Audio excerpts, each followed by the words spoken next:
Just hear the I hear the shuffling. Shuffle, shuffle, shuffle, shuffle. Okay, let's see how loud that is. Oh, it's not loud because... Here we go.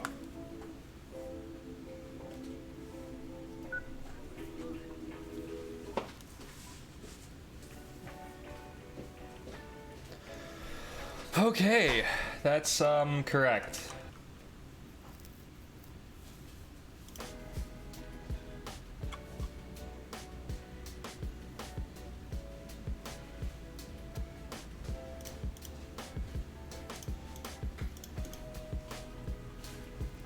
Best Buy is out of GPUs, in case anybody was wondering. I don't need one, but I look them up like every day. Micro Center has a bunch though. Micro Center only has the AMD ones, so if you were looking for NVIDIA, because you do something that only NVIDIA can do, then you're SOL. You're just gonna have to like keep entering the Newegg lottery. I know that's like irrelevant to everyone, but I don't know. I think it's interesting to like look at GPUs and how GPUs work. Ah.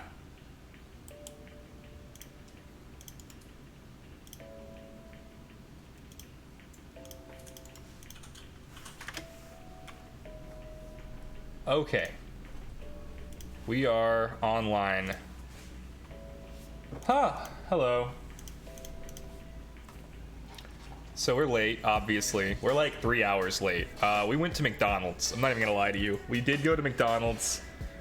I was late at that point, and I said, you know, in for a penny, in for a quarter pounder.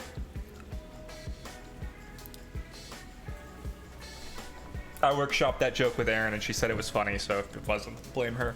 It's still funny. It's still funny, she agrees.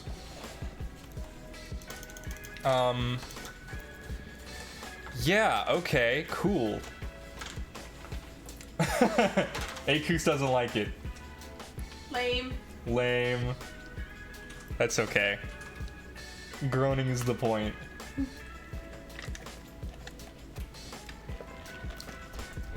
When you're a kid, you think they're funny, but then you get all grown up. So Temtem is in a weird state, and I'm in a weird state playing it. I gotta be honest. I love dad jokes, and that was a good one. Nice.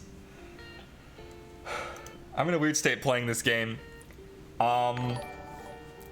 Oh boy, hose00312 underscore underscore underscore underscore underscore underscore underscore underscore underscore underscore just followed.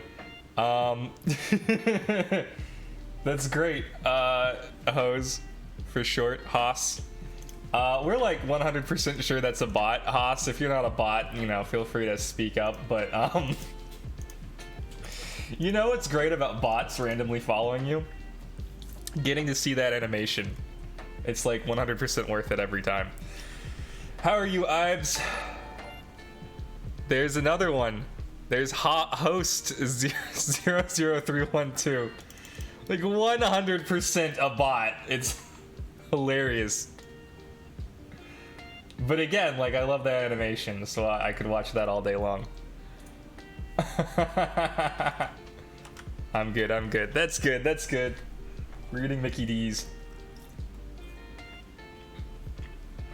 And leveling Tim Tams. I gotta say, I'm in like a weird place with this video game. Cause, okay. I like the PvP and I like the Temtem. But it is soul-suckingly boring to grind for 12 hours to get these things leveled up. It is like a disaster of a post-game situation. And I want to do a review of the game so badly, even though it's in beta, because I feel like, you know, it's complete enough to review. But I'm just like waiting for the devs to say something, anything, about how they're gonna lessen the grind. So I think at this point I'm just gonna straight up ask them, just gonna send them like an email or something and be like, hey guys, what's with the grind? And if the answer's good, then I'll go ahead with the review, and if the answer's bad, I'll go ahead with the review. but that's literally the only reason that I haven't like done a review yet. It's 12 hours, by the way, is what they've determined. They being East. East did a really clever thing where he did a speed run. He wanted to speed run how quickly it took to build a competitive team. So no breeding, no leveling all the way up, and just TV training, because the game auto scales your SVs and your level. So in theory, all you got to do is TV train the Tems to get started in PvP, and he was done in 13 hours. One of those hours was catching the Temtem. The other 12 was training them.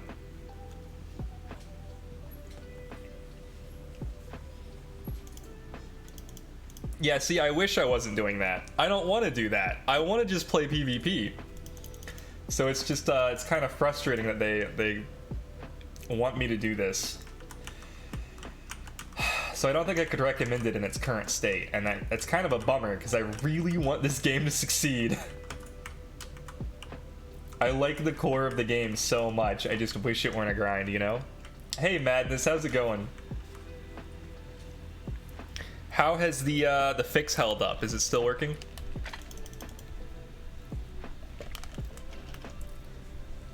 T-Tar, I love it.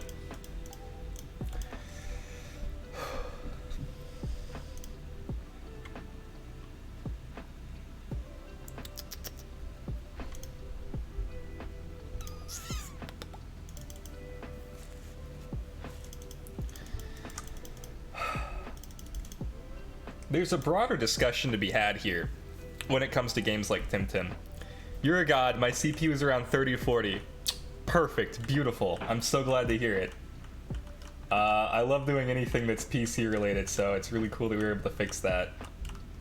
I could recommend it, but it would be with a heavy emphasis that I'm for the story and side quests. Maybe a bit of a completionist thing, but not for PvP post-game stuff. Yeah. Well, so I think the main reason I wouldn't be able to recommend it is because I feel like, and this is, you know, very biased, but I feel like a huge portion of the creature collection genre belongs in the PvP space. It's been said before that trading, collecting, and especially PvP is a huge part of the reason that Pokemon was successful as it was. And we could talk about whether or not that's actually true. But regardless, in several of the games that have come out and been incredibly successful, like Halo, like Pokemon, like Destiny, there is an emphasis on PvP. And I think this might be the real controversial thing. I think that if the devs focus on PvP in any game, it will always improve the game. Like, if you balance your PvP, every aspect of the game is better. That goes for just about every game I have ever played in my entire life. The one exception I can think of is Destiny, where they tried to balance the game around PvP, and as a result, the PvE got worse. But they also are terrible at balancing. So I don't think it was ever actually balanced. I think if they'd ever successfully balanced PvP, PvE would have felt fine. I have no idea if that's true since I actively avoid PvP at all costs. That's fair. Seems good, seems good. Yeah, you know, it's a difficult thing to quantify, but let me think about another way to make this point, because I think it can be understood outside of that. So there are first-player games that are not balanced. First-player games like Doom, for instance, is a good first-player game. Doom is balanced around, and I'm talking about like the original.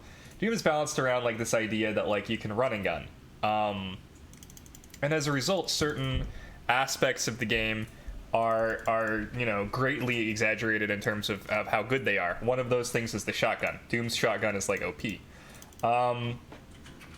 If Doom had you know, the early Dooms, because I'm pretty sure the most recent Doom does have PvP.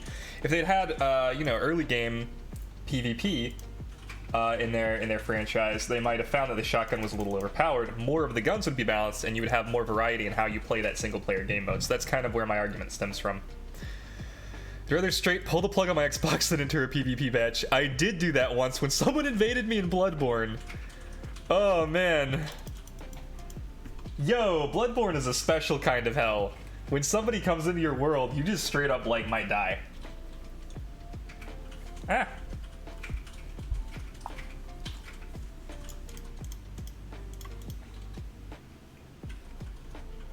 Then you lose all your bits. And they flex on you.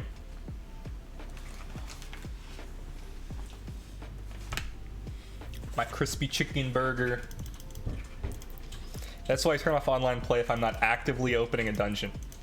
Yeah, like, I'm with you there.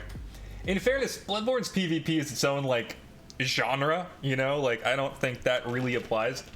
Because the whole point of it is that you're supposed to come to their world and either help or be a dick, right?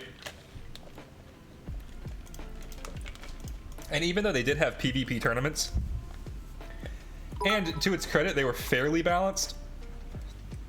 Bits! Hype and love for Madness Skull. Thanks, Madness, for the bits. The PvP was pretty balanced overall in Bloodborne, but like it was like almost a complete accident. I can't believe anybody ever set up tournaments. Shoutouts to Scott, who participated in them, one of my good friends from the Destiny days.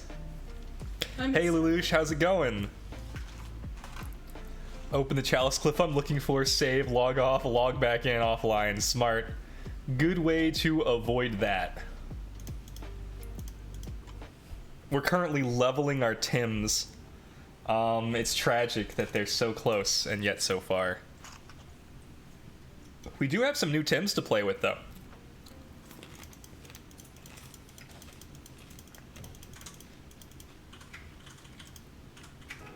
I was done with that shit the first time it happened. Yo, the first time it happened to me, I was like so put off. I was like, what? Why? Why would they ever make this a game mechanic? Like, the game wasn't hard enough already. You also have to have other people invade my game. Yeah, so these are just like standard TV sets, but I have Gaialis now, Koish, Valash, Mudrid, and Hejin. They just have to be leveled up. I'll have to do layers the next few weeks. I want to run Dino. I ran a Dino earlier and it came out pretty good. My entire thought process with Bloodborne is never again. It's funny. Yeah, I ran the Dino earlier and I got a Dino that was only like 40 or so SVs off of perfect. And something else. Oh, I got a Lifeful Sap TM TV. What are they called?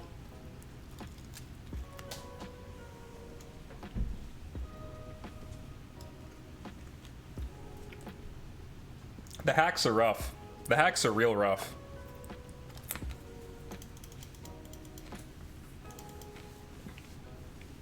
I'm gonna make some ramen while you do this. Smart. Oodles of noodles.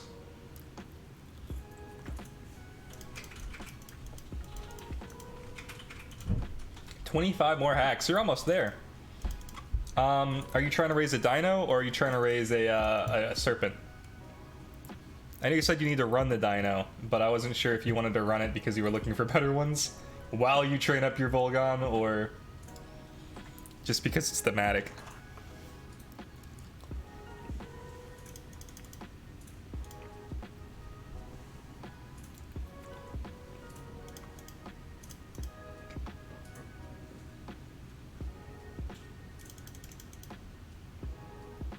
I like Wish You Well coins. Yeah, that's a really good point. Many monoliths are good for like 2 things.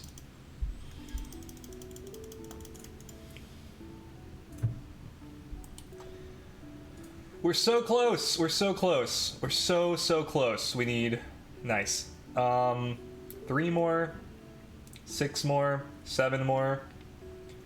Way too many more.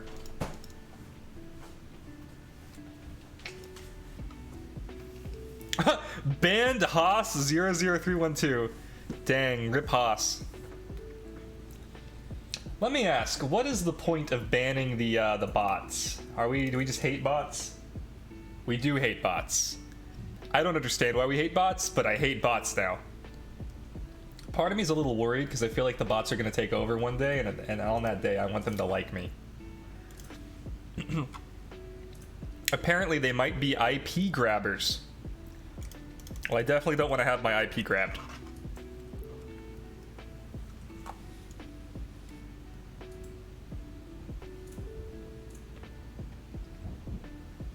I don't know if they can do that. To me. I mean, specifically because I have our infrastructure set up a certain way. No IP molesting on this channel. Certainly not on this network. I don't know. Maybe it is easier than I think. I feel like I set up my router to be able to protect myself. But we'll see. So, okay. Not taking chances. That's smart. So, okay, it's no secret that Temtem, like, wastes your time with this leveling TV training nonsense. But I feel like that's, there's a broader point to be made, not just about Temtem, but, like, the industry as a whole, doing that pretty much non-stop in every game you've ever played for the past, like, 10 years. Like, there's a real, like, waste my time 2021 vibe to every game that's come out recently, you know?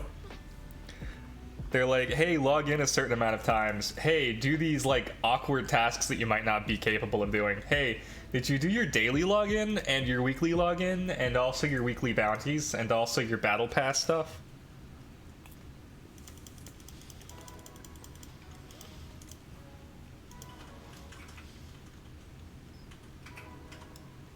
And it's just like, why?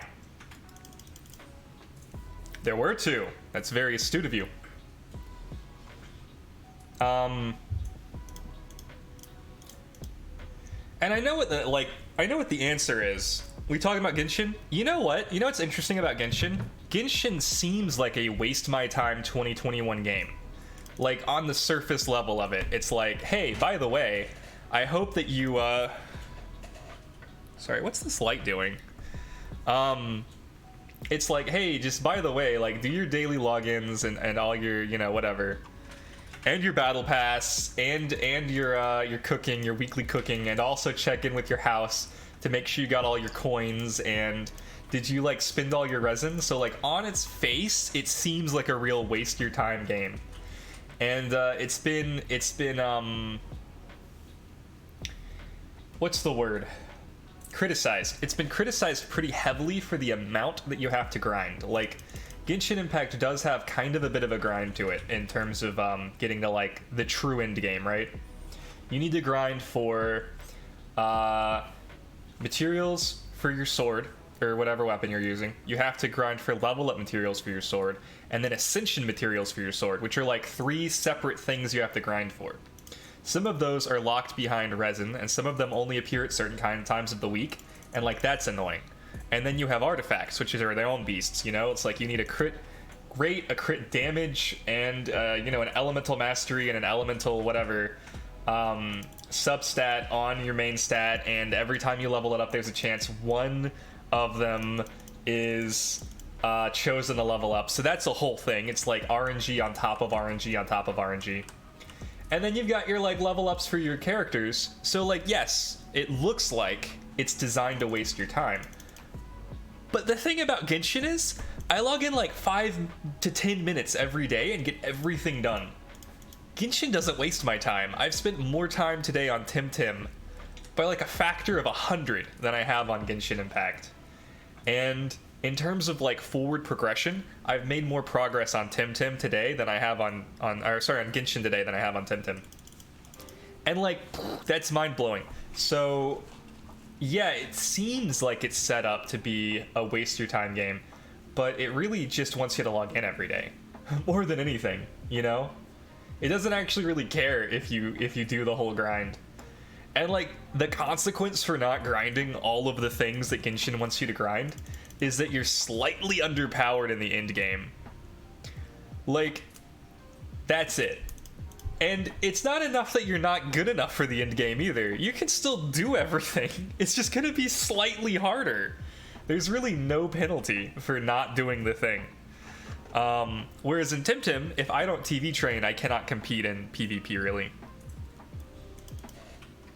You could argue that what I'm doing right now is borderline unnecessary, but for entering tournaments or outside games, like, this is actually incredibly necessary, so kind of a very different thing. And then I would say games that waste your time more than Genshin Impact are like Destiny, or I guess Destiny 2 now. Fortnite tries to waste your time. Magic the Gathering Online tries to waste your time. Path of Exile, at least what I've seen of Moo playing it, and Moo might disagree with this, but like, I haven't played it myself, but it seems like the kind of game that really kind of wants to waste your time. Final Fantasy 14 kind of wants to waste your time, you know? I think I said Fortnite and Apex already, but those are big ones. And it's just, you know, there are a lot of games that implement daily logins, battle passes, and rewards for consecutive logins now. It's like a trend, you know? It's like a thing that they all do. And like the two exceptions to these rules are AAA games that are responsible for selling consoles. So like the new Spider-Man Miles Morales game doesn't waste your time at all. At all. It's like, hey, you're fucking Spider-Man now, kid. Go do Spider-Man shit immediately. And if you don't want to log in tomorrow, that's fine. You can be Spider-Man later, and there's no penalty for not logging in, you know? It is a good game. And it's the same with like Demon Souls. It's the same with I'm trying to think of any other console exclusives that have come out recently. But it's hard because like not a lot have. But yeah, Horizon Zero Dawn, Bloodborne, none of these games want to waste your time. They don't really care. They're like, log in, don't log in. They're also mostly single player games. And then, yeah, I guess I would put Control on that list. It's like an Nvidia exclusive, if such a thing can truly be said to exist. But it doesn't care if you log in every day either, and there's no real end game. All of these games I'm listing are single player, and I think that's worth pointing out. Because, like, if you have multiplayer games like Halo, sometimes they will waste your time. And then the other thing that I was going to mention was indie games. The other main category is indie games tend not to waste your time. Indie games probably by necessity don't waste your time. Like, even Hades, a game which on its surface looks like Waste My Time 2020, is not really in the market of wasting your time. It's like, yeah, you know, if you've got 30 minutes to an hour, do a run. And if you want to put the game down for a few months, no problem. And there's as much content as you want to play. There are literally like 3 different places in Hades where if you just stopped playing and never played again, you would get like a satisfying ending. I don't know if that counts as a spoiler for Hades. I don't think it does. The game's pretty forthright with like, this is an end point and also keep playing. But I never felt like my time was wasted in Hades. At all. So indie devs and then AAA devs that want to sell a console are the big like heroes of don't waste my time. Play me. You won't be able to set me down for hours and will yell about fish without want or knowledge of it. Yeah.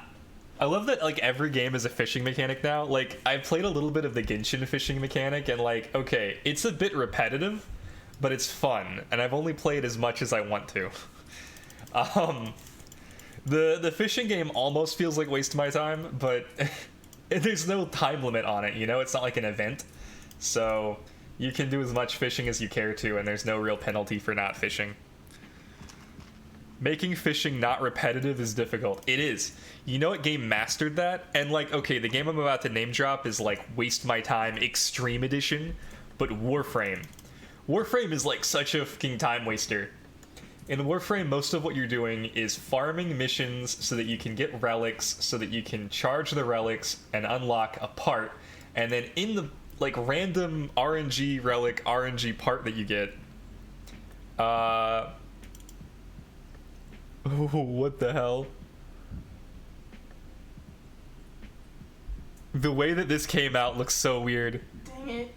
I just love when a game can grab me when I look up when did the sun come up? Have I eaten? Yeah, those are the best because that's like a high enjoyment to time ratio. So the fishing in Warframe though is stellar.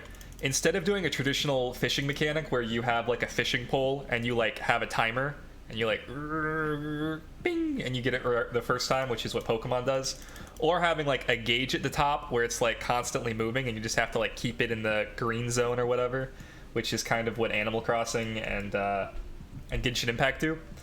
What Warframe did was they were like, fishing poles, screw that, we got you a harpoon, throw that shit at every fish you see and then, you know, pull it in, and it's like the dopest thing ever. Does that look super weird to you or just me? It's just me, okay. It's just you. I actually can't. Oh, I can see the emotes now. I'm gonna show you what this looks like.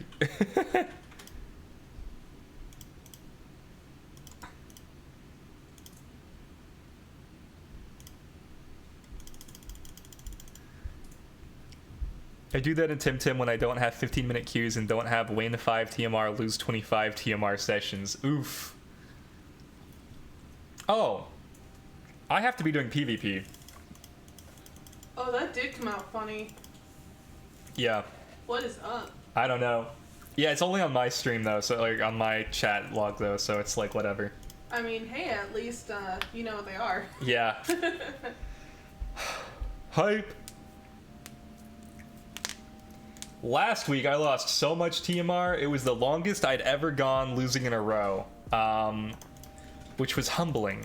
But luckily, it means that we really have nowhere to go but up. I did play a little bit between last Wednesday and today, and I did okay. So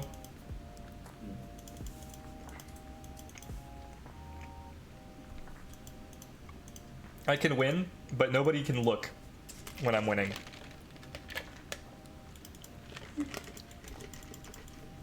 I started at such a low TMR. Like when I finished my my placements, I had done 3 of my placements before beating the story to give you an idea of how badly my placements were, and I started at like I think 750. So climbing up to 1,000 wasn't like too hard because I was probably better at the game than the game thought I was, just by virtue of like accidentally playing through PvP in the story. Whoops.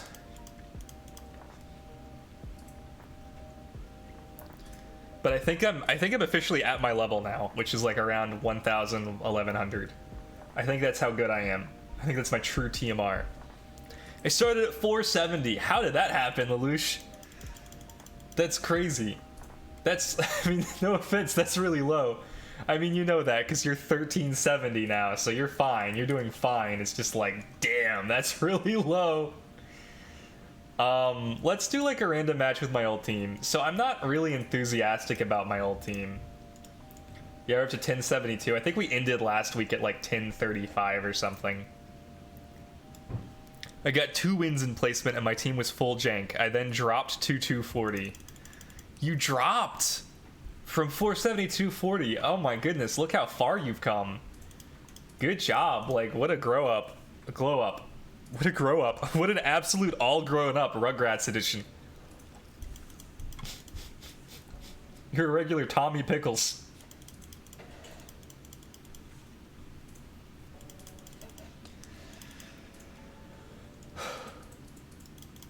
Yeah, we are officially looking for a ranked match. So honestly, after playing through last week and also playing a little bit between weeks, I'm like not happy at all with my team building or my teams, and I need to change everything.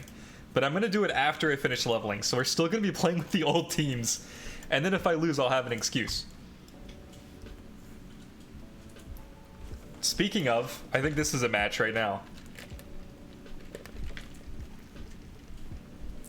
Maybe.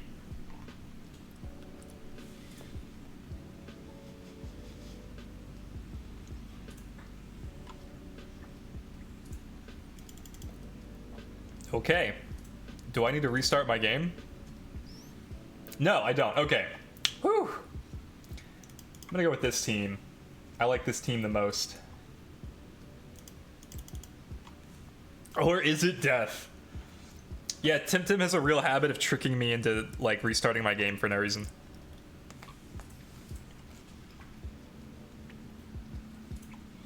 Alright, good luck, have fun. Orange person, I hope you have a good game. I hope it's all you want it to be and more. These are a couple of ideas that I had, but it's... we'll see. Workman, how's it going? Let's see, I'm banning for sure. I know your tricks this time. I think I'll ban your Orphill this time. Realistically, I'm gonna lose to Orphill again. Or not Orphill, I'm gonna lose to Workman again, and I'm fine with that. I'm actually just excited to see a Little Cup team this high in the TMR chain, you know? I remember, PDX made a big deal about, like, how cool it was that a team made it this far. And I hadn't played it at that point, so I was like, oh, that is pretty cool. But I had no idea what they were talking about. Okay. Let's start... man, it's so tough to choose. Let's start with Zalbian.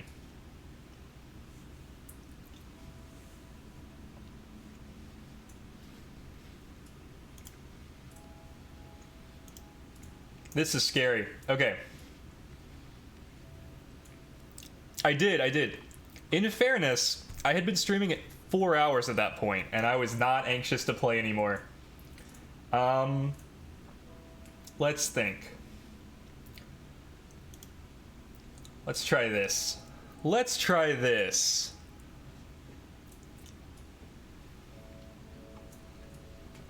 Now, they banned Nagai's, which makes sense, because their team is very fast.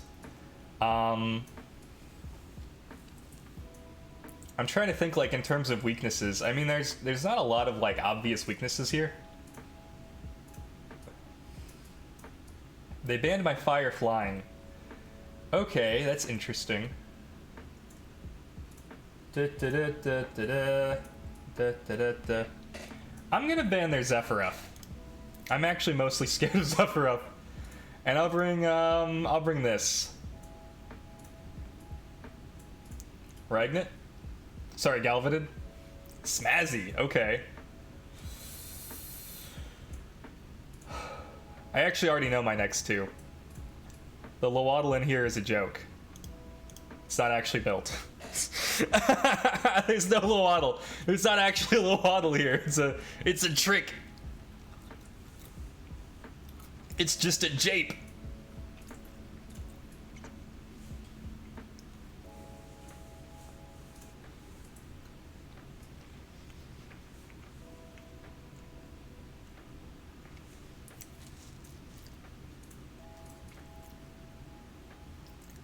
All right, okay. Did you already work out the new teams with your mons you're leveling? No, I have no idea. I'm leveling a few mons because I wanted them, and I don't necessarily have a plan. I think I'm one Drakash short of a Hellfire team. Okay, so if I were them, I would swap this dude out immediately for this dude to eat 2 electric punches, or this dude to eat 2 electric punches. So what I should do is cover the swap. And I should Electro Punch as well, I think. Or you're just a crystal type. H-Slap. Okay. Faraday Cage. Does this kill? I bet it does. After the H-Slap, yeah. Our Zalb was too slow. GG's. Hey, how's it going? It's going alright. You know, as well as it can. This. Let's see.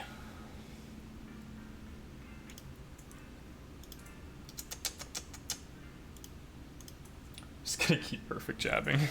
I hope it does something.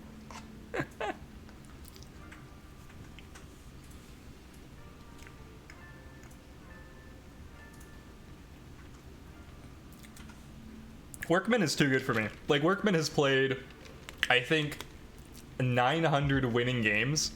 Not even just like 900 games, like 900 winning games. So 100% I'm gonna lose.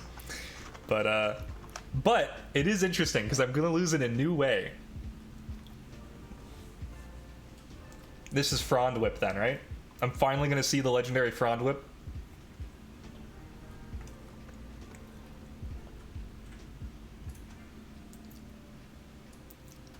Yeah, there it is.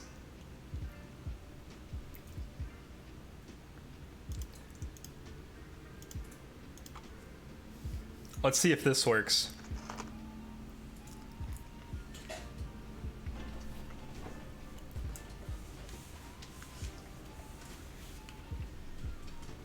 Nope, it doesn't work. Just hit 20% overall Luma odds on my Lapunite hunt. No Luma yet, but I'm holding out hope. That's awesome. 20% overall. Well, I'm sorry that it hasn't been successful as of yet, but I hope that it is successful soon.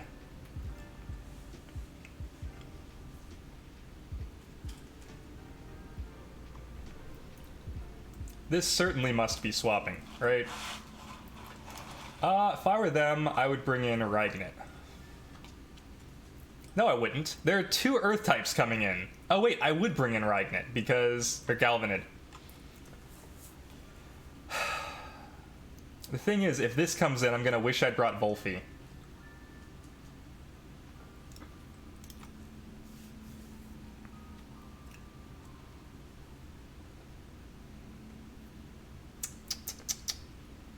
Now, I believe Smazzy is just like a purely special defense +2. Okay.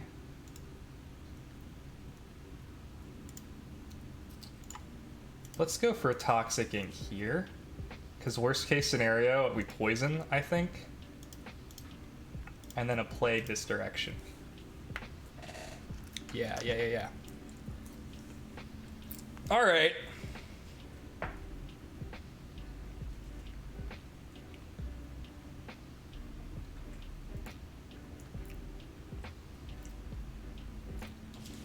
You caged! What now?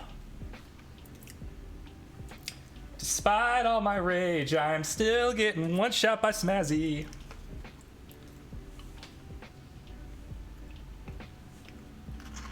I'm telling you. Workman's got it count.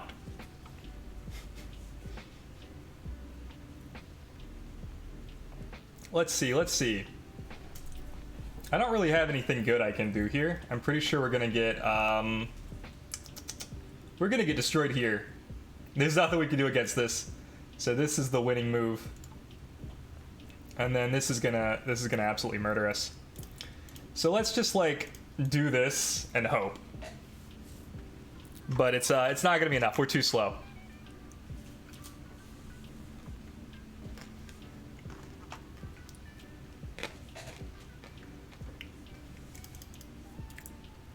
Now we're gonna die to Piezoelectric, so we're just gonna concede.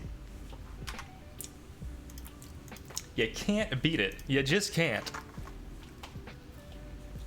You're getting beat by a Chimchar. GG. It's not a Chimchar, it's a Smazzy. It's fighting only. No, there's how do I put this? There's no one at this TMR who is as experienced as Workman, I think, so. By a Mankey. Fair enough.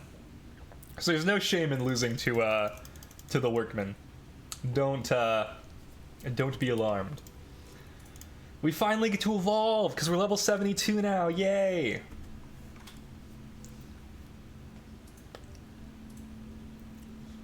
Easy. This game's easy. Just kidding. Probably want to level up this dude and search for another match.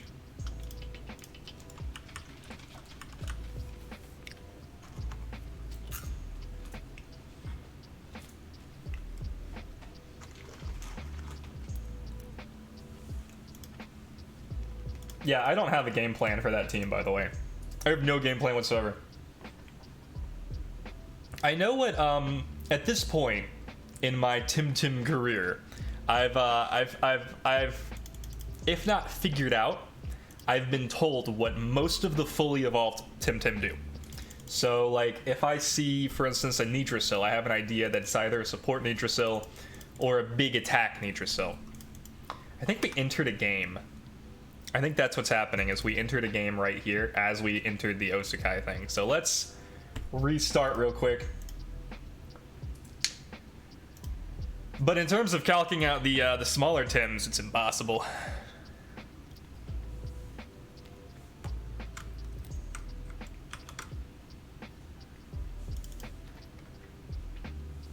Let me just say, if I see Workman in minor league, I'll be real scared.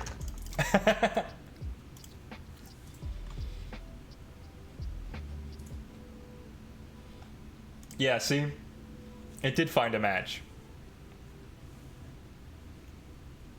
Okay, Digimon Slayer. So we know what this does, mostly.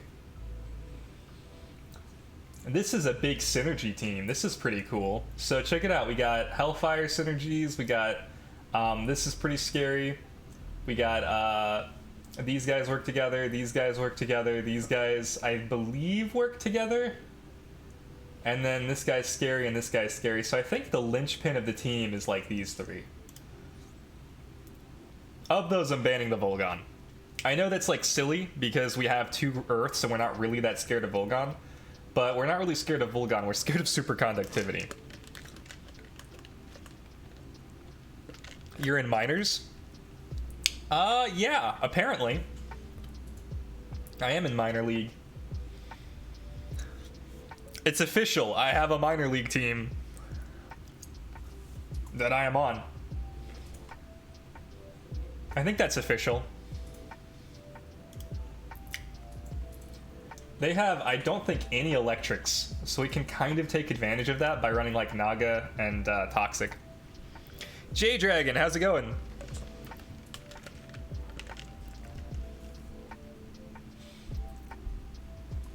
Mudred's an interesting choice. I mean, I'm into it, I get it. That's also kind of an interesting choice, isn't it? My temptation then would be to like lead with Ragnet. I guess they have to pick both of theirs though, which gives me kind of an advantage. We're gonna do one of these 3. I'm like kind of hoping they ban the Lowaddle. Because the Lowaddle's here as a joke. It's true, the PDXB roster. I think it's called Anomaly. Ooh. Which one am I more scared of?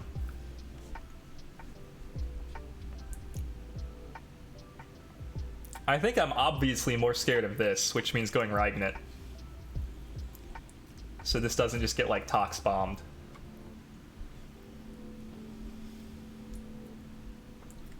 Okay, cool, cool. I think in that case, I have to ban the only real thing that would scare me, and that's this. And then I'm just gonna go with these 3. AKA definitely not Paradox Synergen. You throwing all these proper nouns out like I have no bloody clue on. Which proper nouns? The Temtem names or the Temtem abilities or all of it?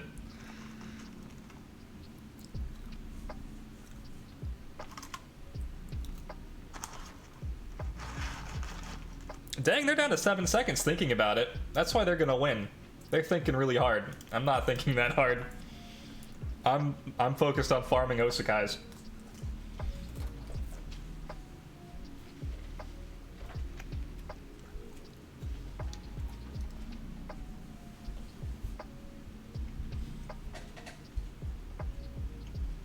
It's a shame we couldn't get Calibus in there. I really thought they might ban the Lowaddle.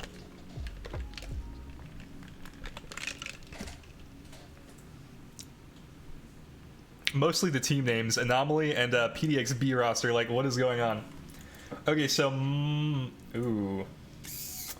This is very greedy. How greedy am I?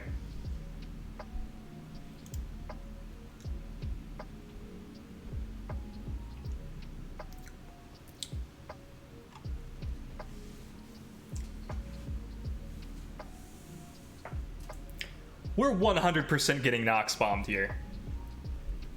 Knowing that, can my Nagais survive the Nox bomb? That's the question. Can I Madness buff and get the Nox bomb? You know what? There's really only one way to find out.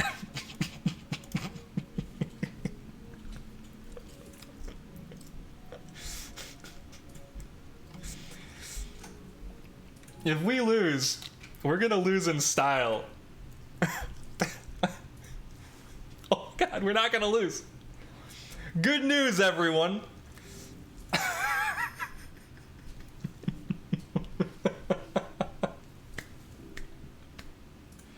Oh no! Oh, it's fine. It's fine, actually. Madman. So here's the only problem. This Kinu's gonna kill us, I think. What can we do? We don't really have anything to do against Kinu. We gotta swap out now. I don't want to do that, though. I don't want to do that. We could Madness buff again. No, we're not gonna do that for sure. Let's do a Psy Surge here, and an Electro Punch here as well, just in case. I want to see if they keep the Volar Indent. That'll be interesting.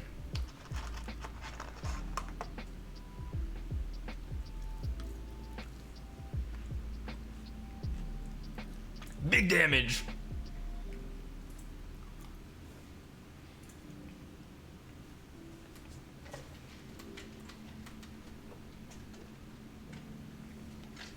Madness buff, am I right? Hypnosis on my Ragnet. Interesting. Very interesting. Okay. Who comes in now?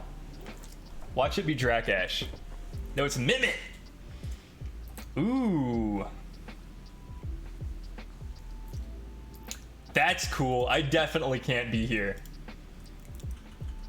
I think we double swap. Let's see. Let's swap over to Volphy.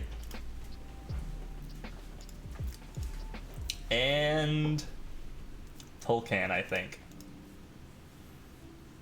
Tulkan would be a bold move. Let's swap in Volphy, or Turok, I mean.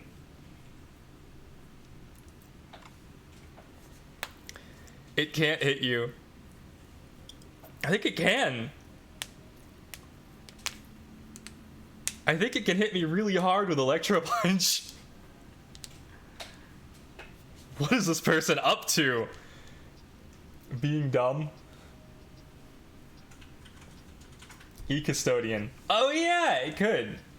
That's true. But it could still hit me with Perfect Jab, and I'm pretty sure I would go down the Perfect Jab. Let's see. What could he swap in that doesn't like Dust Vortex? Adoraboro would be happy to swap in. Drakash would be happy to swap into a Dust Vortex. Yeah, let's do like a Dust Vortex Feather Gatling combo, yeah? I like that. I like that fine.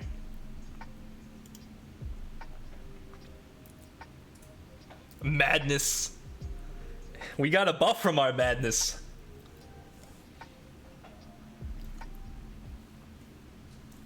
He's a Digimon Slayer. We gotta watch this guy. I brought a few Digimon.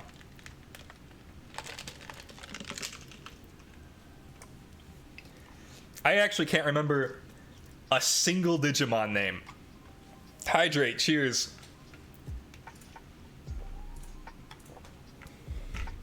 Stretch, cheers. This is so weird. Why is it doing this? What if I back the light up further? Does that help? Oh, it does help. Agumon.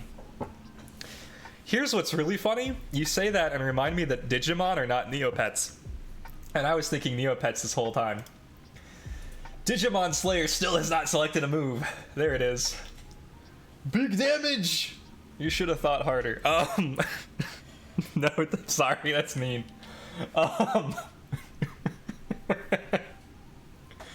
All that thinking for nothing. I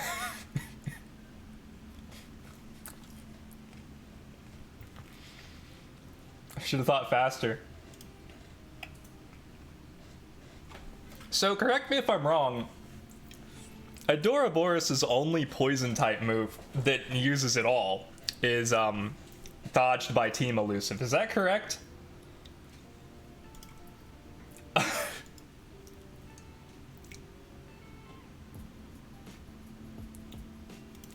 I have a sneaking suspicion this dude's gonna go for a Revitalize or a Stonewall.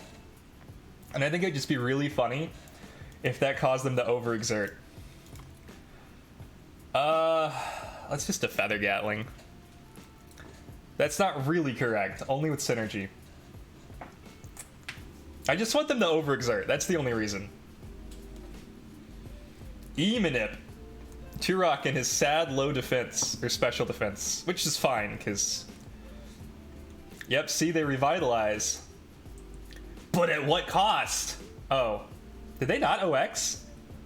Damn, okay. Cool double screen.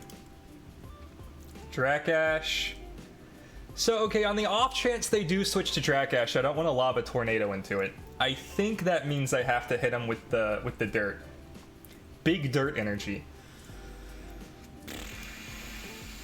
Just in case. No, that's stupid. That's stupid. That's a stupid move. I think we just wait with Volphy. And then we hit... No, that's stupid too. I hate that. I hate all of it. Let's just do this and see what happens. Woo! It works. We're good. I don't know. I don't know what I'm doing. I'm not a Digimon. Kinu rests. It goes okay. So I foresee a sacrifice here. If I die, what I'm gonna do is swap in Nagai's and hit him with Nagai's Fury, because I think I still have one turn left on that. Oh. Woo! One down. GG's. Yeah, I don't think there was any way out for them. That was probably smart. No, but for real, GG's. If I hadn't Madness buffed, I think that would have gone way differently.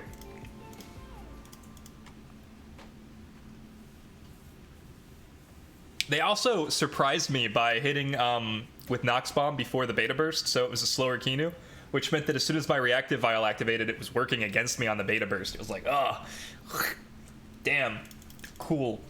Very cool. Not good enough, but very cool.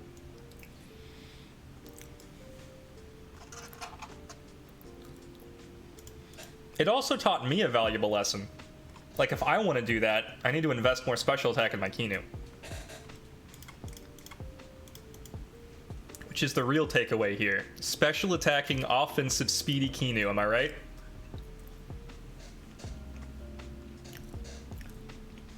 What? Mental doesn't resist mental?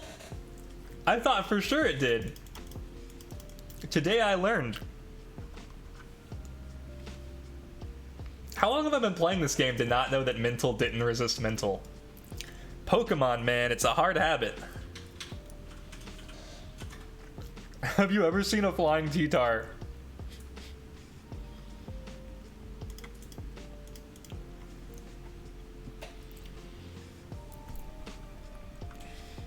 I like this Mag Cargo's name, the Cosmonaut Cat 420.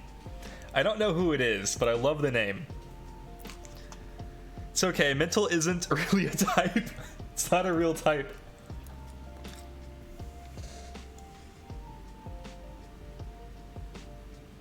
You mean super neutral?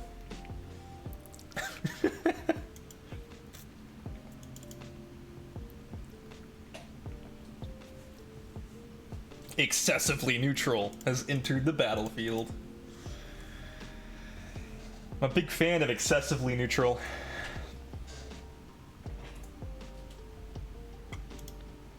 Do we have the pure mental type? We do. Hocus and Pocus, right? Those guys are pure mentals. Those guys are experts at D&D. I've seen so many Volgons today. I saw 2 Luma Volgons today with different people, which was kind of neat.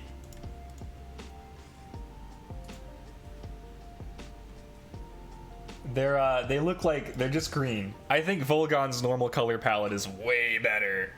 So I think it's really funny that the Volgon is like a chase, you know?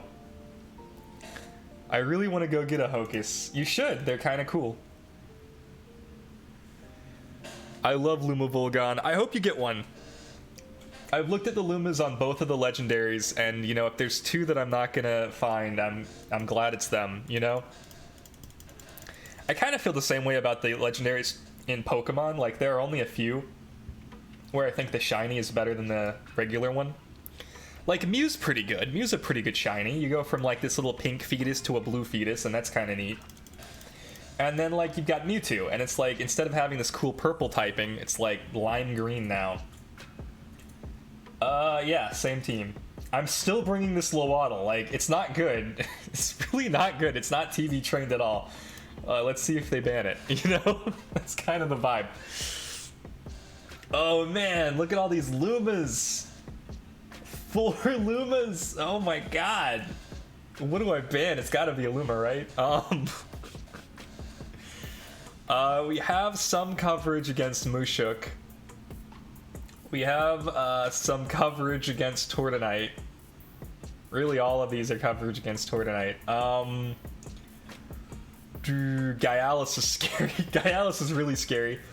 Volphy's kind of scary, too. I don't really have a good answer to Volphy, so these two could easily be bans. I feel like we've got a couple of electrics. Oh, they banned the Turok, really? Okay, so why did they ban the Turok? Because they want to use this. So we have to ban it now.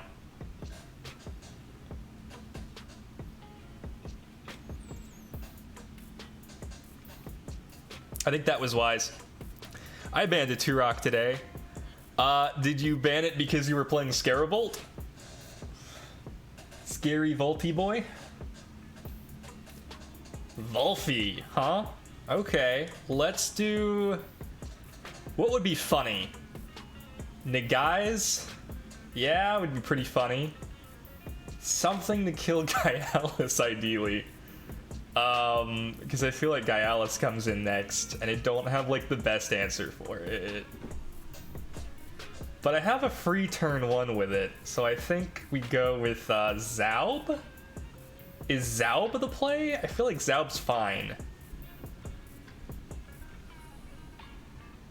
Gaialis makes a lot of sense here. They could also go with Mushuk, because the turn 1 Wastewater would be scary.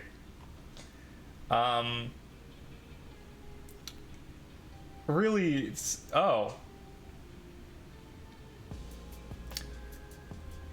Yeah, okay. I can see that. I'm gonna ban your Gaialis. Crystals and Toxics. Posture check, sure. What is good posture? I don't know.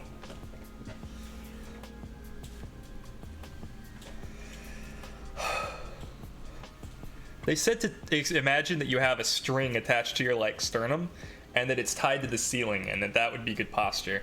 Back when I was in, Oh, they did ban the Lowaddle! We got somebody with our Lowaddle bait. That's awesome. I just noticed you have a hole in your chest. Yeah, this is green. So it's not real. Green things aren't real.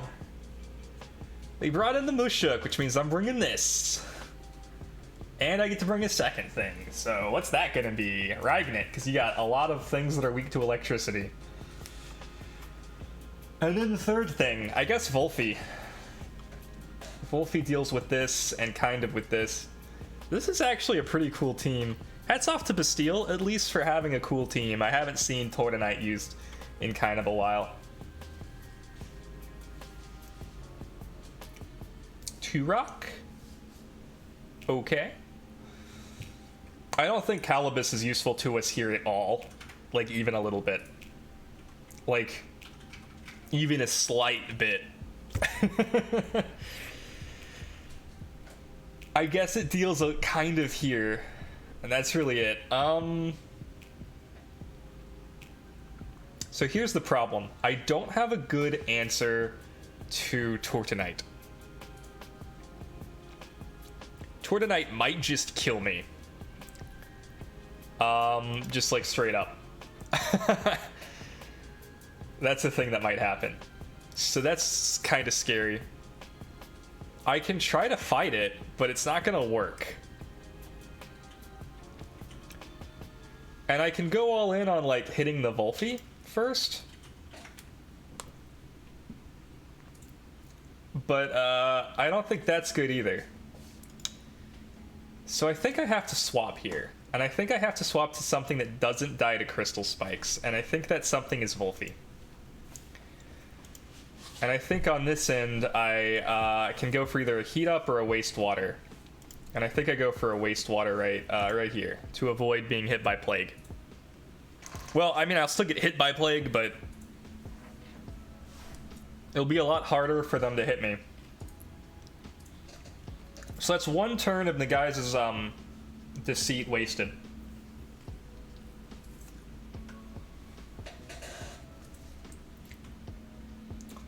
Yeah, went for the Volphy. Definitely would have killed our Nagai's. That's okay. Plagued in the Volphy. That's fine too. I'm trapped.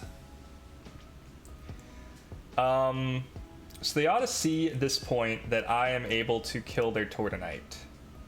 So they would swap in something that doesn't care about Earth. So I think the plan then is to Dust Vortex here, and then to Electro Punch here. Because we would go way after the Dust Vortex. And we don't kill the Volphy with Wastewater. Gotta go, man. Have a great stream. See you next stream. Have a good one, Madness. Hope that your next stream is also quite good. Because I know you're streaming. What do you stream, Madness? I don't think I've ever asked.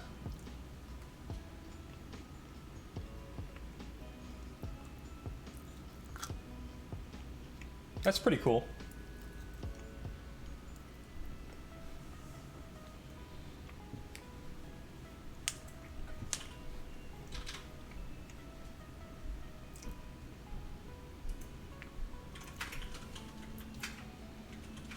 So now I think I'm going to... I could bush. That would be funny. Or... This is a very slow Volphy. I think they're going to go for a Dust Vortex on me. I wonder if I'm faster.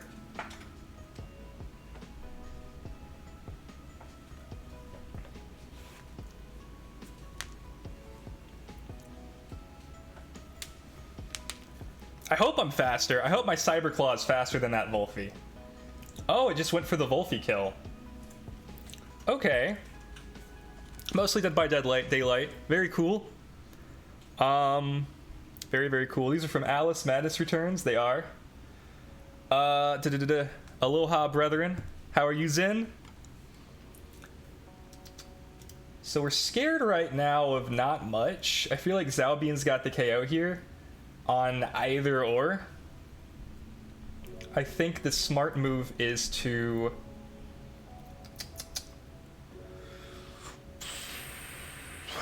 Okay, we can bring in the guys. And if we do that, we will outspeed, for sure, both of these. However, their response to that should be swapping out to Toxic Guy and then caging. And that's not great for us. So I think the actual plan then is to bring in Tulkan, who also outspeeds both of these, and then pick one of these to kill first. The Volphy's trapped. I think it's the obvious choice. And then if they do switch out to something like these, I think it makes sense to Electro Punch Toad, knowing that Turok or Toxic Boy are the only two that can really repel. I could also just heat up, but I'm not going to do that. Ooh, we're about to overexhaust. Hydrate. Cheers. If he's smart, he's going to plague the Zalbian. Going great. Got groceries. Gonna make some homemade pizza this week. That sounds awesome. That sounds delicious. I'm having so much trouble with this green screen. Like, I don't know why. Oh, I do know why. Interesting.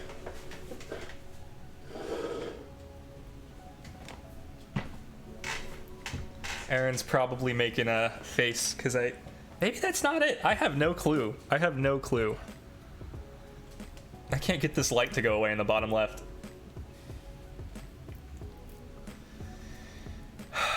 We're both locked in now. Okay, that's cool, that's cool. Barnshe and Turok. So, that's not great. It's not my favorite.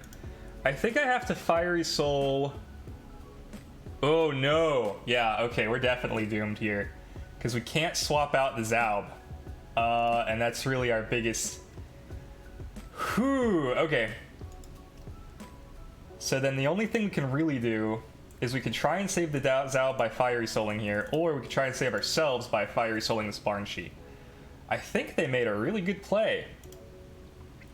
Hats off. Oh, they have neutrality. Well played. Beta Burst into Zaubian. They're doubling up on the Zaubian. That's interesting. I didn't expect that. I'll be honest. I expected something completely different. Okay. Then in that case, I think I'm going to bring the guys in.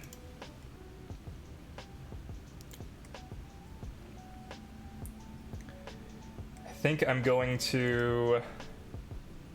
So unfortunately, my Tolkien's kind of neutered here. But I do think I'm slower than Barnshe. And I think I can pull off a Beta Burst on Turok.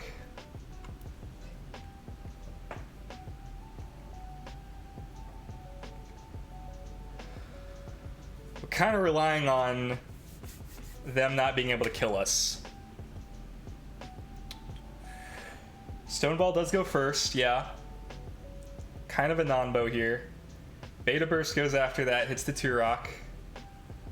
Then Fire Tornado hits the Barnshe, because the Barnshe's much faster than us. That should kill the Barnshe, right? Oh my god, that's so close! E-Manip onto the Tolkien. Okay, okay. So we do have Tornado up, and that's really important. We do need to swap here into Ragnet. And then we need to Nagai's Fury. That's kind of the winning move, I think. So the reason this is the winning move... The only way he can avoid this, I think, is if he swaps the Turok out. If he swaps the Barnshe out, I think it's still going to be GG's. Ooh. Yeah, okay, so he swaps the Turok out into the... Yeah, that sucks for us. Because we needed the Nagai's to kill the Turok with the water move. We do have Ragnet, though. Now he's gonna cage. Like, almost certainly he's gonna cage. Nagai's Fury does, like, nothing to Bastille, which is unfortunate. Turok comes back in. So what we have to do now, because a cage should be coming, is we have to perfect jab here. And we have to Psy Surge here, I think, is the plan. And a cage into a Crystal Spikes should be pretty good. If he doesn't cage, then we're really screwed. But we still should get the Psy Surge off on the Turok. The Turok should live, though, which is going to mean Ragnet's dead, which is unfortunate. I got the Lapunite. Nice! 2,300 encounters. Congrats. That's awesome. GG. Or GJ, I guess. Good job.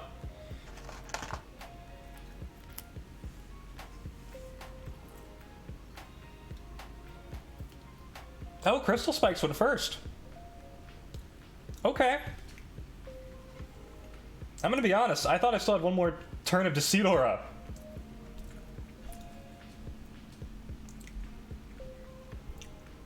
Like, I was really counting on it.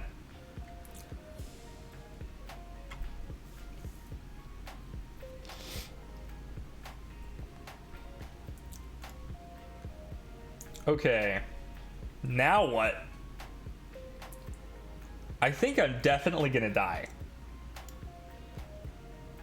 This is very physically bulky. This will do nothing for me.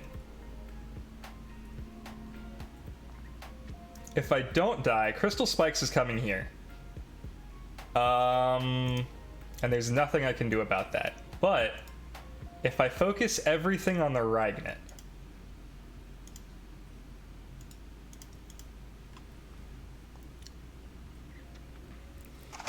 Or not on the Ragna. If I focus everything on the Turok, then I still lose, I think. I think they win here, yeah. Good job. Oh, no. My Nagai's is very fast all of a sudden.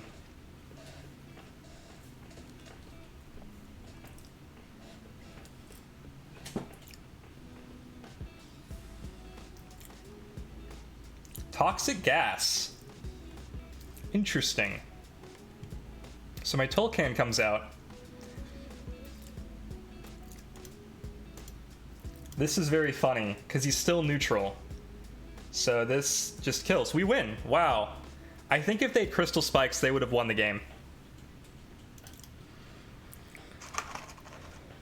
Anybody else think that's true?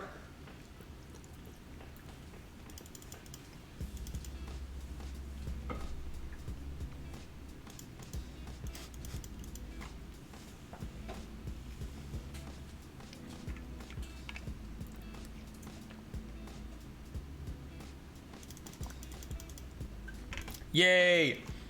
Love from Shade. The best kind of love.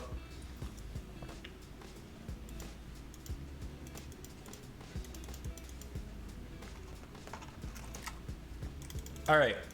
Credit where it's due. Temtem has mouse-only controls, so I can eat fries with one hand, and I can play Temtem with the other. It's pretty good.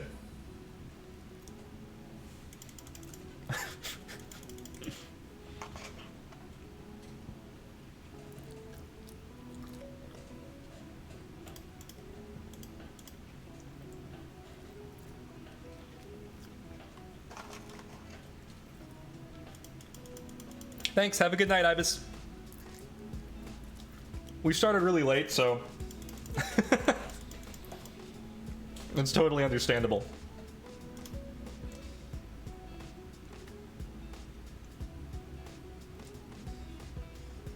West Coast players rise up, though, am I right? This is nothing. Well, not for some West Coast players, but others, they're gonna be up till like 5 a.m. my time.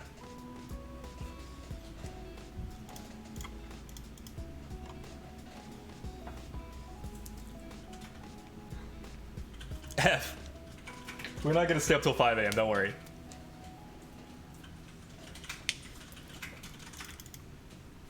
We'll have to be up early. Yeah, I know. We've got a meeting at noon. Oh boy, it's another battle. With Loaddle. Ban my Loaddle, do it. Let's see. Do it, ban my Loaddle, please. I'm begging you, Jarrett. The Loaddle's scary. Think of the hijinks. Yes, we got a first ban on the Loaddle that doesn't do anything. Okay, what do we hate? Oh, it works in dojos. Why wouldn't it work in high tier PvP?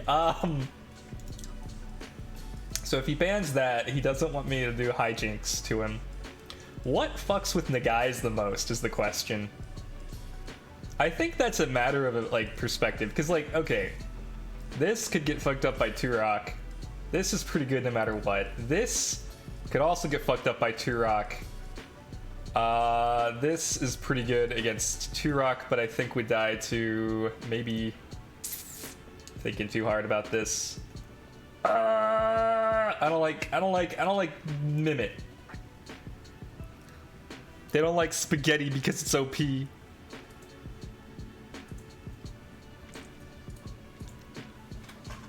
The OP-ness is too much.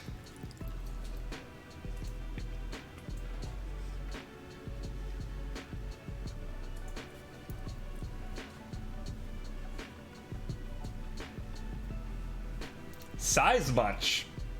Okay. Nagai's. Easy. Beta burst here. And then if I were him, I would bring in this dude probably. Or this dude. But unfortunately, I've got the next pick, and I can only pick one or the other, right? So let's do Turok probably, because they picked this specifically to count it, like, right? Mix it up, baby. I'm gonna be honest, based on how the draft is going so far, despite getting the Loaddle turn 1 ban, I do not feel confident. Wolfie makes a lot of sense. This is a good pick. Then they're gonna probably swap here. So let's see, what would I do? What would I do here? I would ban... Oh... Guy Alice, I think. They banned the Wolfie. Interesting. I didn't think Wolfie was that good into the rest of his team. Hey, Pat Farm, how's it going? So I'm gonna bring in Zaub, I think is probably a good idea. He doesn't have a lot of good swaps from this. I don't think. I guess either of these would be, maybe? I don't know. This is all very interesting. He has no electric moves. He has 1-2 weaknesses to electricity. So this is probably fun. And I like this guy for the most part. Like, this guy is good into all 3 of these, I think. Pick your last one. Pick your final choice. Alright, so I think that seals the deal. We have to go with this guy. I don't know any of their names. I just call them this guy. All of them are this guy. There's those guys.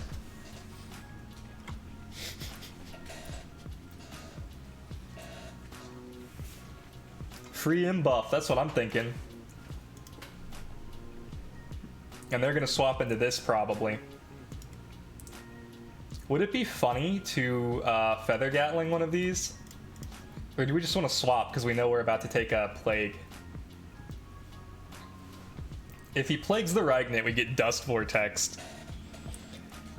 If he Plagues the Tulkan, we don't necessarily get Dust Vortexed. If he Plagues the Zaub, that might be bad for us.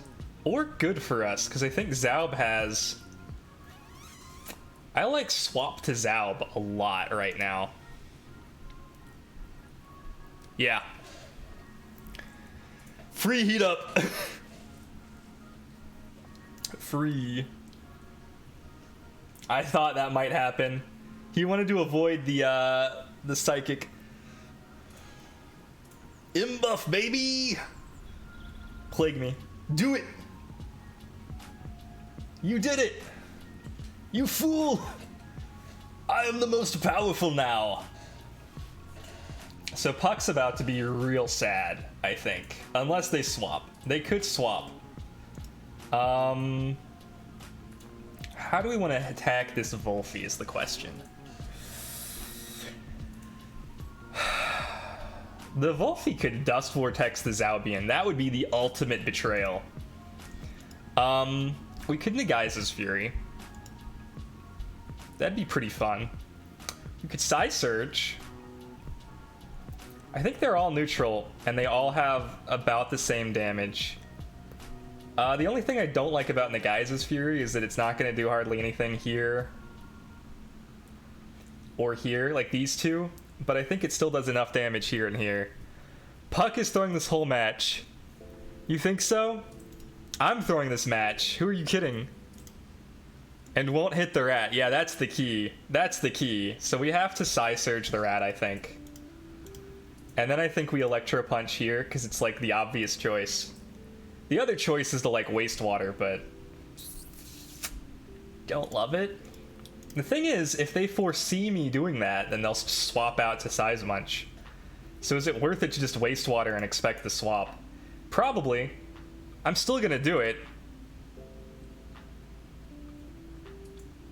Yeah. Glad I didn't ignore it.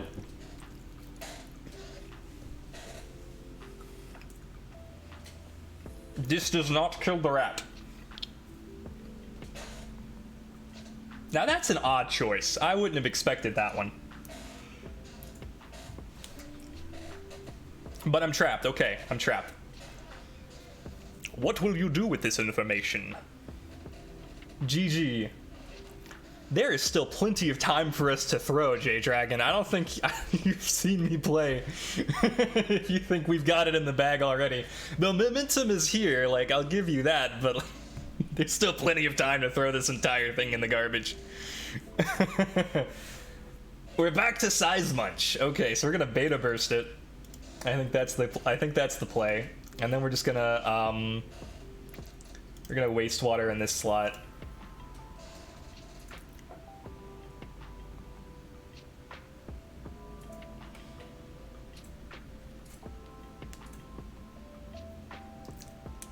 Things are really heating up.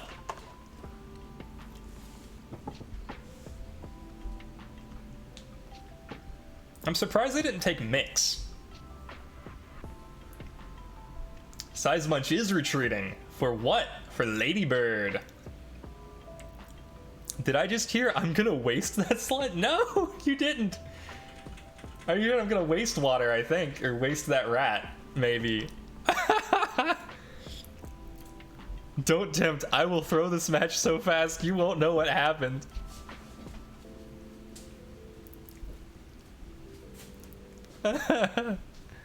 Confirmed, Wolfie's a slut. Oh my gosh, that's why it's on every team.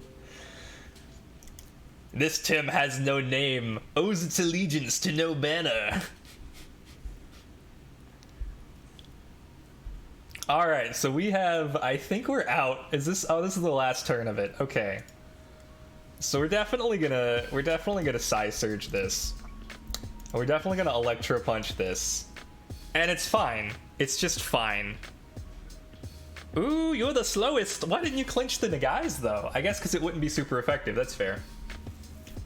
Boom. Yeah, this is a pretty good game for me so far. I gotta say, I'm pretty happy with the way things have panned out for me. That's gonna kill the... Oh my goodness. Madness buff is pretty good. This GTA 6 Airborne Archipelago. No gods, no tamers. Oh dear. Alright, we are over exhausted now, so, oh, they're just gonna give up. Yeah, that's, you know, that's fair. I would give up in this situation. GG's, GG's. Sometimes the guys just runs through your whole team. Today we learned a lesson about always banning the guys first. Giving up is always the best option. If there's one thing I've learned in 2020...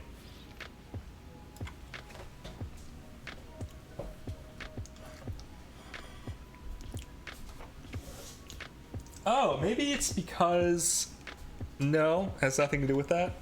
What if I turn the brightness up? What does that do? That helps a little bit. I have no idea. Green screens are magic. Who knows?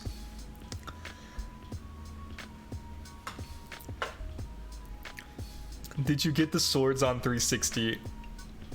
I did all of the materials and finished them an hour before Arms Day reset. Oh no! It's Destiny talk! So I have to do the strike, but I need Xbox Live Gold.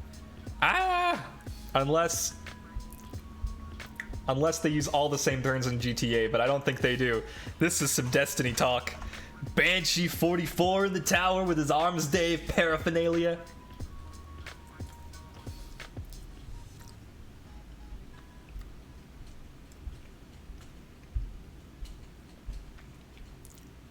It's actually hilarious. Gotta get Xbox Live Gold to truly achieve, to be a real, I mean... Thiessen FR4. That sounds like a fusion rifle. You can tell because it's an FR4. And FR stands for fusion rifle. And based on the naming scheme, I'm also gonna go ahead and throw out that it's probably Amalon. I have not played Destiny 2 in like a hot minute. So if it is... Ooh, braced frame rangefinder with the sight and grenadier. Okay, that's pretty dope. If it were Destiny 1, that would be like an insane roll. But since it's Destiny 2, it's like okay. It's pretty good, but it's okay. Like, unless they buffed braced frame and rangefinder. Because as I recall, Destiny 1, they were OP. And Destiny 2, they were fine. They were like still the best ever. This is Destiny 1? I love it. I love it so much. Never play Destiny 2. Destiny 1 is superior in every way. Destiny 2, we found more Destiny behind the first one. Destiny 1 is the greatest one. D1 is best, exactly. Destiny 2 screwed it all up. I heard it got better, but who knows? Oh my god, did we get the, we got the bunny to level 72. Good for us. Hype. What's going on? I don't know. This bunny is evolving. Destiny 2 is unquestionably superior to the morning. I have some questions.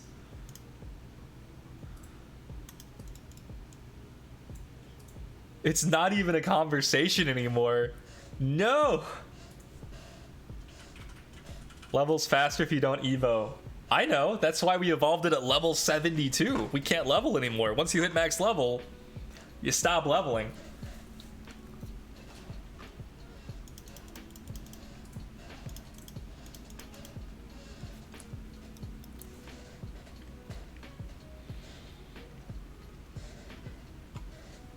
Pro strats. So, okay. Here's why I don't like Destiny 2. And admittedly, a lot of it's been fixed. So, like, initially I was like, I hate Destiny 2 because strikes are way too long. Your super doesn't come up fast enough. They changed how random rolls worked completely, so they were static. And their focus on PvP made the PvE worse, and then the PvP wasn't even fun. I also hated 4v4s. But they fixed like half of that. Have a good one. Enjoy Abby. Sitting in the pit of shame. Max is 100. Yeah, but unfortunately I can't get into the layer with my own Temtem. Land lives. It's true. How is ESO? No, wait. That's Elder Scrolls Online. How is Path of Exile? You were playing Path of Exile. You were playing a new game. It didn't look at all like Path of Exile. How is whatever you were playing?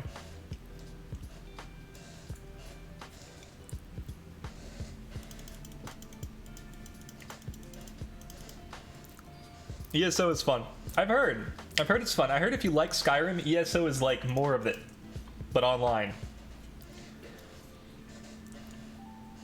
They've literally ignored PvP for like 90% of Destiny's lifetime, 1 and 2.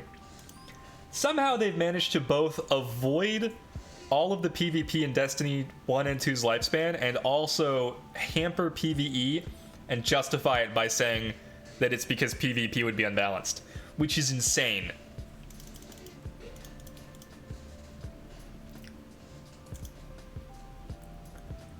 Show me my bag. Do I have it? Do I have it? I do. Hype. Oop. Wait. We weren't sure. Very questionable sneeze. Okay. Recently, they've learned you can adjust damage in PvE without affecting PvP. Bless you. Thank you. They've learned it. It only took them a few years. You would think they would just remember from Halo. Like, wasn't Halo really good? And then they just, like, didn't learn anything. It's crazy. Like...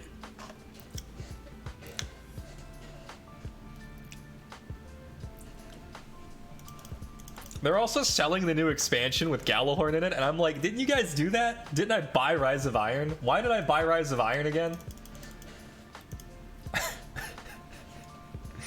Like, what is this? Bunch, you can't keep selling me the same weapon.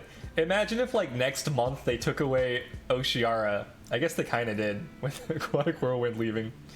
Like, all your Oshiara are dead, and then, like, next month, you know, they're like, Oshiara's back. Grind for 300 hours. And then they did it, you know, every few months.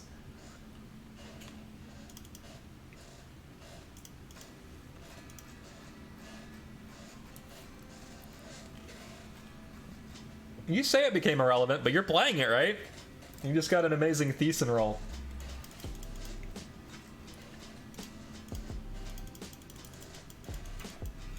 Bold words from someone literally playing the game.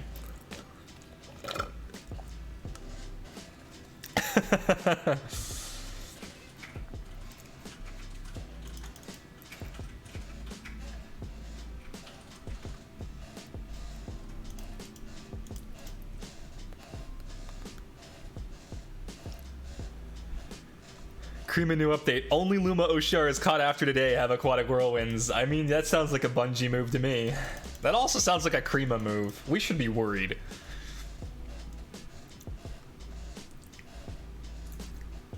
I gotta say, I did try to play Destiny 2 again. I came back to it. You'll give them ideas. That's what I'm saying. I came back to it in January, so it was right when Beyond Light was happening. And I was like, let's get into it. I own all the expansions anyway, right? So it should be fine. But it turns out no, I don't own all the expansions. What I own is all the expansions on PS4, so I have to rebuy them on PC, which is like... And while I do understand why that works the way it doesn't make it any less painful. And then they were like, hey, can we interest you in this special Eververse garbage? And I was like, you cannot. My Ghost and ship work exactly the same as all of your Eververse trash. So I'm just gonna keep my shit. And then they asked, hey, well, what about this battle pass? And I said, no way, Jose, I don't want your battle pass. You keep that battle pass away from me. I already had to buy Beyond Light. So, okay, like, fine, I guess. I guess I'll play Beyond Light without the battle pass. And there was like a ton of content locked behind the battle pass, and I'm like, what the fuck? Like, why did I just pay like $60 for this stupid expansion? And then also have to pay for the battle pass. Like, are you kidding me? You guys are greedy. That's greedy. That's like, that's pretty greedy.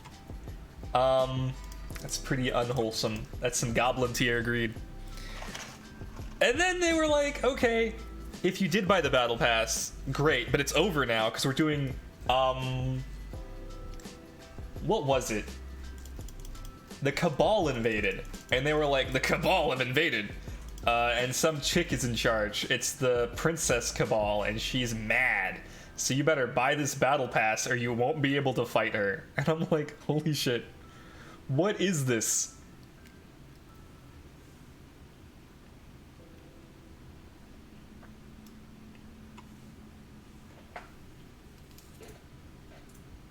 Well, the seasons are the battle pass, right?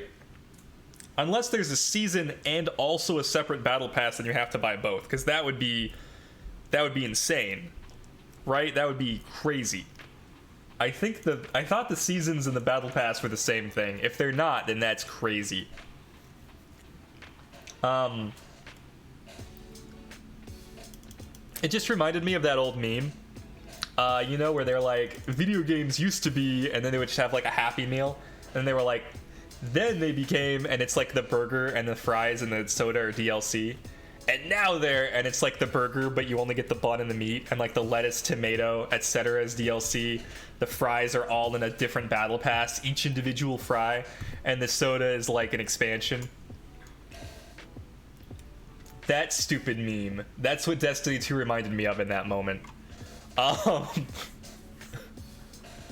Yeah, Moo knows what I'm talking about. You must be this old to remember this stupid meme.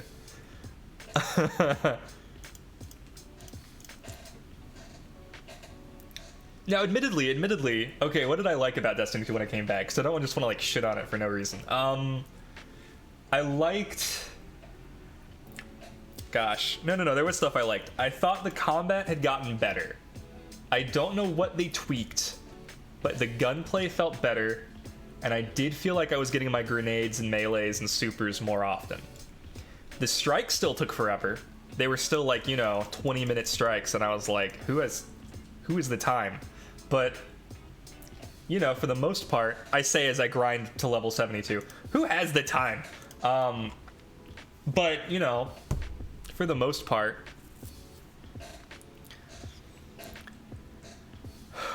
their monetization of story content is admittedly horrid. It blows my mind because, like, what is there to Destiny 2? Like, when I think of Destiny 2, what do I want to be doing? And the answer is always raids. I always want to be raiding. if I'm playing a strike, it's because, you know, the strike is there and it's fine, and maybe even fun sometimes. But for the most part, I want to be raiding. And when I'm out in the world exploring, mostly I'm not exploring at all. I'm like collecting resources for a gun or something. I'm thinking I can't wait to get this gun up so I can raid with this gun. And when I'm playing PvP, I'm like, man, this is a great thing to do between raids. So pretty much the only thing I ever want to be doing is raiding. And despite the fact that I came back full force in Destiny 2 and got all the way up to the light level that I was supposed to be at, I couldn't find a group to raid with. So I have yet to play the Destiny 2, the good ones, the good raids. The Last Wish, and I've heard mixed things about it, but the Crypt, Deepstone Crypt. 20-minute strikes, you play slow. You know, I used to play fast. I entered a speedrunning competition in Destiny 1. This is real. A speedrunning competition for strikes. And we could get those strikes, 3 strikes in a row was the deal. We played those strikes, all 3, in 10 minutes. And it was dope. But they're definitely longer in Destiny 2 than they were in Destiny 1. Part of it's just that we don't have Galorn and Razelighter, or the equivalents of those. That's why I play games like Path of Exile. You have to earn the story, but it's free money-wise. That's nice. I'm told the story is much more engaging and there's actual character development in recent seasons. So I've heard that the cutscenes have character engagement, and those are good. But the actual, like, events are kind of a boring grind. Lore is actually in the game now, and not just in Grimoire cards. And DLC is really fun. I'm assuming that's DLC. Maybe not. Maybe DSC is correct. Deepstone Crypt. I wish you didn't have to pay for season. It's kind of completely unnecessary and frustrating. Same. It's $10 though, right? It is only $10, but at that point you may as well have a subscription service. Kind of reminds me of, well, it reminds me of a subscription service. Which is a lot for a game which has a ton of paid content. Right? Like, okay. The only one that I can think of that's anywhere near the degree of, like, greed that Destiny 2 is, and this is ironic because we're playing it in PDX, is Final Fantasy XIV. Final Fantasy XIV charges you money for the DLC, all of the DLC. They originally charged you money for the game, then they made it free. They charge you money for the subscription model, which may as well equate to the Battle Pass. They charge you money for the cosmetics occasionally. Some of the cosmetics are paid, which might as well be Eververse. And they charge you for a few other things as well. Like if you want to change your character, that's a paid item. And if you want to level up your character, there's a paid item, which there is an equivalent of that in Destiny as well. And then they charge you for data center changes, which is like bizarre. That's so dumb. But, you know, that's the only one I can think of that's anywhere near as greedy as Destiny. It's like 1-to-1. Have you ever bred Inky before? I have not. I tried to buy an Inky the other day for 35 to 40k for like a nothing egg, like one that's not trait locked, and no dice. They wanted 55k for a random egg, and I thought that was too much, so I didn't buy it. It's worth, but very annoying since a lot of other games are not that greedy. Yeah, like Temtem has a very frustrating grind to the same degree that I think Destiny does. And I will say though that the Destiny grind is at least more interesting than the Temtem grind. Like I would rather be shooting grunts right now than just hitting Osakai with Tsunami over and over again. I don't even need to pay attention to the screen anymore. But I don't have to pay for it, which is nice. And you look at games, like people talk about value in video games, and that being either time or fun related. You look at a game like Hollow Knight or Hades, and it's like $7 to $15, and you get as much enjoyment as you want out of it. The entire time you're playing, you're having fun. You're not forced to play it all in a row, and then you can stop whenever you want. It's fine, and nobody cares. That's peak entertainment. That's like the exact level of that's what I would say is like an example of a perfect game cost to enjoyment-wise. 3 seasons aside from the one included in the expansion, so a total of $60 per year if you refuse Season Pass and ignore Eververse. Oof. Pretty standard for MMOs, only because it involves moving the character physically. Yeah, I know, but RuneScape didn't make me do it, so now I'm annoyed. It seems okay, in my opinion. I mean, it's like, it's fine, I guess, but it's pretty borderline, and I don't feel like they're putting out enough content to justify it. It's almost like most of it's bloat. Like, that's the feeling I get. With Final Fantasy XIV a little bit, and also with Destiny 2 a little bit, is like all of these resources that they're putting into the game are mostly bloat to try and justify the cost, but like, this is what I want to ask Destiny players, is like, are you enjoying the game the entire time that you're playing? If not, what percentage of the game are you enjoying? Because I have 2,000 hours in Destiny 1, and I wouldn't even say 50% of that was enjoyed. I would say less than 50% of those hours, 1,000 hours of my life, were like, I wish I were doing something else. And that's a terrible feeling to pay for. That's kind of where I like, that's where I like say I don't think this is justified anymore. If you cut the content that nobody likes and then don't charge them for it, is it a better game? And are you charging them less money? Yes. So then why are these things in the game and why are you charging them money? You know, like, And if everybody's enjoying Destiny 2, every part of it, every facet of it, like they're paying money and they're enjoying the entire thing, then I have no problem with it. But I feel like for most players, it's not the case. Was wondering if you had Breach X, wanted to make Inky 1 out of 1,000 Luma eggs with decent stats, but no worries. I would love to breed an Inky, but I think it's going to be really hard.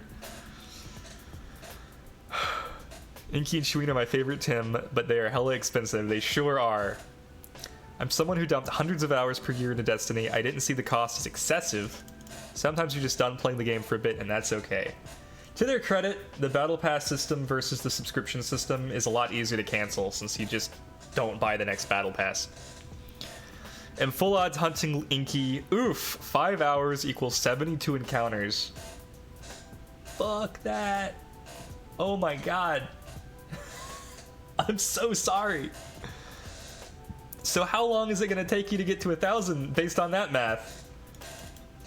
For you to be like even with the odds would be, let's see, 50 hours nets you 720. So about 75 hours. Ow. That hurts to say out loud. I've been done with Destiny 2 basically since I cleared Deepstone Crypt flawless. Nice. Anytime you get a flawless raid feels great. It feels oof since I'm still a student, so I don't like spending a lot on games. Yeah. You should give some of those cheap games I mentioned to try. They're really good. Is there not pheromones for Inky? I think there are. Just hard to find. Just found it funny when I put this 10% completely frozen Inky into the breeding center and the guy was like, that Inky looks like very healthy. Ha! Nope. It's cold. May the odds be ever in your favor, indeed. I didn't get Pyko at Side Park. Oof, with more than 10k. I'm so sorry. So I'm just going to Inky for this week because I hope the game delivers something. Making Destiny 2 look really good right now, Lelouch. I've got plenty of game suggestions that are free. Amazing games. Most have spent 200 plus hours in each. 2,000. Oh, damn. Yeah, Dreaded Moo plays a lot of those kinds of games. Like Path of Exile is a great example. Genshin Impact is another one if you don't want to, like, pay, then you don't have to, but there's definitely pressure to pay, so hit or miss. I love doing Oryx and it taking 2 to 3 extra hours because they don't care about 360 servers anymore and the game glitches out. Rip raid. No!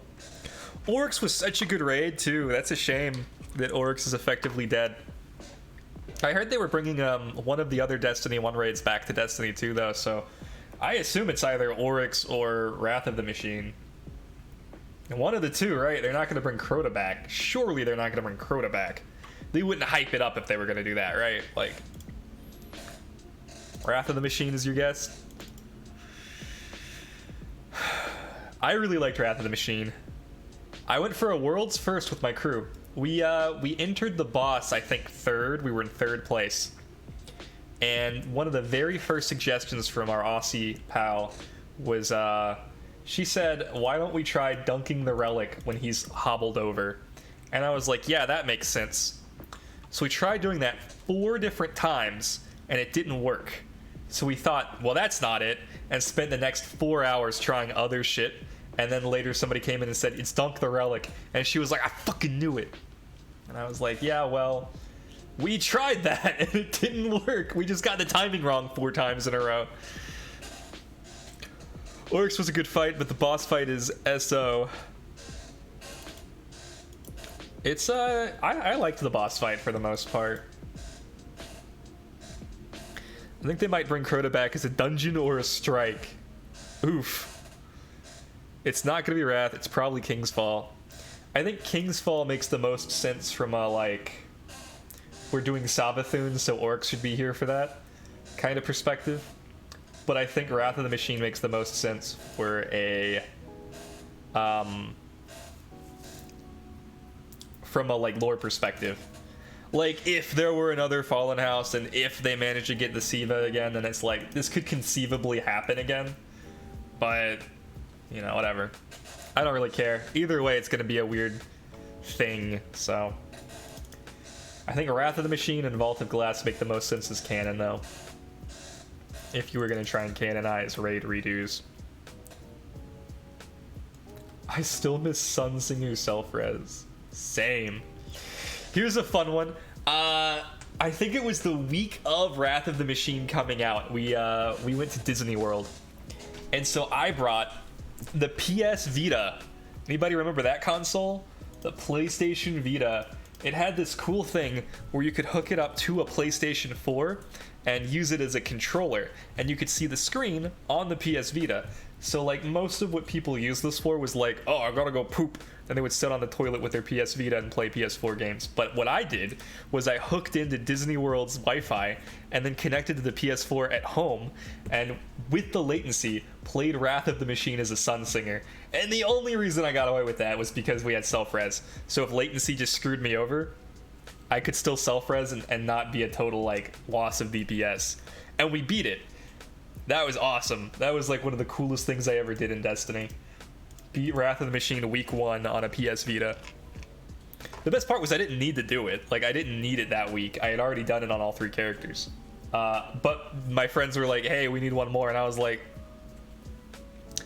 well, if you insist.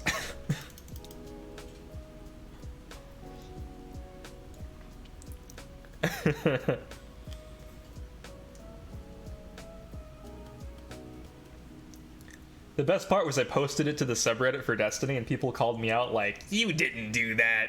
You just beat it on King's Fall, or you beat it on PS4, and then you took a screenshot of you transferring it over to the PSP or PS Vita or whatever. And I'm like, I can't prove that I didn't do that, but I didn't do that. Like, what a weird thing to lie about.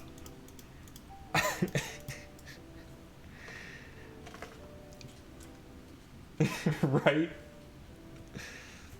Anyway, I have a witness. Aaron saw me do it, so.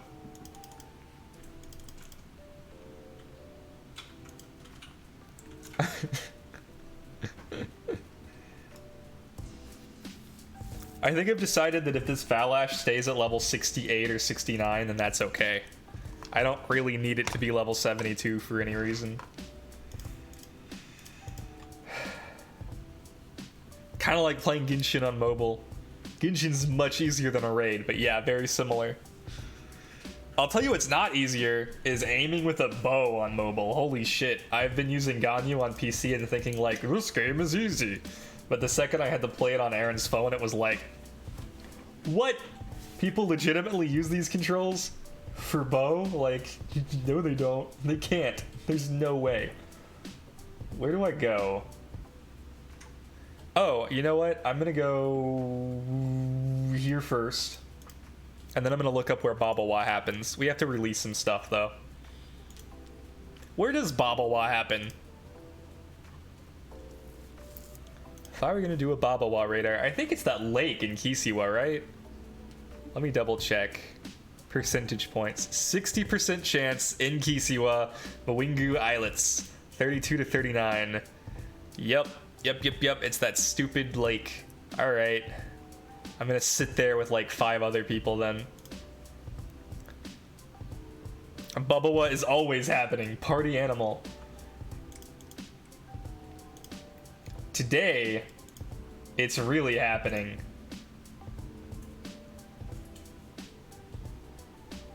We love Bigu. We love Babawa. We're gonna catch so many.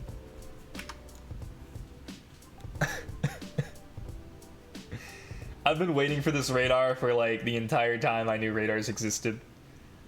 Good luck. 3 gorgeous radars. Well, 1.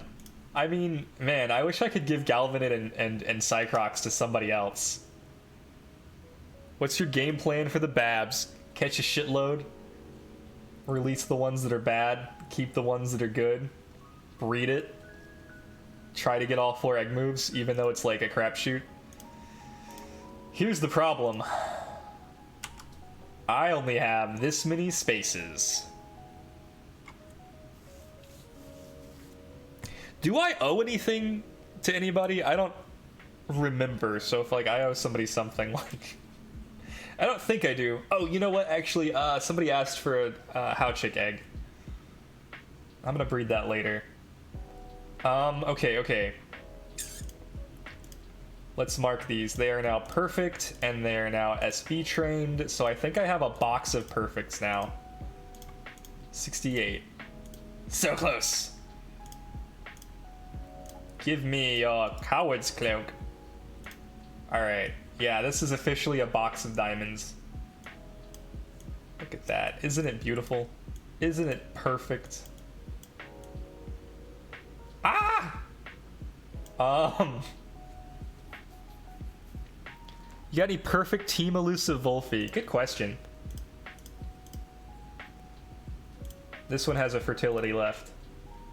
Oh. So I can. I just have to pair this with any 5 SV Mimit with speed.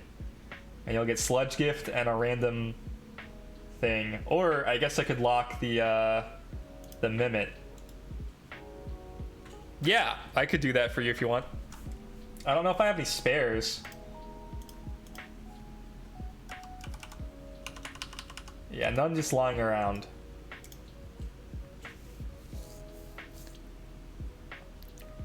I mean, for complete destruction with no mercy. If you're planning on showing mercy to the Babs, the strat completely changes. My strategy is to use toxic moves. I didn't think it through like a whole lot. Let me think. What would be good?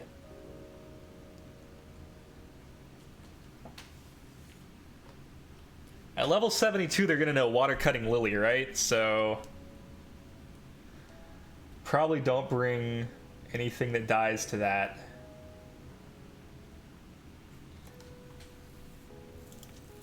Probably don't bring Oshara at all. Give me that lure back. We could bring Tukai. Tukai can do... This is Spreader Tukai. So it can do wind moves. And those are neutral. And then we could bring something that knows a poison move. Preferably a spreader move. Could bring 2 Mushuks. That might work. Don't love that idea. I could bring... No, that's stupid. I was gonna say Zalbian and Gazuma and then give Gazuma a lure and Zalbian could just wastewater them. That's pretty funny. That is pretty funny. Okay, I'll bring these guys for fun. I'll bring these guys as well. And then I'll also bring any toxic user. Any toxic user.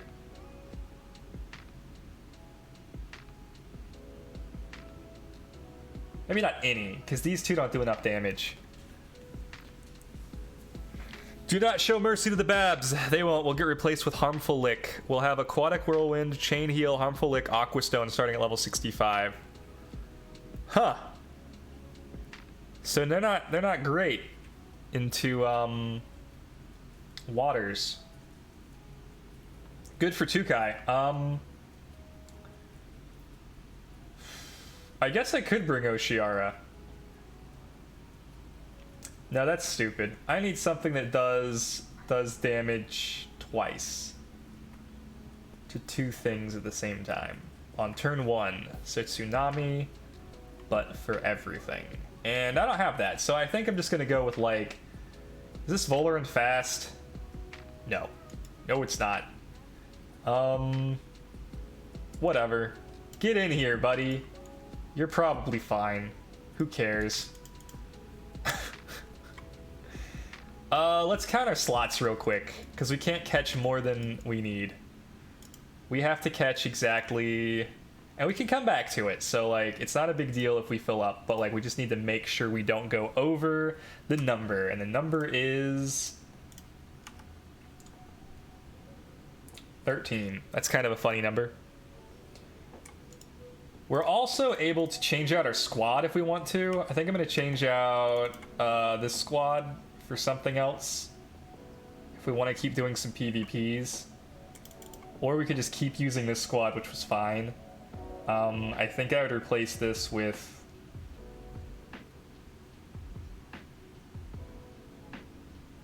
would hedging work? No, that's stupid. Something slow. I can't just bring another Volphy. As good as that would be. Nezla's funny. I don't think Nezla's good here, specifically, but it'd be funny.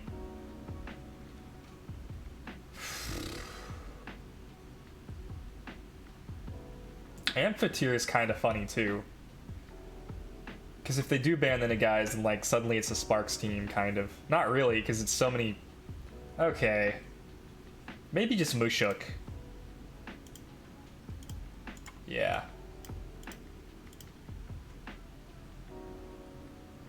We're already using double screen? Damn it. How about coat?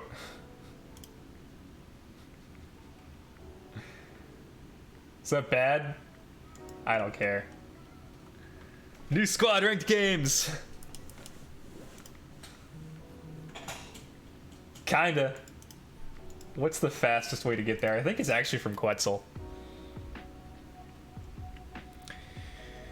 Well, I wonder how easy it's gonna be to catch these guys.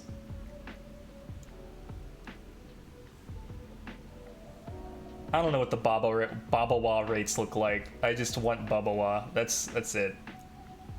We love the Babawa. Chanting while banging fists on table. Ranked, ranked, ranked, ranked. We have to get to the place first and activate the radar, and then we will do the ranked. We also have to make sure to keep track of how many Babawas we get. I should put a counter up here, but I don't know how to do that right now. Actually, it's probably really easy.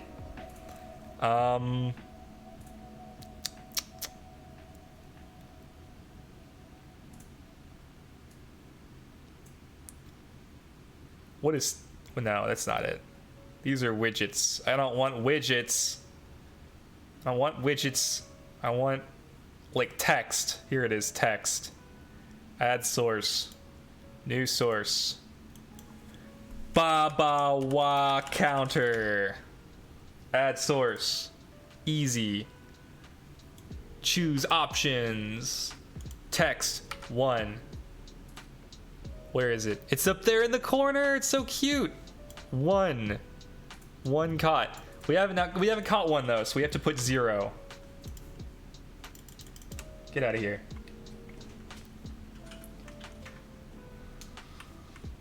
Also, this is a perfect opportunity. Where am I on the thing? There I am. Let me just pin myself right here. I'm gonna catch myself. I have to come down eventually, right? Yeah, there I go. Boop. He's pinned.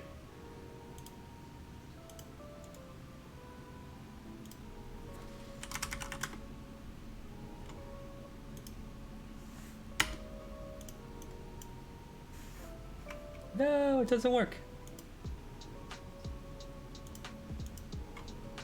Oh, wait, maybe it does. I've disappeared. What? There I am. I'm a Babawa now. The zero's a little cut off on my screen. Oh no. I'll move it right there. Okay. Detroit, become Babawa. My favorite movie. Now that's definitely a video game that I've played. Detroit, become human.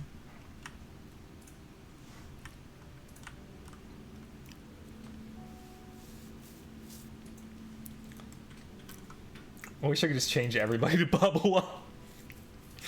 Just for like 5 seconds. We are all Babawa on this blessed day. I've never played that video game. I just think the name is funny. It is a pretty funny name.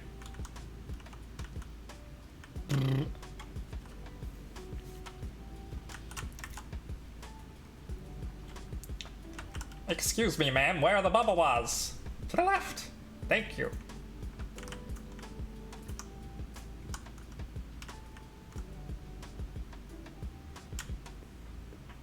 This is such gorgeous art. I wonder if they're going to change it for Arbory since it doesn't seem to have any Arboretums on it.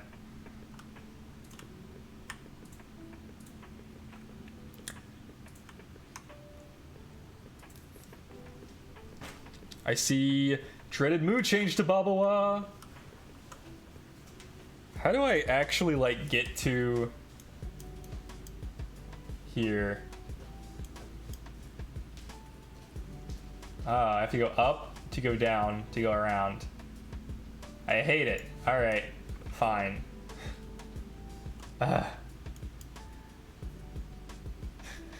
Pretty sure the art was different before Spanku, so probs change it. Cool, cool, cool, cool. They did make that big announcement of like Arbory's coming soon, kind of. Not really. Like that's not what they said, but they said like they were officially like counting down the days or something. Something that they said alluded to the idea that Arbory might be coming soon. I thought that was very interesting for you know, a team that I did not think was anywhere near getting to. How have I not picked these up? Oh, that's why. Soon.tm, Arbory this year. Maybe. Would be funny if that meant they started working on it.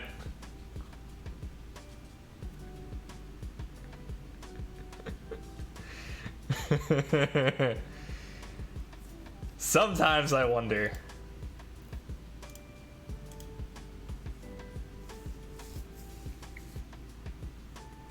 Boop. Big damage. My special defense went up. Boop. Got me.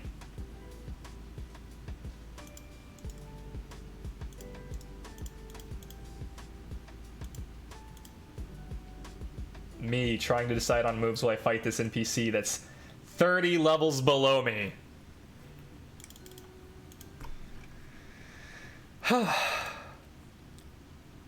Load screen hasn't changed since I think mid Kisiwa might be cool. I feel like it's going to change with season 1 of comp since it's the same art on the ranked screen. Interesting. Super Sent. You can't carry any more cards. Then we'll leave this here forever. Okay. Now we have to get to... Oh, there's more stuff! I keep thinking, like, I'll explore this area later, and then I never come back. Because I just don't need anything from over here. The worst is when they tell me to deliver it to a trainer that I haven't fought yet, and then I get there, and I'm, like, TV training, and I, like, took a small break to deliver the mail. And, oh man, that was a telomere hack? That's depressing. If I'd gotten those would be hotfixes. Wait a minute, how do I get... What?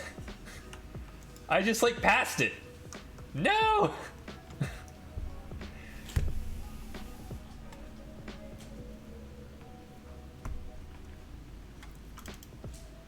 I went to the very center of that Bukuku Glacier. I don't know the name.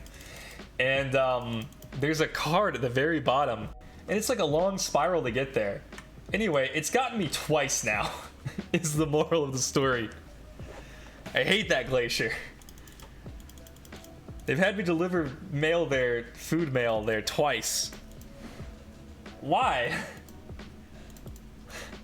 If you're in the glacier, don't order food. The third time they did it, I just straight up said like, nah, and then didn't do the mail that day.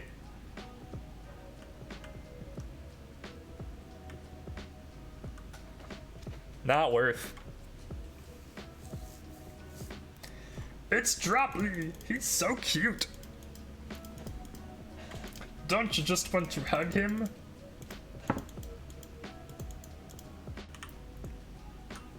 Bye, Droppy. I think it would have been faster to just like go the normal way because I was here and I could have done that. Man, whatever. Okay. Give me that sweet Babawa radar. Babawa. Bigoos. I don't think you can catch Bigoos off of this radar. I'm pretty sure it's only Babawas. Ah. Ah! Moving with just the mouse can be a pain sometimes. I avoided delivery for ages, but recently I've decided to do it with one teleport allowed, and that's so much more chill, especially since I profit via the monoliths and coins. I will go buck wild with the teleports if I have to. Like, it depends on where they are. Most of the time I can avoid at least one teleport, but like some days I'm just like, yeah, you know what? I'm just gonna go ahead and do like all three of them are teleports now. And if I lose $100, like it's worth it for me not to have to walk all the way over there. Yo, where the Babawas at though? No!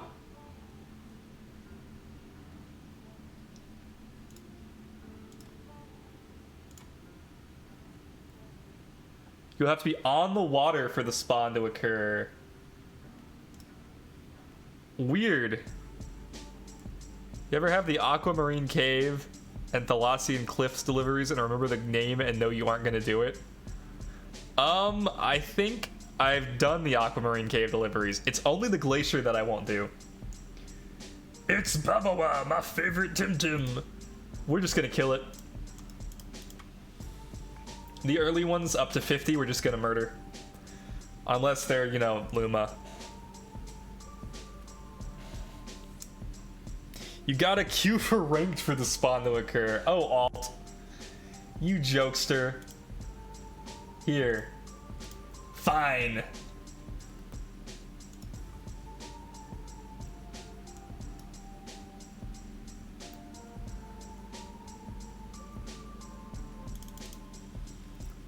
We run from this one.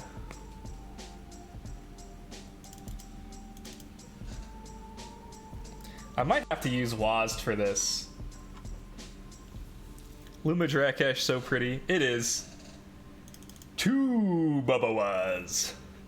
This is so exciting. I love this Tim. This is like my favorite Tim. Feather Gatling. Babawai.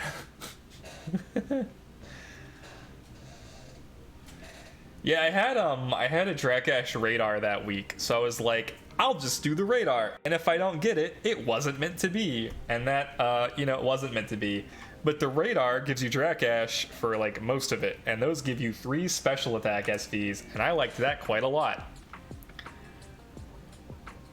Let's count the Babawas, everyone. How many Babawas can you count? This is actually a counter for box space. Let's not forget, we can only catch 13 before we have to go back. But so far, we're up to 4 Babawas.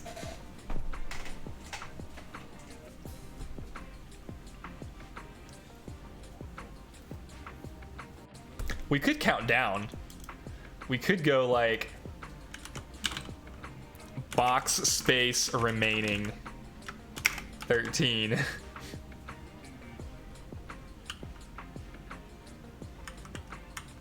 Oh, look, it's WASD. Everyone.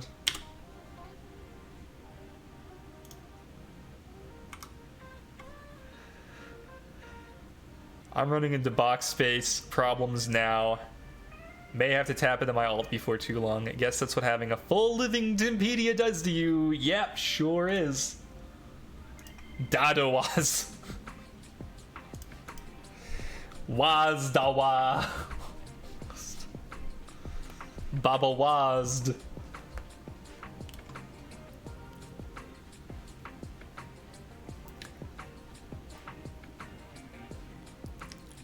Zid and Abby are also Babawaz now. I love it. I have 3 accounts of nearly perfect boxes. Pat Farm. I have a problem. You do have a problem. What are you doing? Pat! No! Hold it forever. Nearly full boxes, not perfect. Oh, okay. Okay. That's very different.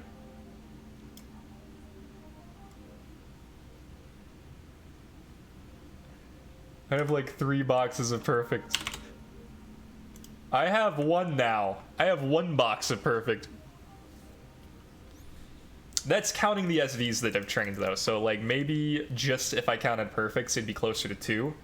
But like a lot of those repeat, so I don't even know if I would count those.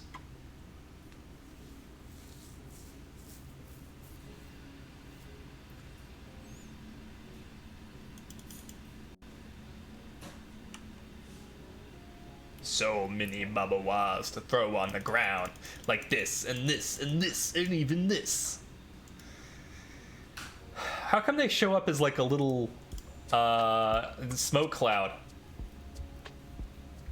Man, if I needed a stamina train, this would be the place. But I don't. So this is wasted. It's not wasted because I always have to see Babawa. I have like 5 built Tulkans and Tukais and Volas. That's how it is. That's how it be sometime. Oop, we're entering our match. Let's fight. Workman incoming. No, I don't know. I don't know. I've played the same team for like 3 months nonetheless, and I'm still not 1500. That's crazy. I feel like you should be 1500 by now. Oh, I don't play PvP. Well, I guess that makes sense then. Never mind. I just feel like you should be because you've given me advice. Let's go! Coat Mushuk is my favorite. Look at this guy. He doesn't need a coat. Why does he have a coat? Doesn't matter. Don't even worry about it, man. Come on, blue team. Pick your Tims. It's Tim time. Tim up, baby. Yeah! Amin Woo. Tell everybody I'm Amin Woo. And I'm loving every Tim I ban. If he bans my 2-rock, I have to ban his Scaravolt. But if he doesn't ban my 2-rock, I get to ban his Kinu or Yowler or probably Calibus or Mix is the scariest though.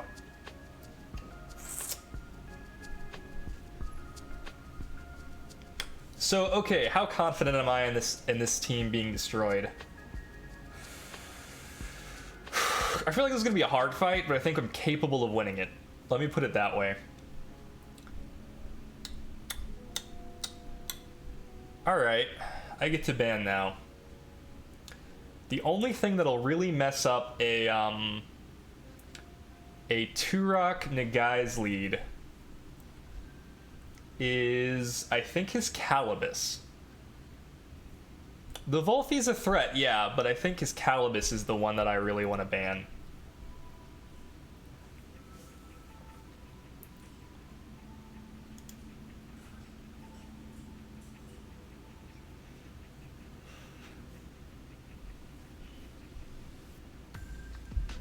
Kind of a weird choice, I know. He goes Volfi. I think I still just go and I Madness buff.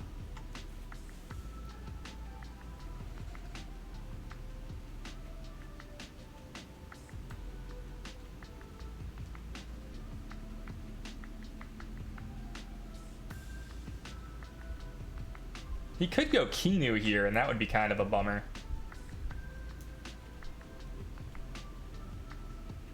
And then I think my second ban has to be his Turok, maybe?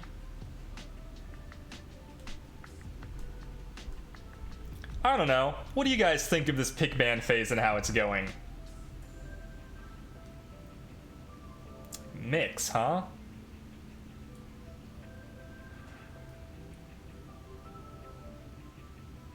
Let's see.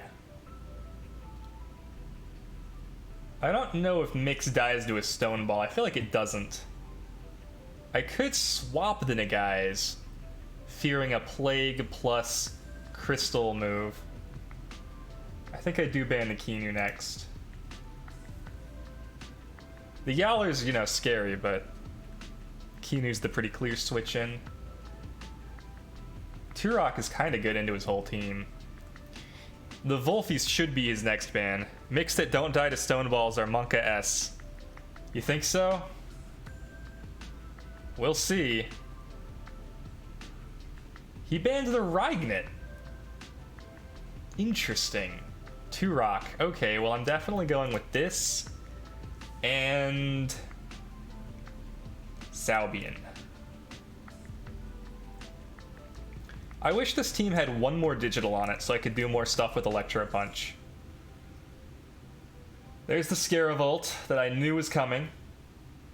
And what else do we have? Monka S, I mean, poorly built garbage that's unlikely to bring you much value, and I used to run bulky Mix. I need to see if my Mix lives Stone Ball. It might. If your Mix lives Stone Ball, Pat has just called you out. Okay, how many things die to Tolkien? One-ish. And that's all the things. I guess Wolfie, maybe too. So two-ish. Then how many things die to Calibus? And it's like one, kind of, two, kind. I don't really love either of these. I think Tolkien's a little better because it's faster, but I also like having the poison. Tolkien just does so little to enemy Tolkien and Scaravolt and Tolrock that I feel like this is the option, because at least the water does something. It literally doesn't matter if it lives Turok Stoneball because it has Rockfall Keck. It does a little bit to me, because I'm about to Madness buff into what is probably a Plague and a Crystal move.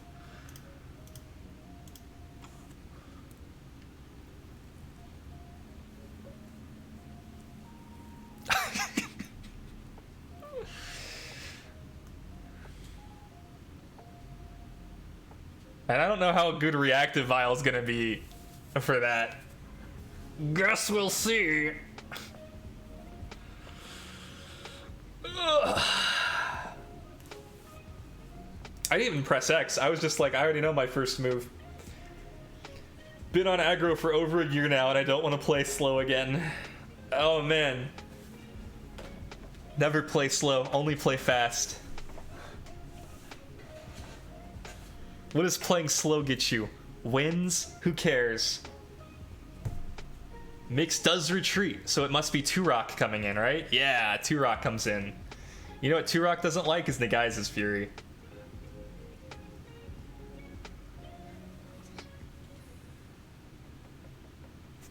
Big buff, big buff. Plague. Alright, big damage for me, but it doesn't matter because boom goes the dynamite. Alright, now how slow do I think his Turok is? Could I realistically Psy-Surge the Turok? More importantly,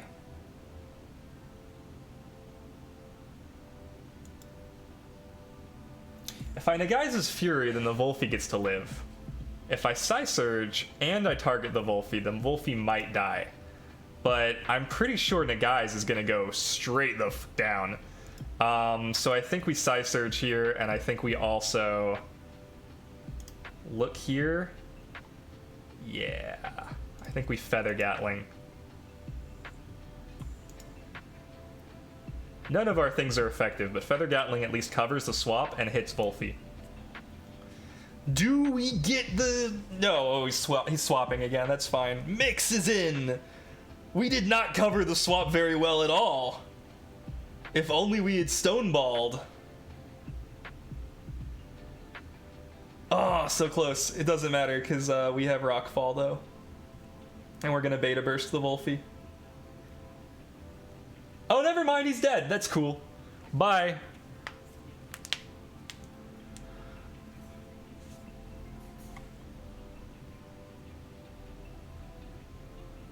Death is always cool. That's what I'm saying. I don't think many folks appreciate stone balls. Steal or go home, am I right? That's why I'm at this buff my guys. Balls of steel.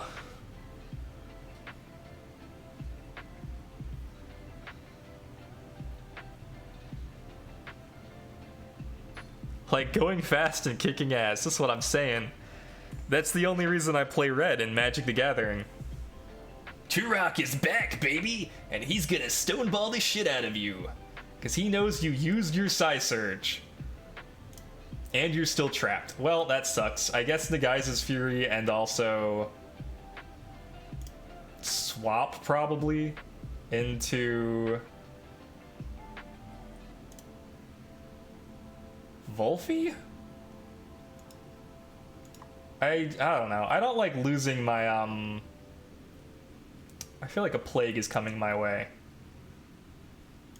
And then he's gonna swap in if he dies.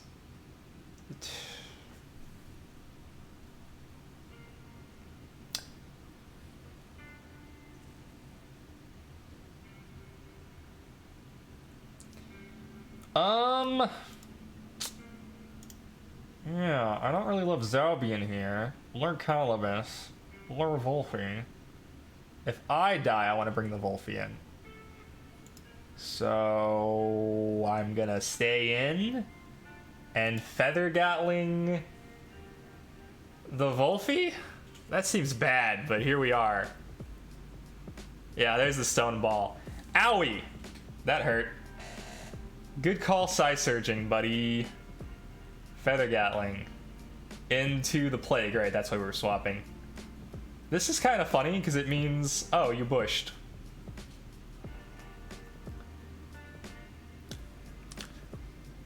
Weird. You have to kill this Turok now, right? But you can't, because I'm just going to swap it out. It's my one answer to...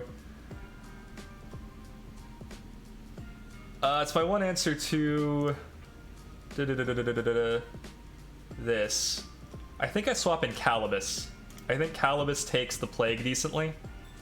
And then fires back with water moves on everything. I like that. The Wolfie has to overexert to Plague too, which is kind of nice.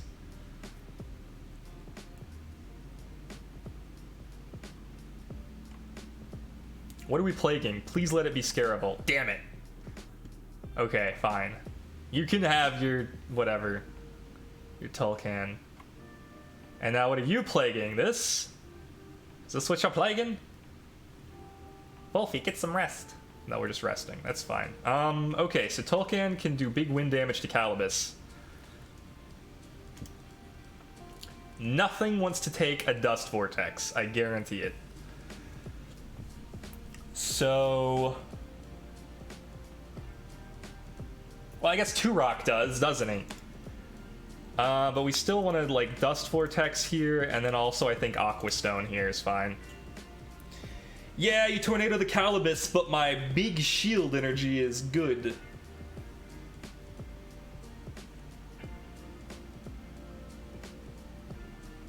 Plagued my Calibus? I don't care, your Tulkan is gone.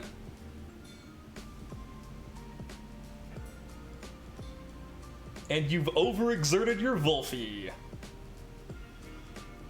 I love it. What's coming out now? It'd be funny is if he brings out Scaravolt because he's very clever and recognizes that I just brought out my Dust Vortex, so he's very safe. And it's funny because I run Sandstorm. I think that's very funny. Yeah. And I mean, he's definitely gonna Lightning Bolt here. For sure. And if he kills it, then, like, I guess that sucks, because, you know, Turok is scary, but I still have my Volphy. I like how this goes.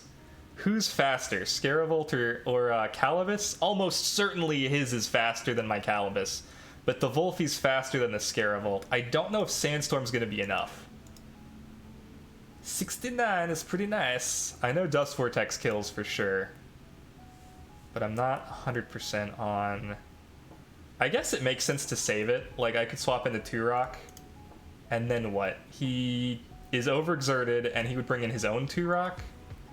Or I could bring in my Zaub against, what, Turok? Do I like that? Well, if he swaps, then... No, okay, I think I do this. Oh, he does! He does do that. Okay, Turok comes out.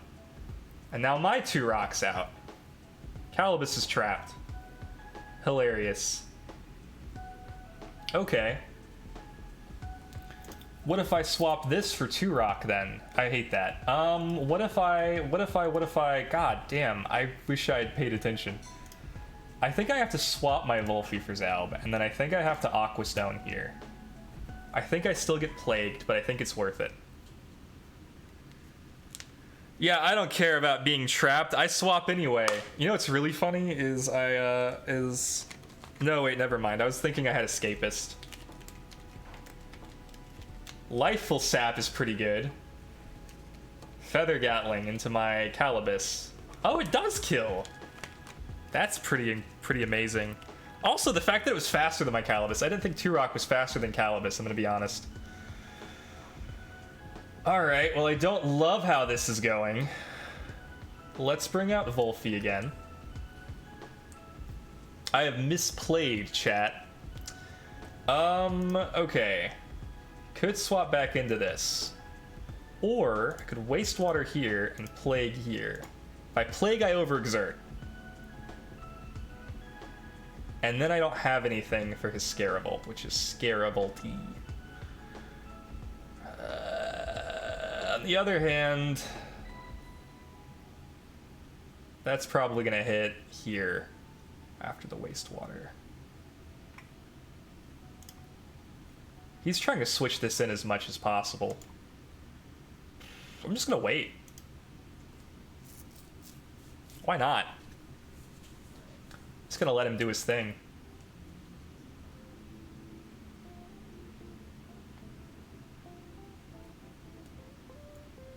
Something's fucked me up thinking about a Tim that's trapped can swap in, but that situation is literally impossible to be in comp. I guess that's true. Does, wait, if you were trapped for 4 turns, hypothetically, would you be able to swap something with Escapist out? Ooh, he swaps in the Scaravolt on this side. He's about to get wastewatered then.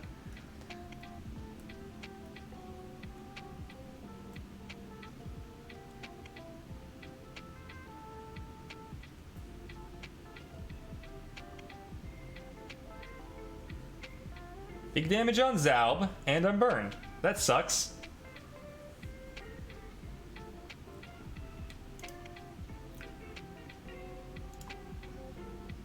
He ought to see that I'm about to Dust Vortex, right? That ought to be very obvious to him. So I should swap to...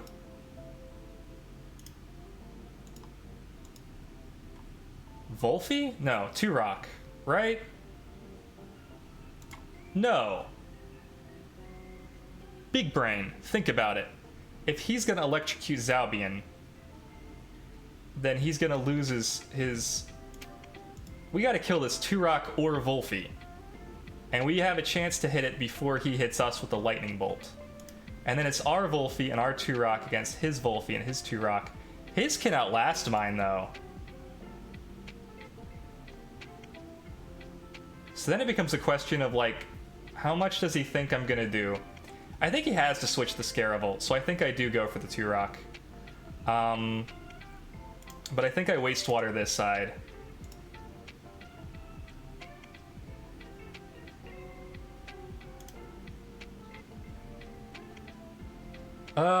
This is hard. Yeah, it is a 50-50. I want to wastewater one of these. Let's just go all in. Wow, we won. Cool.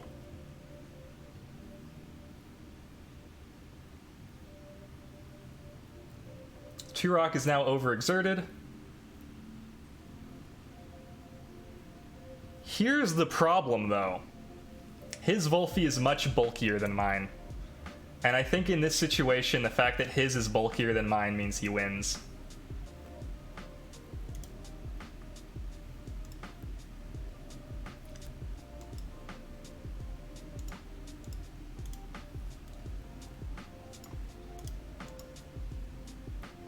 Five-time world coin flip champion. That's funny. If you bulk, if you bush, you'll have bulk too. He's not gonna hit me. He's gonna hit Turok with plague probably. I think I feather gatling here, and I think I just wait. Yeah.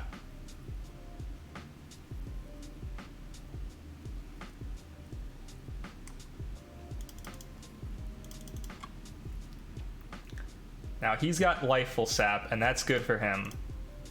But I can Plague here. I think that's the play, because it'll overexert him. And like, worst case scenario for me is he bushes, and then I still am double targeting him. So let's see if that matters. Yeah, he overexerts there. I don't think it matters too much. Matters a little bit. He overexerts on this Turok. That's actually a lot more damage than I thought it would be. So he's overexerted on both his Tims. I should just wait here, I think. And then I should Plague the Turok.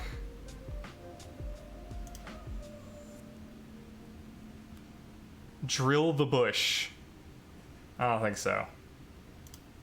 Yeah, I think I Plague the Turok because that's going to do way more damage than the Wolfie. And if he's being sneaky, he'll bush.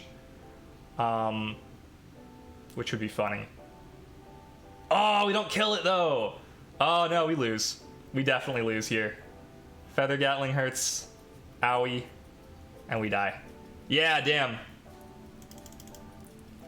That's what I get for not having a bulky Wolfie.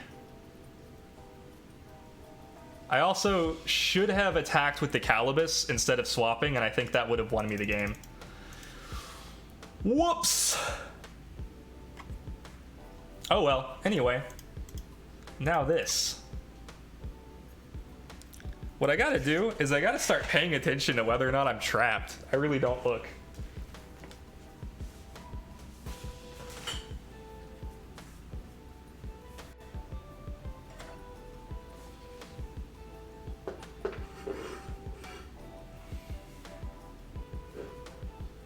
Now I'm messing with the green screen lighting to see if I can get it to like look less bad. That looks okay. No, wait, yeah, there it goes. Ah, it's on this side now. Damn it, I can't win. So it turns out the turn was 2 coin flips instead of 1. That's how it be.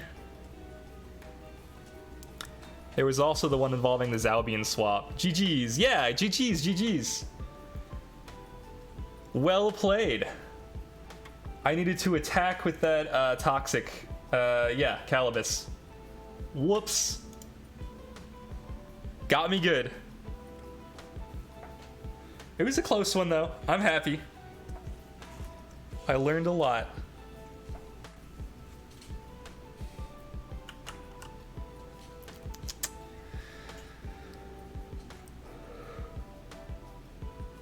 Let me check this. It's funny. Wind burst. Oh, we're fighting. Fight again. For power. For domination. For points. For money? Why not? I kind of want to build Lemon Maplet's team. I really like that team. I think it's so cheesy. But I know she managed to get to, like, I think almost to 1500 with it. Ooh, look at that shiny Mimit. Ha! Hey, this team looks familiar. It's just talking about this team. What do you ban here, my guy? The Nagais? That'd be funny. You ban the Turok. Interesting.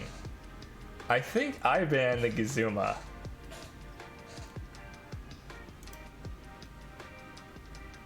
What do? You bring Loadle? Do it. I thought I lost in the beginning after I banned Reignit over Volfi. No, you pulled it out. You pulled it off. Let's bring our own Reignit.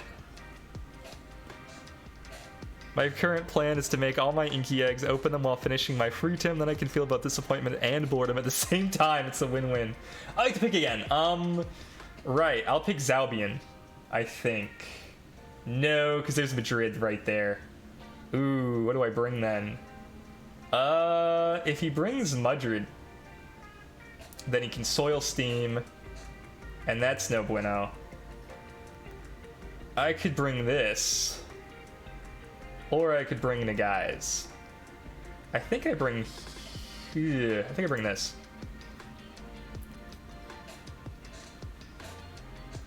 They're gonna do a Loadle cheese. Oh, absolutely, which is why we have Reignit. They can only cheese into, what? Their Mimit, I think? Yeah, I think I'm fine with this. I think we can... I don't know if we can kill the Loadle. That's gonna be rough, but we can certainly get close. I'm gonna ban their Madrid.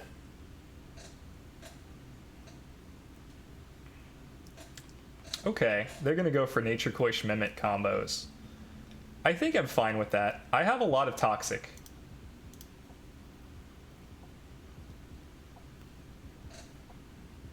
This guy is on the Temtem Core Network Minor League team. Oh, so this is informative to all of us. Interesting.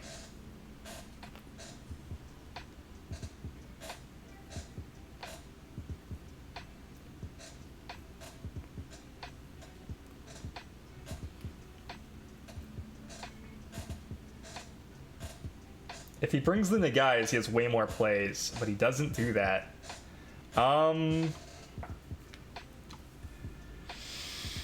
He might not need more plays. Let's see. I think in this situation, I like...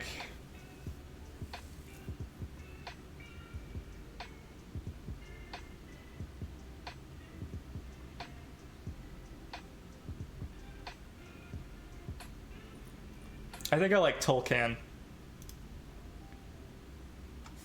It takes Water Cutting Lily a bit better. It's pretty much my only reasoning. I played him 5+ times on ladder recently. Yeah, what'd you learn? They ban your synergy on E-Punch if they smart. They did not do that, though. Okay. So I'm pretty sure I'm gonna E-Punch.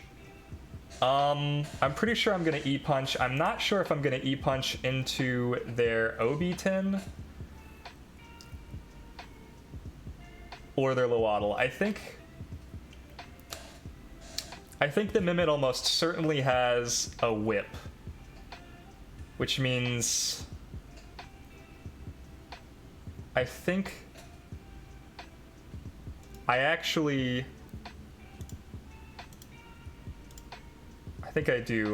just swap Zalbian. There's Mimit, there's the whip. I'm not 100% sure if this is going to be fast enough.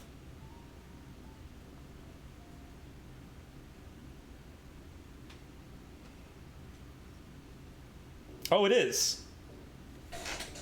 Got it.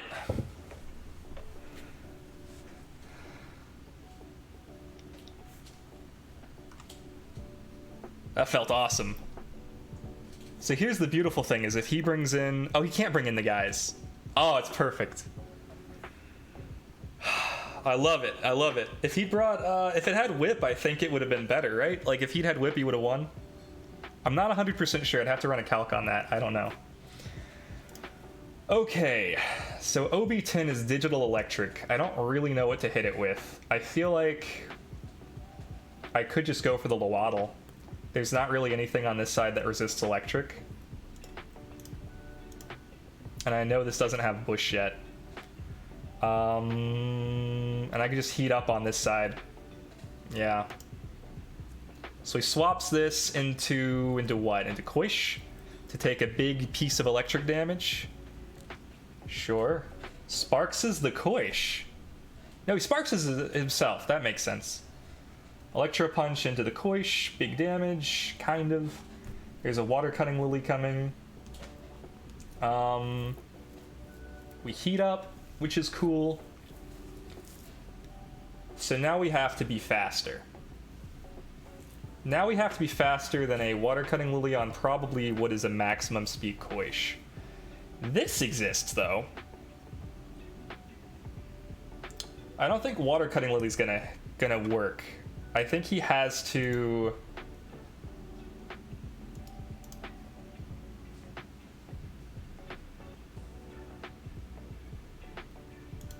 Let's try it.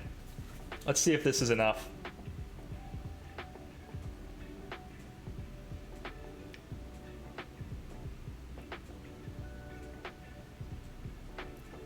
I am now at 80 Inky and I'm done for today. That's like 5.5 hours. I think it's wise to be done. Ooh, he does get the Water Cutting Lily off. On what, the Ragnat? Yeah? Wow, we were so close to being faster, huh? Maybe not that close. Quish is down. And then this Cyber Claw is gonna hurt this OB10 pretty bad. Yep. Awesome. Awesome, awesome. So now Lowaddle comes out, and his last one is Zaub. So we're just gonna do this, and then this.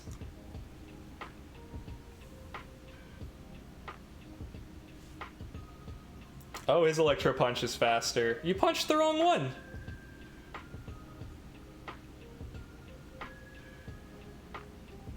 I did that because I thought he might Faraday Cage himself, but he Faraday Cages his Albion, which is smart, and that might kill me, but it doesn't. So then I get to Electro Punch his Lowaddle. Hype. Okay. Cool. You forgot Electro Custodian. I always forget Electro Custodian, yeah. So actually the Zalbian was never in danger. He might have targeted it though. Okay, yeah, it wasn't a mistake. It was Electro Custodian, the whole reason I run that. I'm so smart. Just kidding. How do I forget these basic things? Lots of good players, even around 1,000 plus. Absolutely. Though I might have gone against you, but I just broke through 1K after the battle with Land. Congratulations! That's awesome.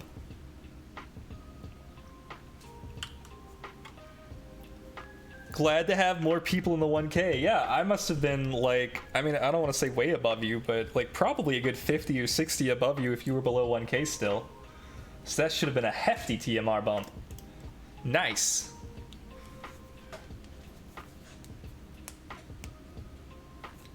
Big Babawa damage. Can't handle a noxious bomb.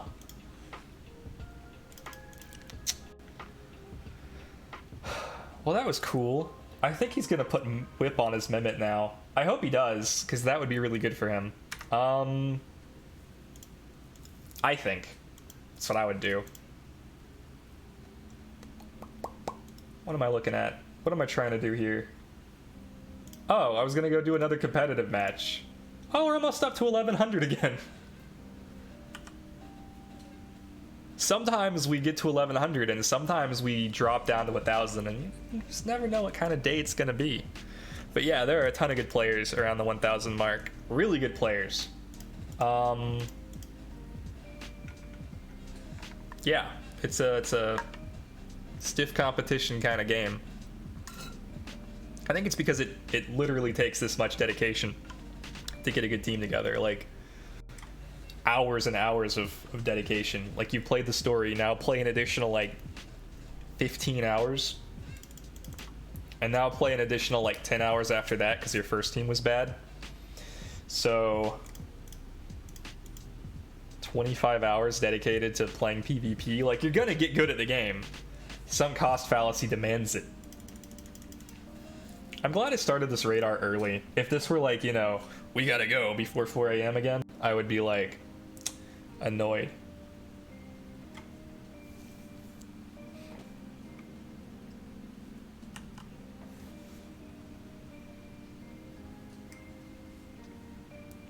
Two Babawas.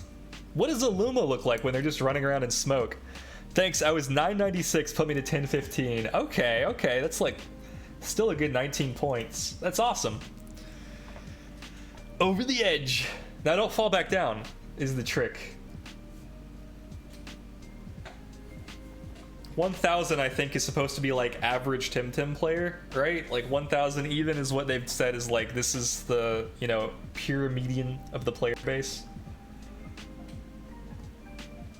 Or do, because you probably will and don't worry about it. That's the better advice. Yeah. Some days you just drop. I'll never know if it's Luma. I have to encounter it.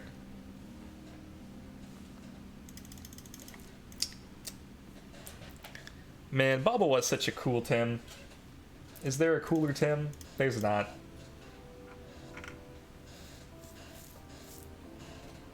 I need to start waiting with Volerand because I think it'll go faster. I think it'll be less animations. Not like that much less time spent, but you know, like 5 seconds each encounter adds up after 400 encounters. Certainly the first 100 I won't need to worry about it. Let's go, Babawa! Can't wait to get a Luma Babawa and then have to spend, you know, 4 egg move TMs on it. What are the egg moves for it? I know Revitalize is like vital. I guess I could check. I've got the internet. Man, I have too many things on my face. Babawa's big egg moves. Bubbles. Probably not going to see a lot of use. 27 damage for 5 stamina cost. It holds 0 with no priority. Not like anything to write home about. Ice cubes. Yeah, that one's pretty good. I don't know if it's amazing. I don't know if it's better than Water Cutting Lily, Aquastone, and Ice Stalactite, but it's certainly a turn 1 physical move, or it gets Aquatic Whirlwind too. Maybe you do Ice Cubes. Revitalize, that one's important. One could say Vital. And Toxic Slime. It doesn't get another big toxic move, but it's only 50 damage. No Nox Bomb for sweet baby Babawa. Well, we know for sure Harmful Lick is OP, right? 150 damage, and it holds 0, and it lowers their defense. That's pretty good. And Water Cutting Lily is OP. It's like half the reason you run a Babawa. It's just like Kush that way. So you can run Kush and Babawa, right? And then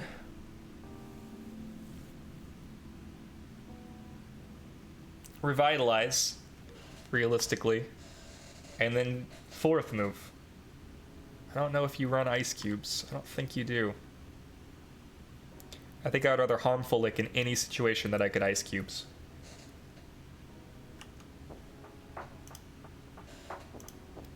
Let's see if I'm dumb and chat tells me I'm bad.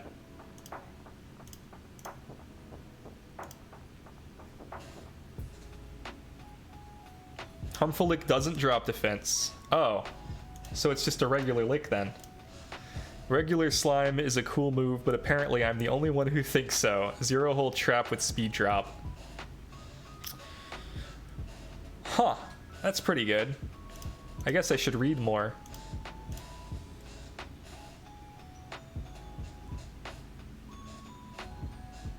Regular Slime, not Toxic Slime. I see. I see. And if I were a cool person who looks at Tortonite's Garden for all their spreads, that would mean Babawa would run. Where is Babawa? Oh, there he is, at the bottom of B+ tier. Aquatic Whirlwind. And Ice Cubes, and Aquastone, and Water Cutting Lily. No Revitalize. Interesting, interesting. Okay, sure. Grunty with Illuma Drakash. Oh my goodness. Oh my gosh. Is this real life? Oh. Look at all these things that have 4 times weaknesses to the things that I run. It's just a matter of lining it up. Oh, 4 times to water, 4 times to earth, 4 times to nature, 4 times to electric. I am so mad. I hate them because of the Drakash. If they ban my Volphy, I have to ban their Gary, right? Like, I don't have anything else against Gary. Why would they run Gary? Why would they think that Gary's important? Are they just trying to get rid of my Tims that have Earth moves? Because Earth does so much damage to 1, 2, 3, 4 of their Tims. Maybe. Now pick something. I don't have any turn 1 water moves is kind of a bummer. I don't think I'm worried about their Scaravolt at all. Okay, so they're bringing Volphy. Volphy's a smart pick. I'll bring Mushuk. And then you'll have to bring Barnshee, I think. And then I'll have to bring Ragnit, I guess. Then I don't get to run the guys, and the guys gets a free madness buff. What is the name of the trait on Gary that gives it 2 evade? Can you say it out loud if you remember the name? Automated? Autonomy, that's it. I knew it was auto something. I got autumn, and then it failed. Okay, what am I gonna run alongside this? The Drakash and the Volphy are both afraid of Mushuk. I feel like I gotta bring Mushuk, but I feel like they're gonna ban my 2-rock if I do that. On the other hand, if I don't bring the Mushuk, they'll ban it, so... Sure. 2-rock. Now what?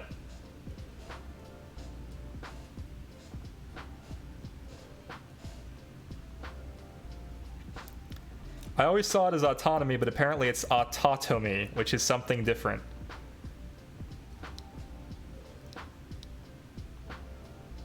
It's autotomy, but maybe I misheard. Yeah, no, I had no idea. I just assumed it was autonomy as well. Oh, I get to ban something. What don't I like?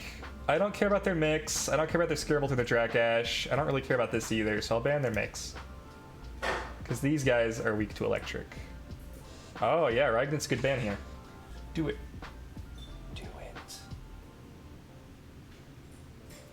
This is an odd first choice. I guess they want a Toxic Ink very quickly. Okay. That's fine. Bringing 2 flyers in. I'll bring Calibus, Zalbian, and Mushuk probably. I don't think I need this at all. Yeah.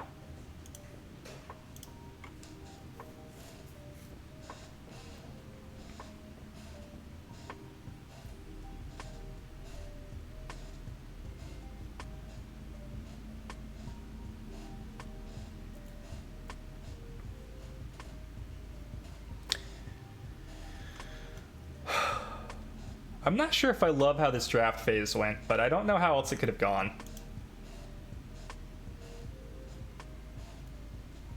So I've got a choice now. If they go Plague plus Toxic Ink into my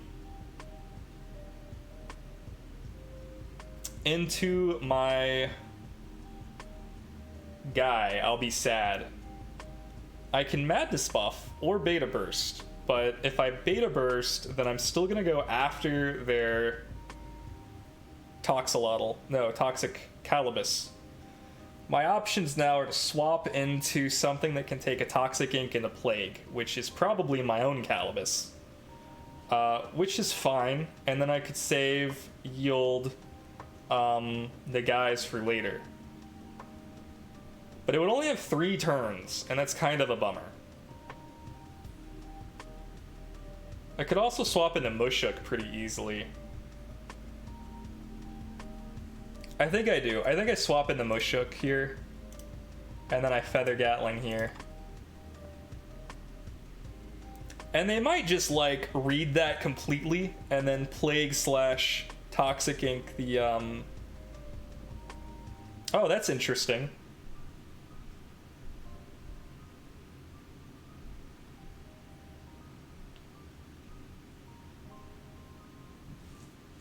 Now I'm sad I didn't Madness buff. And they Plague the Turok. Okay.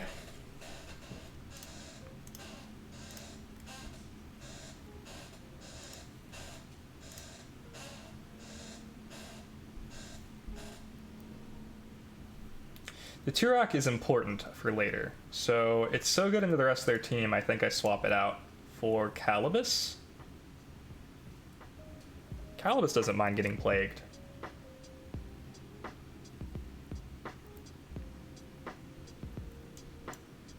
Yeah.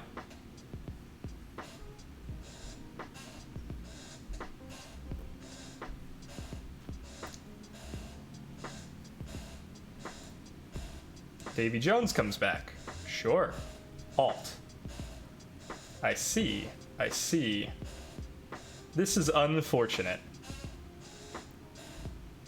Well, now they have a free into the Calibus. I think I'm fine with that.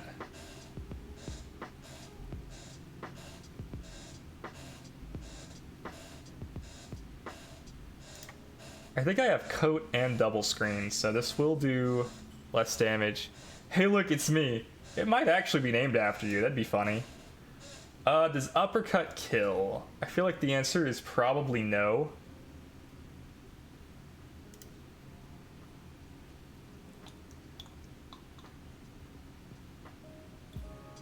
On the other hand, I don't want to stay in here that long. And then I think I just go for,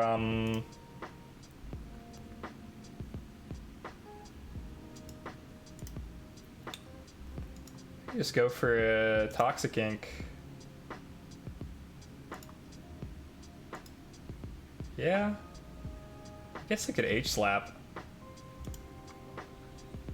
But like what? So yeah, no, we Toxic Ink here. And we just see if, you know, we can kill the Volphy.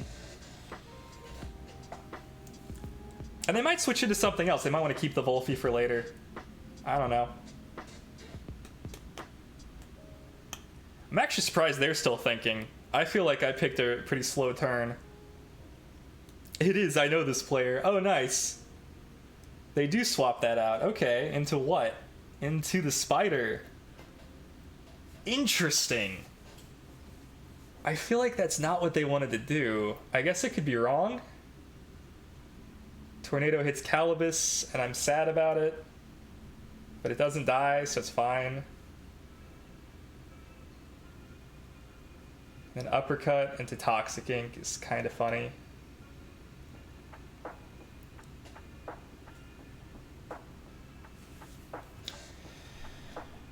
And then I guess I just like... I mean, I'm gonna lose the Calibus either way.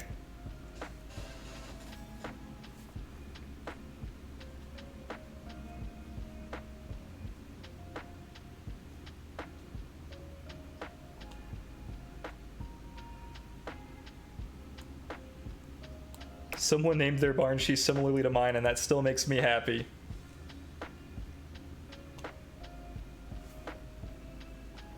It's funny that there are 2 4x weakness Temtem on the field, and they've played in such a fashion that I don't have either of my 4x Temtem damage out.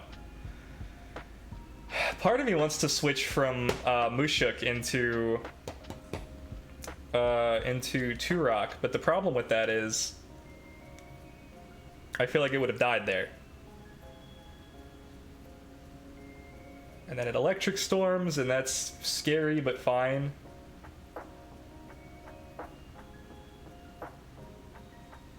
Calibus dies, which we knew it would.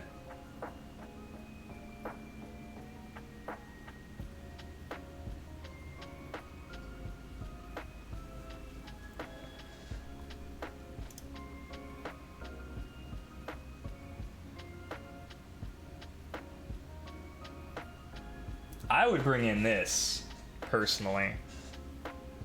I think that's the play, is to bring this in to keep me from bringing in the guys or Turok. Turok pretty much spent at this point, but like, I'm not going to throw it away. I think it could still do work against Tolkien. It does have Tornado, so if Davy Jones does come out, then Turok is actually a pretty good move here. Yeah.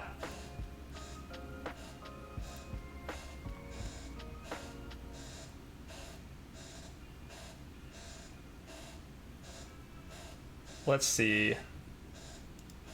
We're probably not going to outspeed anything, but on the off chance we do, I think I want a perfect jab, and then I want to...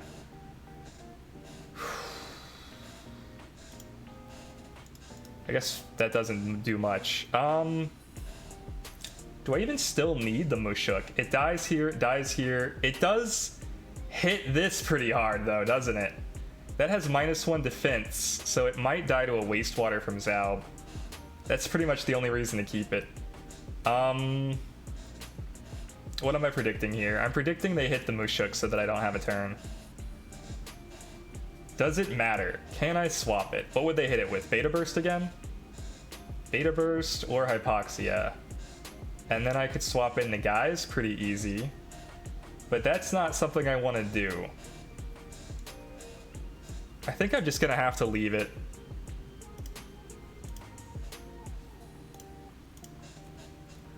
Has Barnsey trait been revealed? I'm pretty sure it's neutrality. I think I hit it earlier and it, I could be wrong. I could have, like, been thinking of a different game. But I'm operating under the assumption it's neutrality. E-Manip on Mushuk makes sense. It's gone. Done. Tornado! Big damage! Aquastone hits Turok for big damage, but not big enough. I'll bring in Zaub.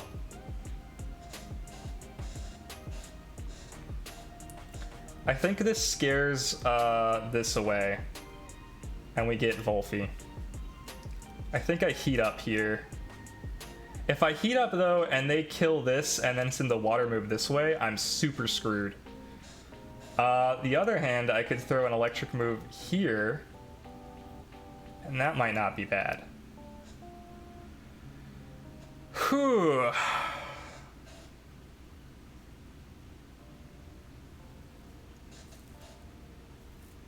Heat up, potentially lose to Calibus. Electro Punch here, potentially lose to Volphy. Wastewater here, and that's fine, but I probably won't kill this, then it has another move. And if it swaps into Tolkien, then that's dumb. So I think I do Wastewater this, though. I think Wastewatering the slot and then Feather Gatlinging this slot makes the most sense.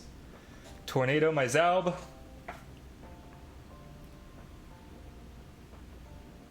And then the fact that I have Feather Gatling first means this dies.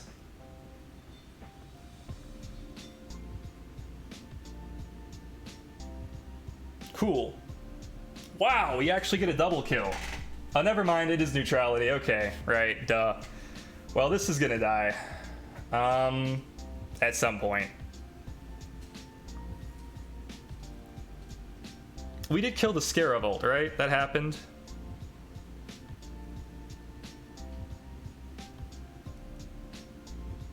Tolkien comes out. Tolkien can shoot a flying move here, which is terrifying. And I don't want to do that. So what I'm going to do is I'm going to swap in, I think, Nagai's here.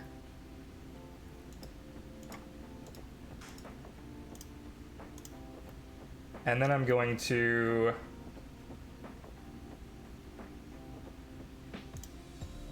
Gosh, that sucks.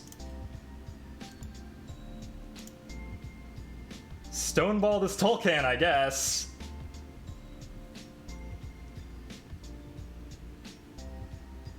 And then it'll die, and then Zalbian will come back out.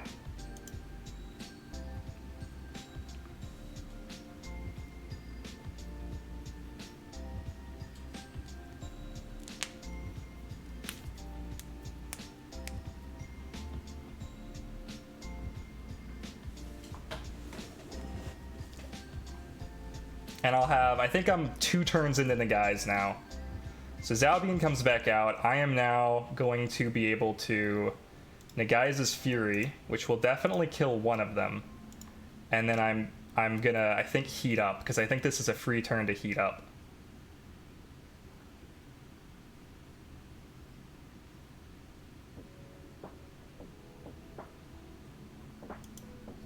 The question is, which one are they gonna swap? I think Tolkien's the smart swap.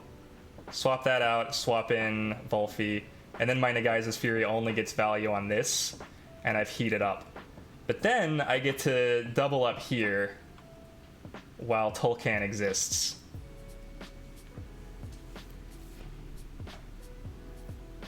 Do you engage in the fight for Breeding Center bench space? No. I'm okay losing the bench.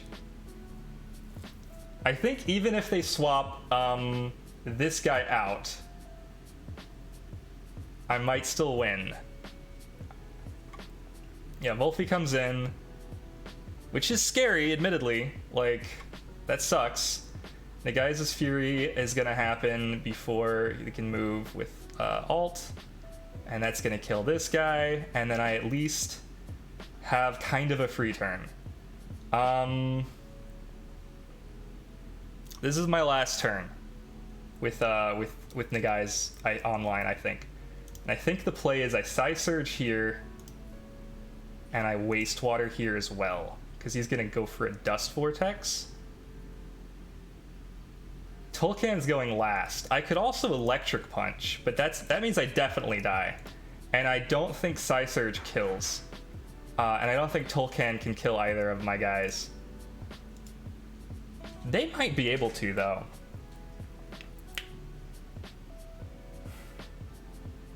But Plague would kill this, so I think Wastewater's the only way.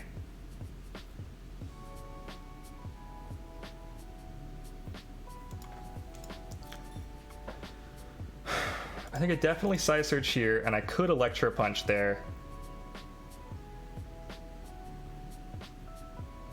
I know I'm gonna get Dust Vortex and then Plagued. So I think this is the only way, yeah. Ugh!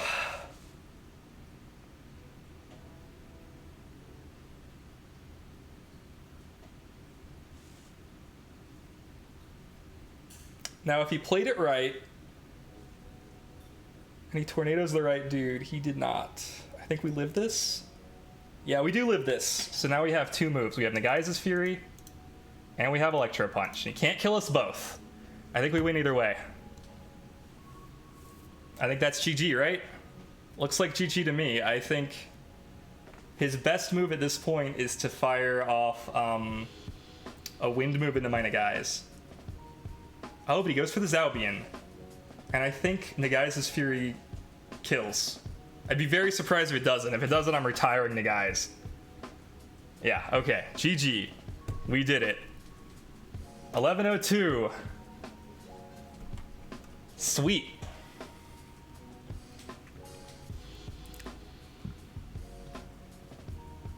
I think if he had attacked my Zalbian, he would have won. Hey, Valley the Legend, how are you?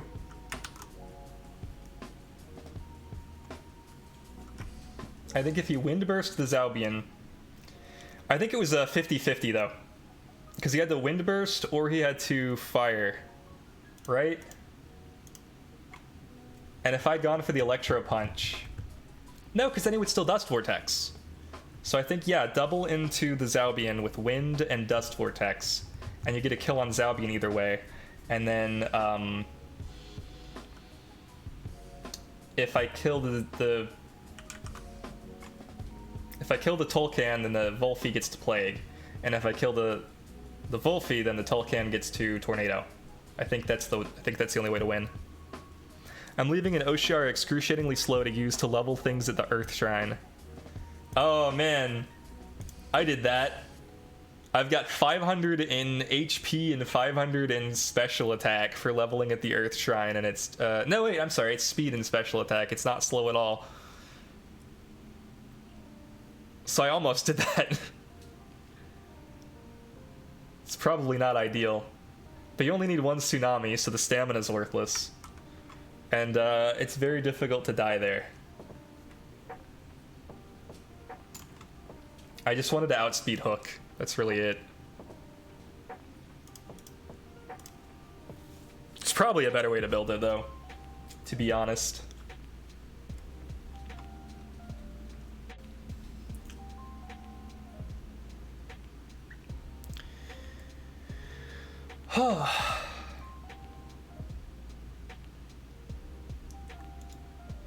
Just need to get to the level where that's a thing. At 47 right now. Just train, just need the raw experience. Such an obnoxious grind, huh? Well, good luck. I did that earlier. I got almost all my Tims leveled up, and then I stopped in the Valash.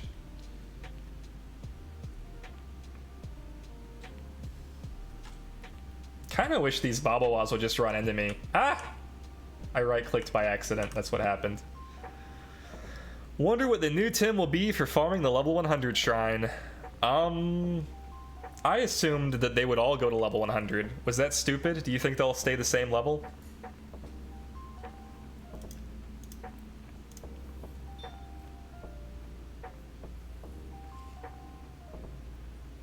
Seraphim.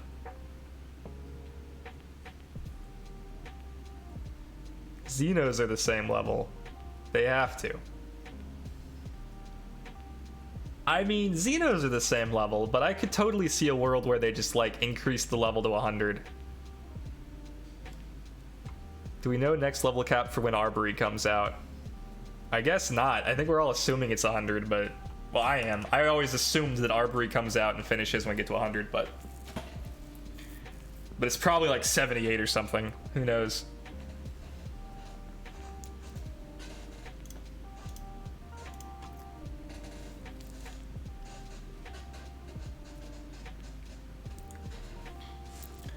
Player progression. That's interesting that you think Xeno is good for player progression. Okay. I'm not saying it's wrong. I'm just thinking I never considered Xenoreth good for player progression. I like scooted past it and decided the shrines were for later. And you don't actually have to encounter anything in the shrines, right? Like you could just like go evolve your 2i and leave.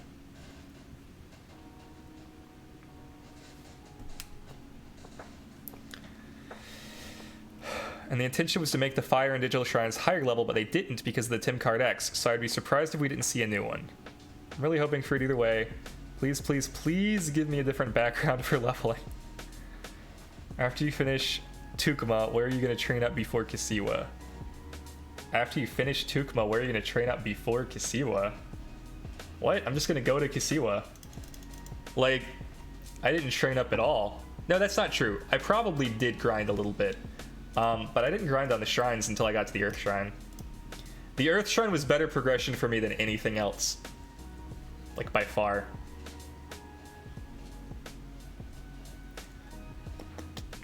But that was also when Aquatic Whirlwind was around, so I was, like, one-shotting these guys with an Oshiara.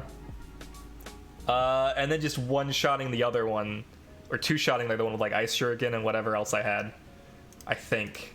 I don't even know if I streamed that.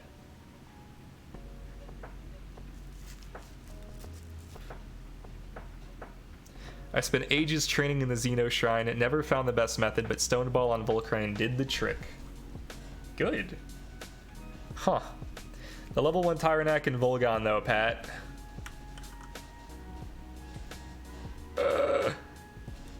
I guess.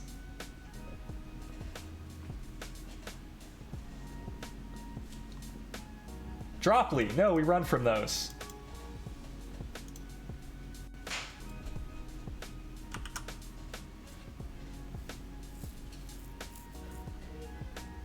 Babawa.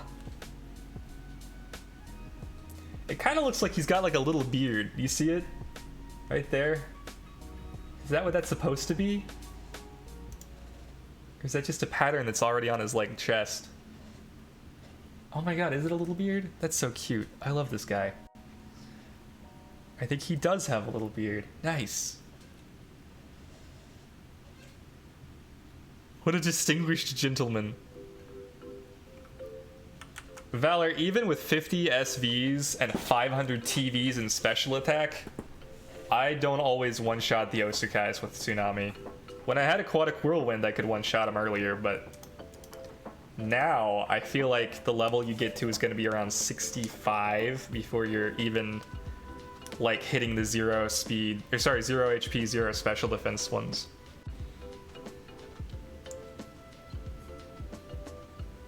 Yeah. Pat Farm has it. What is Sarah Batillo's Wrath? That is Super Tsunami, and it's a 3-hold move, so you don't get it off of Hurry Wart. And it's available from a quest, and you have to go to the Water Shrine for it. Or you can trade somebody who has it already, and then they can trade it back to you, and you can do the quest later. I just like took forever to do the quest and never did that though. With Synergy Master Windquake Ally, you can one-shot them, but then you're missing a slot of leveling, so not worth at all. 2-hold. Oh yeah, 2-hold. I always forget they use computer logic. It starts at 3, so you're not... Yeah, you hold, so the turn 2 moves are 1 hold. 2 mana, 3 mana, 1 mana. So like, you know, a 1 mana creature is turn 1. That aligns. But a 0-hold move is turn 1. And it trips me up, doesn't it? Off to Dreamer Jail, you made a minor factual error. Oh no. I'll cry.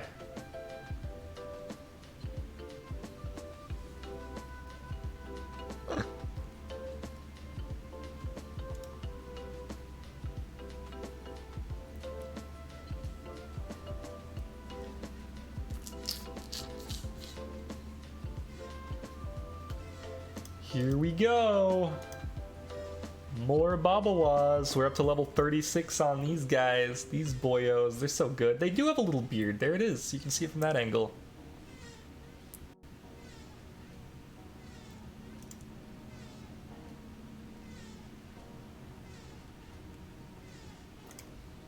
Come on, Babawa. Show up in greater droves. Ooh, we're officially on like stat increase 1. I guess we can start catching them, huh? My Mimit radar is epic. 40k already. That's awesome. What if I just do this? What if I just like throw a Tim card, and if I catch it, I catch it, and if I don't, it dies?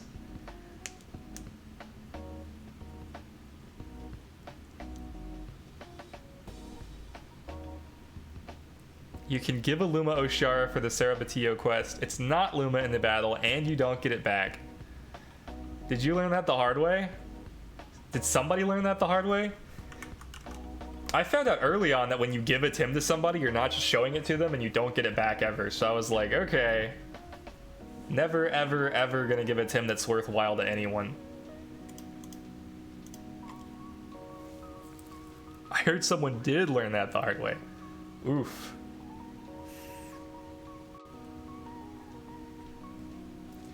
Man, I waited till the last second on my Mimit radar, and I like wish I'd spent more time on it, but I was too busy that week. I think our power ended up going out too. It was like, Oh, it was our internet. Our internet went out. That's right. You can trade a Luma Ukama for a Luma Taifu from the Ukama lever. Interesting. Why would anyone ever do that, though? Kama's good and Taifu is bad. Ooh, we gotta first live through that wind thing. And now we're gonna die. Owie. Never mind, we're fine. Tim cards. Get in my Tim card, baby. You'll be sorry when Taifu gets gravitational obliteration laser next patch. No, I don't think I will. Someone has 2 Ukama and 0 Taifu. Well, then they sell the Ukama and buy something else.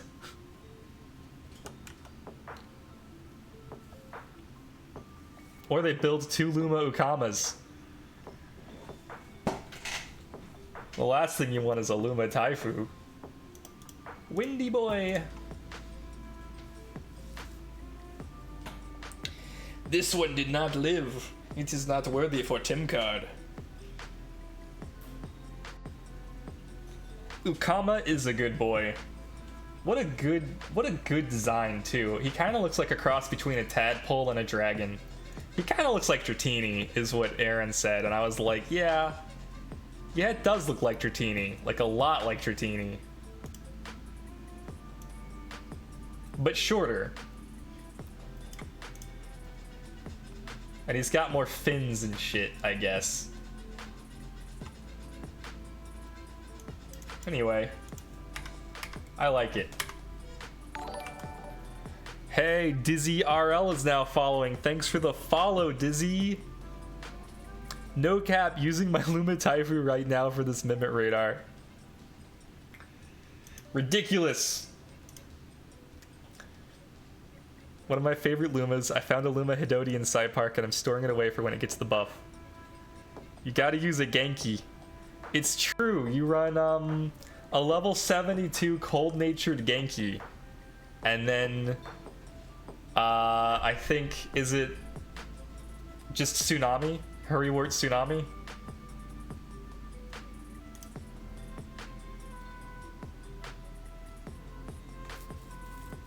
I don't have a Genki cold-natured or an Oshiara with 1 special attack. That sucks. Sorry to hear it. Can we just turn that 2Y into a 2-rock thingy here at level 6? I think so. Yeah. At any level.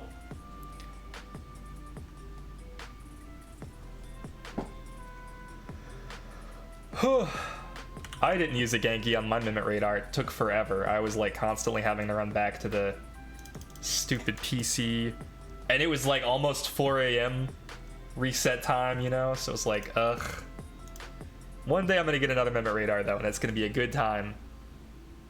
It's 20%, right? So radars, more like stupidars. Most of them are. Yeah, I would agree with that.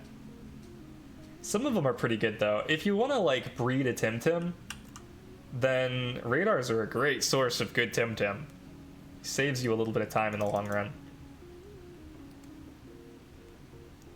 I bought a breed checked Genki off someone and trained it up to catch Mimic.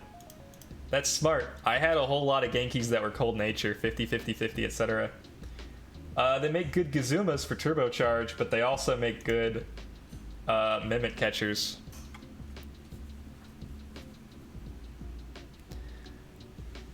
If you could choose your radars with more accuracy, they'd be great for TV training. Yeah, strongly agree. Sadly, you just have to roll well. And that's life. Let's see, is this a 50 SV Babawa? Does it get to live in our PC forever? It does not. Goodbye, you've been voted off the island. You just like chuck the card over the edge, right? Bye! Have a good fall. Roll more good. I'll try. If you could choose your radars, I'd have a Luma Drakash. If I could choose my radars, I'd pick Drakash like every week. That thing is great for farming special attack. Not every week, I guess, just until I was done farming special attack.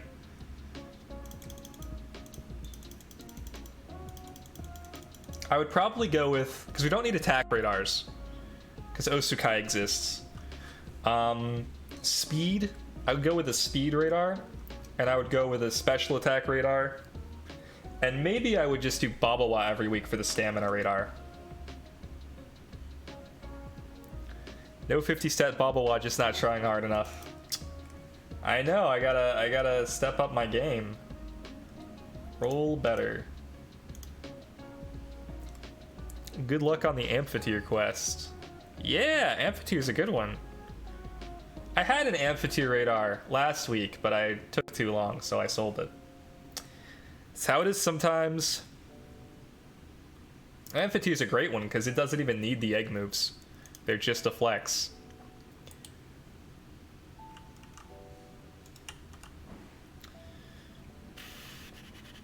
I had a Genki radar once. That one was pretty fun. I haven't done that many now that I think about it. I did Rygnet, I did Genki, I did Nezla, and Drakash, and that might just be it. I don't do a lot of radars. They are like a huge time commitment, and they usually do not pay off. So pretty much only when I want to like breed the Temtem, and I'm already thinking like I want to breed this Temtem like I do with Babawa, or if I just really like it. Or if it's good for SV training, TV training. Those are the only instances I'll do a radar.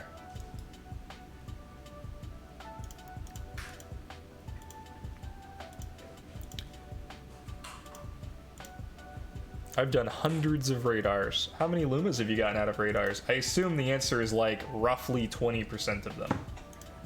If you've done hundreds. Because I hate myself. Accurate. Yeah, like what is a radar? Like 4 hours, 5 hours usually?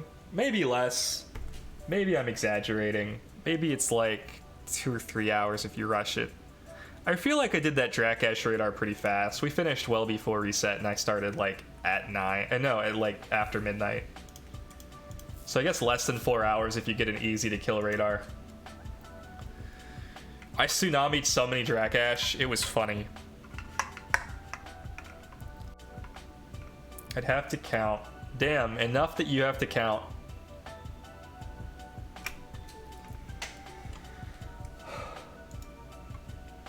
I've gotten Nezla off of a radar, and that's it. And I'm happy with that, honestly. Nezla's a really cool one. If I only ever have, like, Nezla and Scaravolt, I'm happy. I think a Babawa would be really cool. I think a Malflank would be really cool. I think a Drakash would be really cool.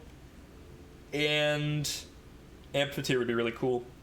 And outside of that, I couldn't care less. Most of the Temtem I actually like better non-Luma. At some point, I might just buy them.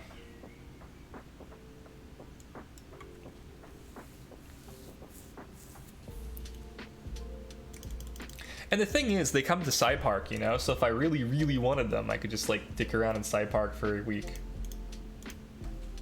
Like, I don't think any of those are exempt from Side Park.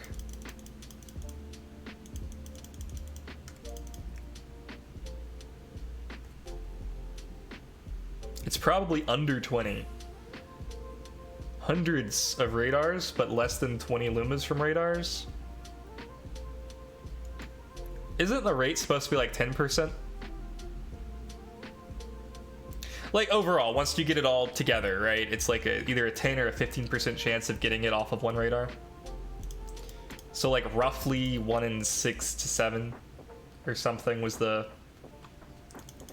I remember hearing somebody who did the math. They were like, yeah, roughly every 6 or 7 radars should pop a Luma. If you do the whole thing.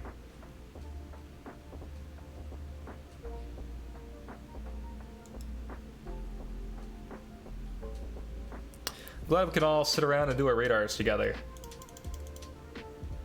Because honestly, if I had to do it by myself, I'd be sad. I'm usually in voice chat or something anyway. Unless it's really late, no one's awake, and then I'm like, ah!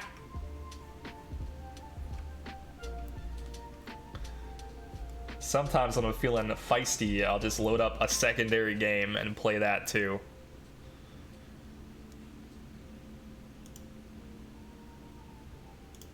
Like, there's a world where I just, like, play Final Fantasy and Temtem at the same time. But you guys do not want to see that. Because I just skip so much dialogue. It's hilarious. I have no idea what's going on in Final Fantasy right now. I think I'm at Stormblood, and I couldn't tell you what the plot is at this point. Pat is just carrying me through Earthshrine. What a legend. What a nice thing to do, Pat. Oh my goodness, we're gonna get a dead Tukai, but 2 Babawas out of this. I'm gonna have to start using a secondary move. Tukai might have to be done for a while. Let's throw Tim cards at these. What could we run instead? We could lure up a Gazuma and throw on, like... Ooh, 50 stamina. And it's female. That's good. We really only want the females, to be honest, because this has so many egg moves. And I need at least... Oh! Sharp Leaf, Tukai Rip! Oh, so sad. 4 Lumas from radars. Go, Gazuma. Pressing not 1 but 2 buttons? Is that allowed? We have to go beyond plus ultra for this Babawa radar. Babawa. No. We don't like these stats. These are bad stats. These are garbage. Bye! Yes, I'm sure. I wish the Luma luck didn't get wasted on a Grumper, though. Aw, I like Grumper. Actually, you know what? His Luma might suck. I don't know what it looks like. I've never seen it. Grumper proper, though, is, like, beautiful. People are gonna think I, like, only like ugly Temtem, but that's not the case. I think they're really good. I think they're really good looking Temtem. You know what I mean? What do we think of this? Do we think this is good? Or do we like this better? Normal Grumper. Okay. Let me look at what he does look like, because I don't remember. Luma Grumper. Oh no, he's like minty. And he has a big red horn. What is this? This is like a Pokemon tier. Luma. That's so bad.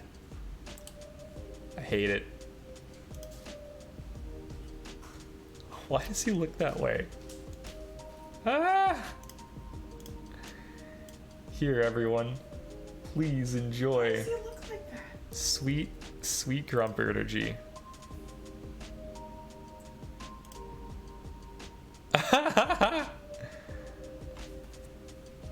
Hey Aaron, how's it going? It's going. Do you need anything? Water? I probably do need more water. I'm lucky nobody's pressed hydrate while the water is empty. And now Zem's gonna spam it. Oh, absolutely. Immediately after I mention it, somebody's gonna say something. Why haven't you been drinking water? Anyway, there's your Luma Grumper. Not great. Ooh, do we just waste water? I didn't waste any water. There it is. Dizzy did it. Alright, Dizzy IRL. Cheers.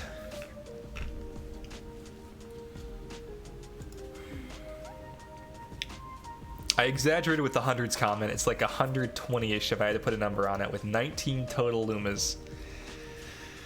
Oh, you got so many good ones, though. 3 Shuin, Oshiara, Sherald, Gaialis.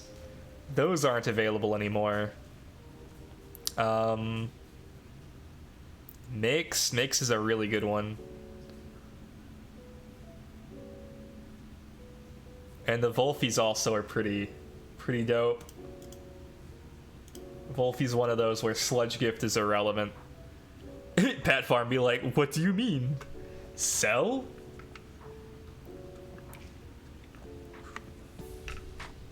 None is the answer. Pat Farm would never sell a Luma.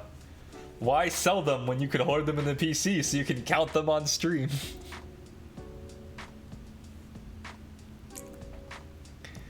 gave away the other Shuins to friends. That was awful nice of you. Via co-op. Ah, okay, so they got to do the radar with you for the Shuin. I think, was it you, Abby, who did the Momo radar with somebody? I still have to breed most of them. Dang. Bought 2 Luma yesterday. What'd you buy? I've never bought a Luma. I don't want to because I don't want to not have like the ability to make it perfect later. But you know, admittedly, there's no reason not to do that.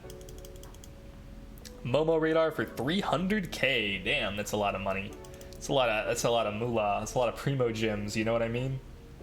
It's a whole heck of a lot of currency. 300k for not doing a much. Grandpa and Piraniant. Fair enough. I've sold at least 10 radars and never hit on one yet. Aw, that sucks. Well, you hit on the ones that you didn't sell though, right? How much do you think the very worst Inky Luma would go for? Inky's pretty rare. I could see Inky going for a lot. I could see it going for... I don't know Luma economy. I would guess 500k. Just off the cuff. But it's probably way more than that since it's a 5% you can't get the radar anymore. I know somebody told me that Pocus was like, what, 2 million or something?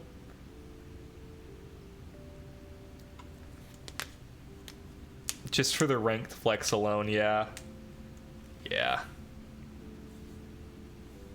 Box space? What's that? We have... Oh, we haven't been counting! How many did we keep? Did we keep 1? I think we only kept the 1. We're down to 12 box space. I made a counter and everything. The very worst 2Y go for 900k. Yeah, but that's because you need 5 of them. Although, to be honest, I've seen the 2Y evolutions, and I'm not impressed by their Lumas at all. Again, like, maybe I'm just dumb and don't have any good taste because I guess, you know, I like Babawa, and that thing's great, but... Let me see, what are the Luma 2Y evolutions? Can I get them all in one picture? Probably not. Yeah, Tuvine is apparently just like very pink. And that's the best one.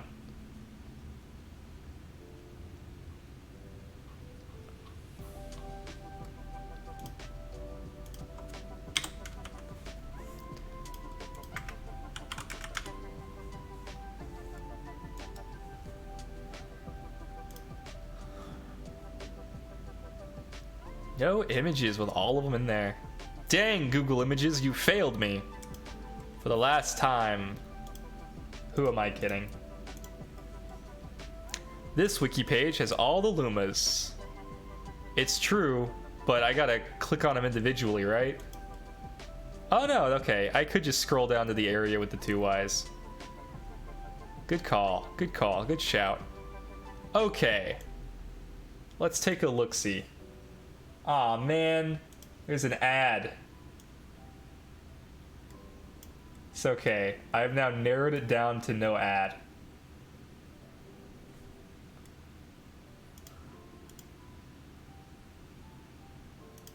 Bam, there it is. 2Y is red. That's a pretty cool Luma. 2Kai is black. I guess that's kind of cool. The black and gold look is timeless. I think I like the blue better. Tulkan is red. That's the color he's supposed to be. And then he goes purple and luminescent. And like, you know, neat. Tuvine goes really purple. Turok is, I guess, kind of bluish. And then 2Y is all white. Which, neat. I like the regular color palettes a lot more. Like, a lot more.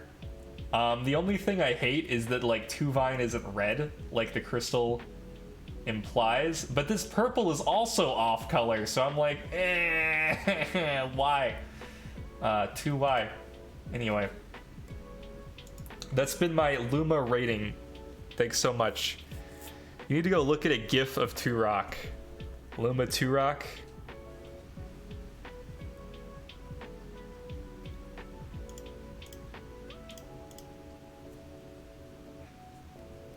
The Lumas look better in motion.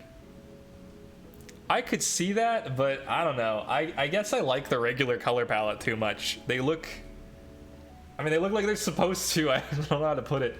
Kinu is one of those where, like, I feel like the gold color palette looks, like, way better, you know? Same with Malflink. Same with Volphy, even. But not for the 2Y Evos. Even in motion, I think they look better normal. I guess taste is subjective, though, am I right?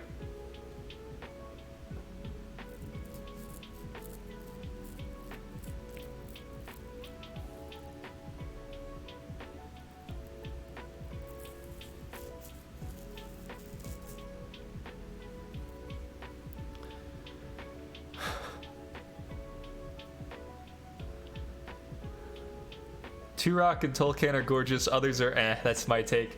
I think that's a fine take. Oh no!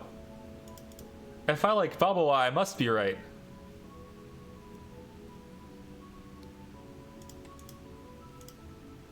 This is a face only everyone could love. What a cutie. I don't know why I like this Temtem so much. Only in Temtem do I like the ones that everybody says is ugly. In Pokemon, I'm like, no, those are bad. I don't want your weird Grunkelmon. Binackle's the one that comes to mind. Binackle and his stupid evolution are like the worst Pokemon I've seen, like, ever. It was so weird because I hated like half of them in Gen 5, and then I saw that in Gen 7, and I was like, ooh, this takes the cake. Barbarackle. Terrible. Why would you say that about Grunkomon? To rile up the fan base. Please leave a dislike. Those count. The algorithm likes those. Tulkan is amazing, 2Kai is sick, 2Rock is nice, 2Y are mid, 2Vine's still a bitch. No love. Oh no, it's Dark Lanaku. Darkaku.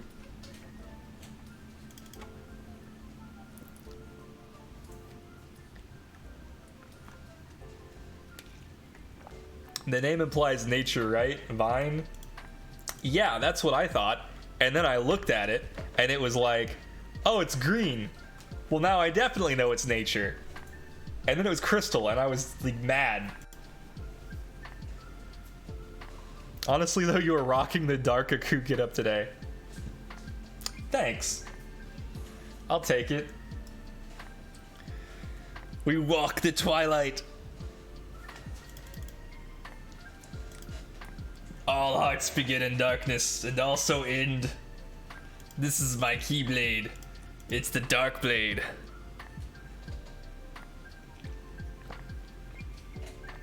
It is an Olivine reference, guys. Learn geology. Olivine City? From Pokemon? This game does steal everything from Pokemon. Oh my god. Google image it. If I Google image Olivine, I'm 100% getting Pokemon.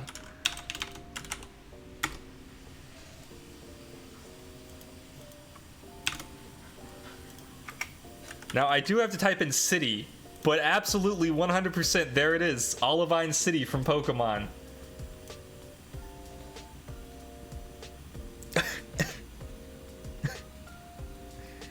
Look at all these Olivines.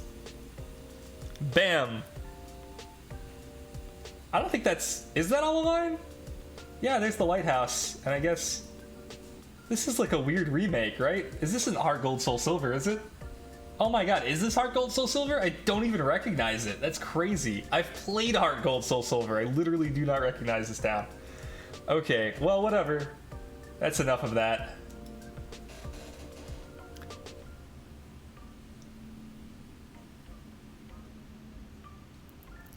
The Keyblade or the Chi Blade? Or the X Blade or the Kai Blade?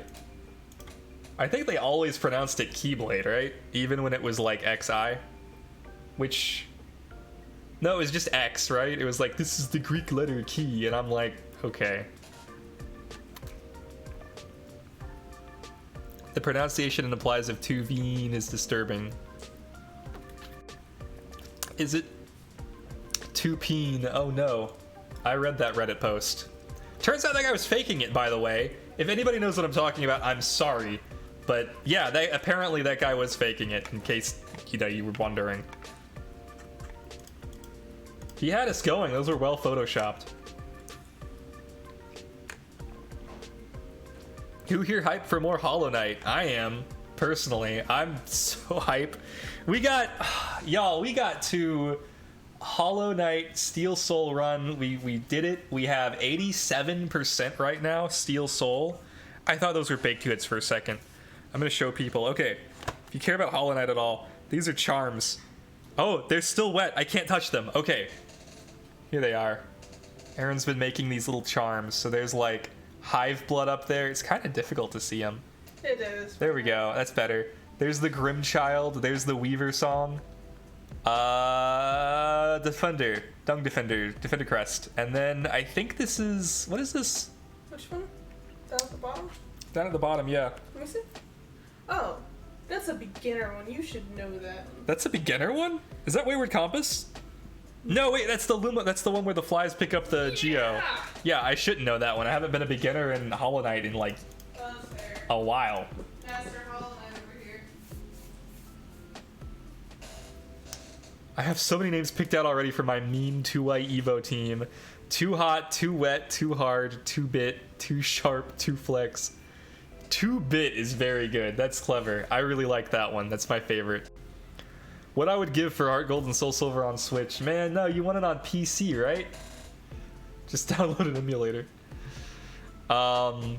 Too fuck gorgeous. These 2i do not like me. Lewd, how much? Oh wait, no, lewd much. Never mind. I saw much and they were asking how much for a 2 fuck. This is R-rated Temtem. It's after hours.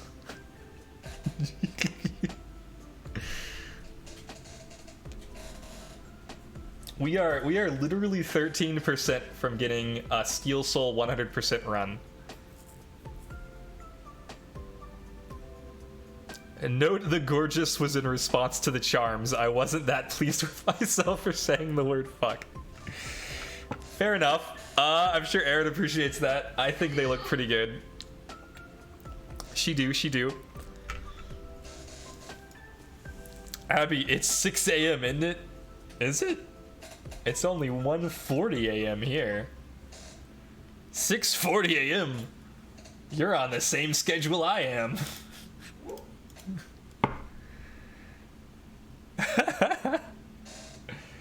The other day I woke up like way too late. It was so bad. I woke up at like 6 p.m. Like 6 p.m. And then I was like, well, you know, I'm still awake early enough to stream. So that's good. And then I stayed up until like noon the next day. It was like, ugh. This is what it's like when you're an actor. Like, you can do the auditions whenever. Until they book you out, you don't really have any time-related obligations outside of classes. Whew. I have finally returned. I hate cats. You hate cats? Yo. You're gonna make some people mad. We did it, Pat. Hype. I'm glad you did it. Ow.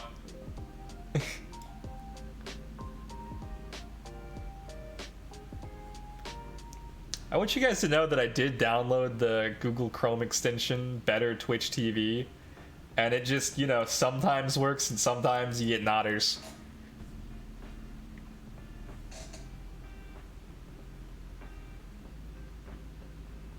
Wait, Moo, you have cats. What happened? I love it. The slow intrigue is building. How can Moo both have cats and hate cats? Oh no.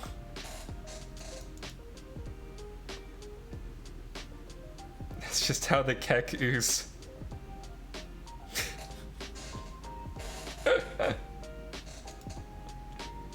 I think it's interesting that Better Twitch TV has developed now a series of words that even if you don't see the image that Better Twitch TV allows for, you still understand on like Discord when somebody just like says nodders or sag.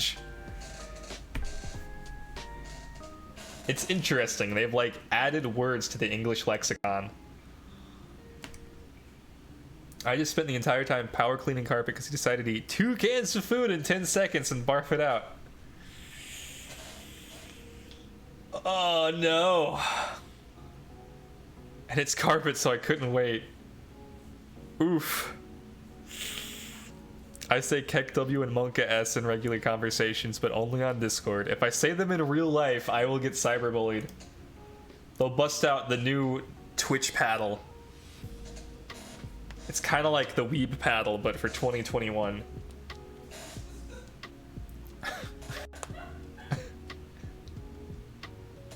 It serves the exact same function.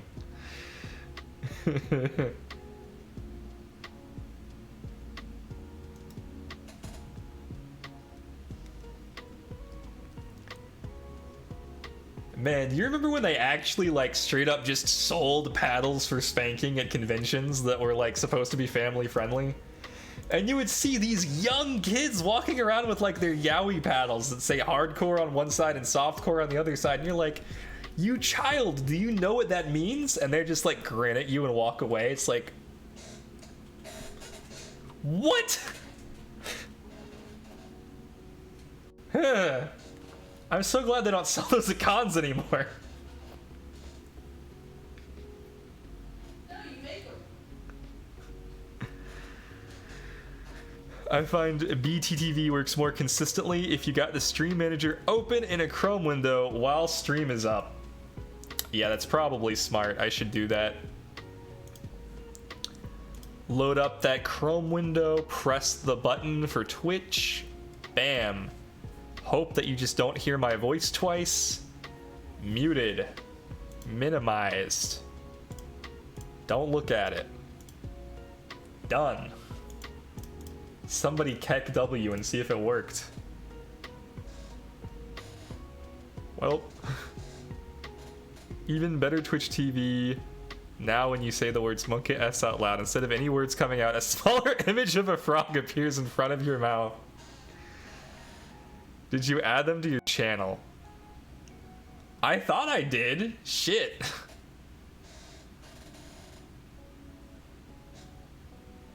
Now put your chat on screen. I don't think I want to do that. That's the final step.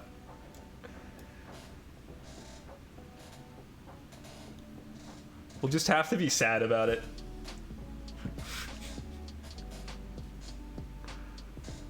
I suppose I could just like put the entire Streamlabs over here.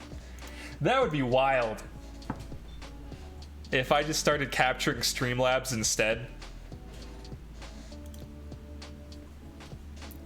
But you guys still had to see me play the game through Streamlabs. Sometimes I feel like I'm getting overwhelmed by all these creatures, but I put them here. I could take them away. But they're cute. They live for now. Oh, Aaron, did we ever figure out the new thing that you got? The new file? Yeah, the new file for the Hollow Knight. Wait, the Hollow? Oh. The one that I was sent the other day? Like the cute cat? Yeah, that's the one. Yeah. You finished it? We can plug it in like right now? I need to do... Let me see, hold on. That's a no. Let me double check.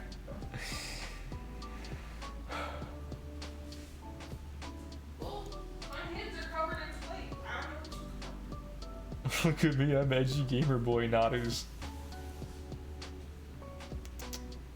I'll breed you a proper one next time. It just takes one extra turn.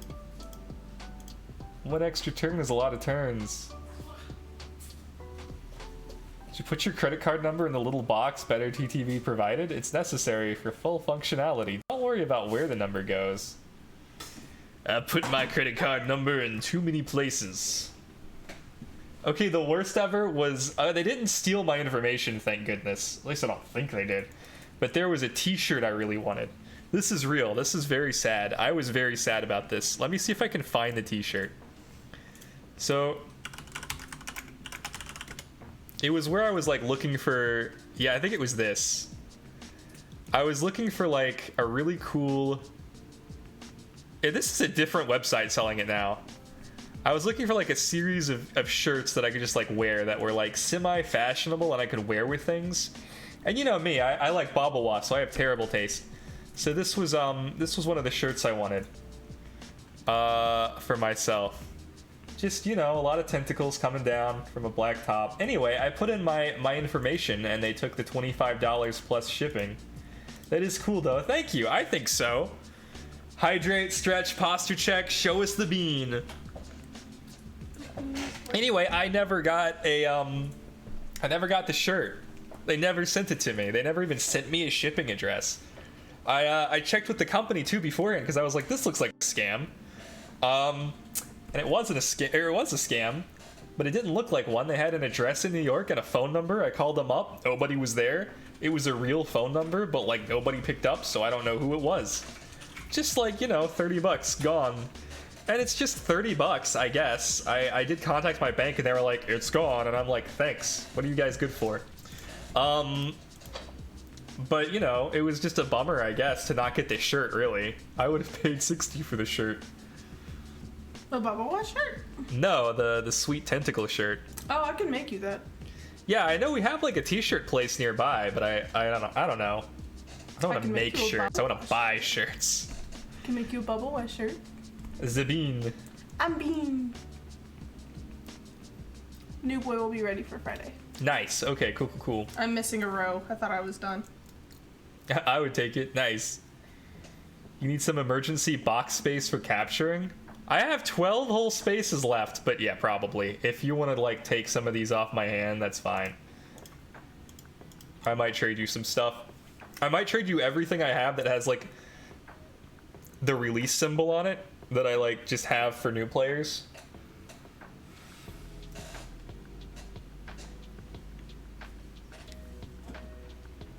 Bum, ba, bum.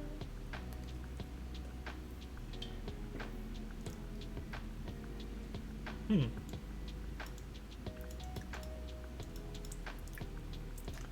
124.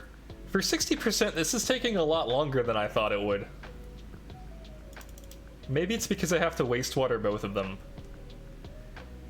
Just tell me when you want them back. I got almost all empty boxes. You play the game so differently than I do. Do you need anything, Moo? Like, I don't know what you need. I have so many weird Temtem that I've bred recently, and they keep selling out. Like, straight up, I don't even think I have a free hog lip anymore. People might have to start actually reserving Temtem from me if they want them. Which, by the way, I'm gonna breed some Babawa if anybody's game. Nice, glad you sold them. I mean, I'm glad I sold them too, but at the same time, I thought I'd have some left over. Zen's gonna want a Babawa. Zin's gonna want a Babawa? I don't know if Zin's ever gonna log back into Temtem. But I'll keep him a Babawa. I'll put a little Babawa aside. A bigu. I know he likes the Babawa. You've made a good chunk for me from off traits. True, true, true, true. You like the off traits, and then who else likes the off traits? Alt. Oh, that's right. That's something that I have. Is I have a hydrologist Nesla that Alt wanted, I think. I would log back in for Babawa. I knew okay. it. I'll keep a Babawa aside for you, Zen. I keep pointing everyone that comes in my Tim streams at you. Oh, that's awfully nice of you. Back to Hollow Knight Crest for me. Yee. I am excited to see you continue to play PvP successfully, because like you've been doing better and better and better. It's very cool to see.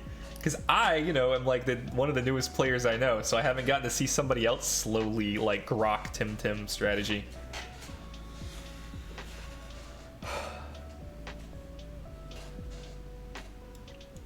Yeah, and if you guys also want to see that, check out Dreaded Moose stream, because they do play Temtem on occasion, and it is pretty fun to see.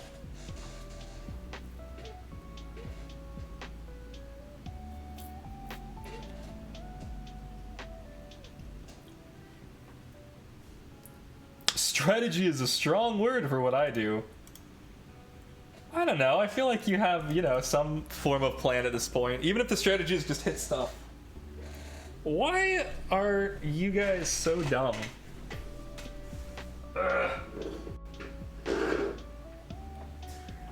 Green screens, man, they're hard.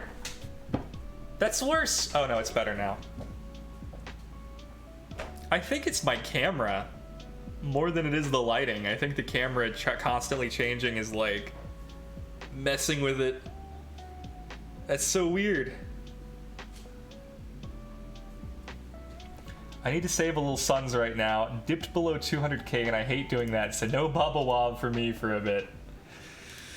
200k is like a ton of money to me. I have, I think, 210k right now, ish. And I know that I'm gonna need at least 60k, probably 100k for this Babawa breed, and I also really want to do a Lowaddle breed, which means that I'm gonna need Mimits, and that's gonna be another expense. And then I'm also gonna have to get more Pupoys. Not to mention I'm gonna have to go hunt down all the stuff that gives them egg moves, so it's like, it's gonna be expensive. I'm probably gonna end up spending 300k on Babawa and Lowaddle together. At least, I think, roughly. I have maybe 30k Pan Suns. You'll build more up as you go, Valor. I believe in you. You need more light in front of you. You think that's the issue? All right.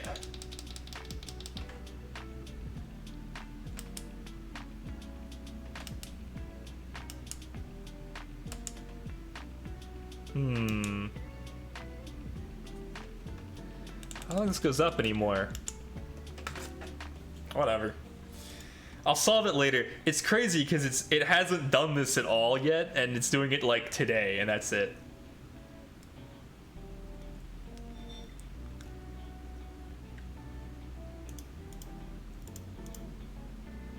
But I'll mess around with it after stream. I think it'll be fixed for whatever we're doing Friday. I don't know what we're doing Friday. Do you, Aaron? No, we haven't picked the game for Friday. We haven't? Yeah. Alright. This is, I think, the brightest version that I have. Now I need the sunglasses. It is actually very bright. You can see the ring light in my eyes. Ha! That looks stupid. Can I get it? Tilt this way. There it is. Now it looks like I have two tiny light eyes. Okay. Sorry, I'm being dumb with reflections.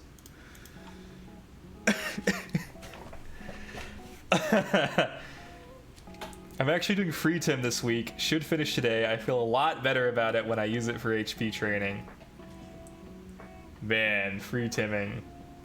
I like to free Tim when I do a radar, but I have to actually catch the Tims. I guess I could try catching them. What would I use? Uppercut? Uppercut's not gonna do it. I guess I could try. I could do uppercut, uppercut, and then I could Tim card, Tim card. Ooh, I could double uppercut this guy. Alright, level 45 Babawa. Let's see what you got. Oh, uppercut's great for catching them. But you gotta use it once. 10 out of 10 ring light eyes, thank you. It's usually not worth it. Oh hey, I know that guy.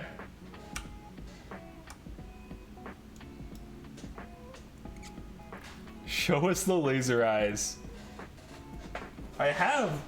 It's not a laser eye, but it is a laser. I've actually got some really cool shit in here. Okay, here's this. Right? That's pretty good. Lights up and everything. Yeah, I like Iron Man. I think he's a cool guy. But as far as lasers go, your camera does not love that. No, it doesn't. No, it's a shitty webcam. I don't think I point this at you guys, do I? Will this blind you? I don't think it can blind you through a camera, right? I could just like... Oh no, I hate that. I hate that for you. But there you go. It's a blue laser light they sent me for Aaron's blue light blocking glasses.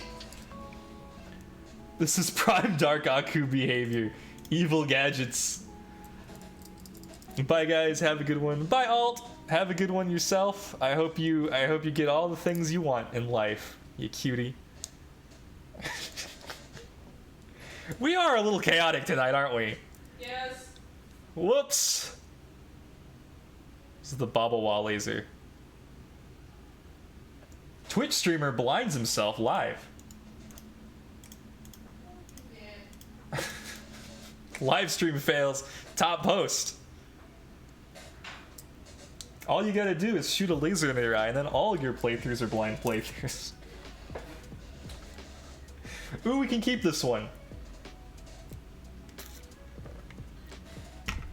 Cool. I will buy your Babawas. Awesome. I will put one aside for you. Box space remaining, but 11.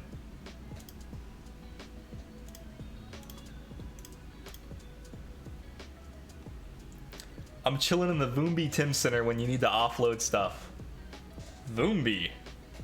Alright. Oh my goodness.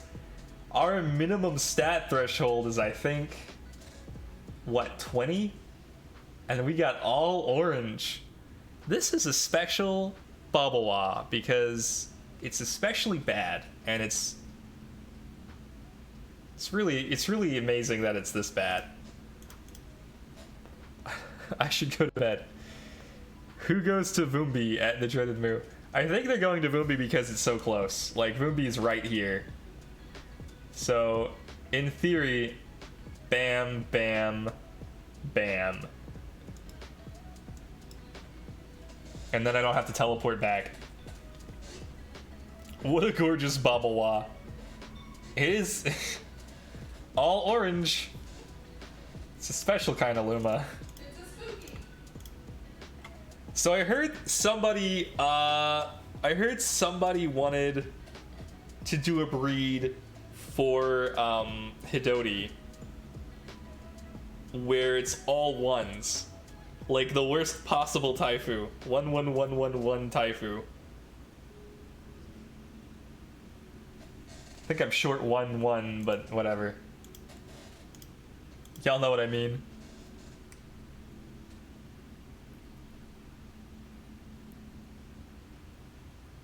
I want to breed an all one stat Luma Taifu someday. I just said that. The coincidence. Great minds think alike. I thought you were just there for no reason. No, he's there because he has box space.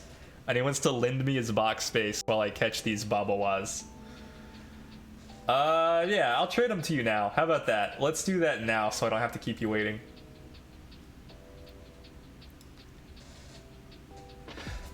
Oh, no sneeze. I sneeze into my shirt. I don't know about everybody else, but I feel like that's the best way to do it. These false alarm sneezes are the worst. If you're gonna sneeze, just sneeze. Alright, let's trade. Let me give you some weird shit.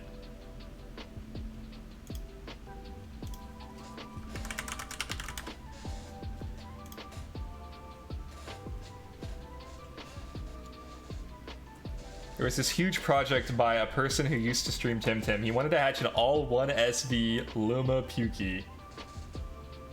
That's crazy. That's so... Ooh, breeding tickets. Okay, I should find the Temtem that I need to get rid of. Here's some with this. Oh, this is funny. You're about to get an amphitheater from me that's like fully maxed out, but it's like short on speed. Why am I trading this one away? Oh, because it's sad. Yeah, this is a sad reject Howchick. I don't know why these have the mark on them. This is sad because it's 26 speed. So I bred a 1 speed with a 50 speed and I got a 26 speed. Either or would have been fine, but I lost the roll. I had a 60% chance of getting like a perfect. Yep. Also, if you want any of these, you can just keep them, because they're literally for giving away. Like this Hoglip. Yep, almost good. Doo-doo-doo. This one's kind of funny, because it's all green. And then his twin, which is the other one, also all green. And then finally, I guess you get one of these. They're all pretty close, but no cigar. Isn't that sad? So anyway, here you go. Mini monoliths. What is this? Hologram? Cool. I'll take that. I think that's... I don't know what that's worth, actually. I have no idea what hologram is worth. He made hundreds and hundreds of these Magikarps. Never got the Luma. Sad. You gotta look up the OT on it to remember the guy's name. 26 speed. The Naga speed creep is real. I think he stopped streaming. There was another Tim streamer who once held an all level 1 tourney. It was funny. I think J-Dragon played in it. Interesting. I can't imagine. Well, thank you for the hologram. Also, thanks for holding those Tims. If you want to just give them to people, like, feel free. I might, like, never ask for those back. They're, like, specifically made for, you know, new players. Or people who just want to do the competitive matches where it scales.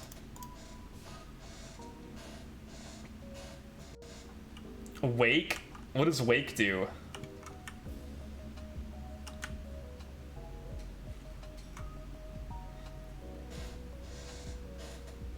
Nothing has stam or speed, and prio is everything. I see, so it's like a very low stamina, high priority one. 1 base power, 4 prio, and 0 stamina. Wow. That's funny. 500 SVs invested into attack and special attack. And HP. That's dumb. I love it. It was all the true damage doing work.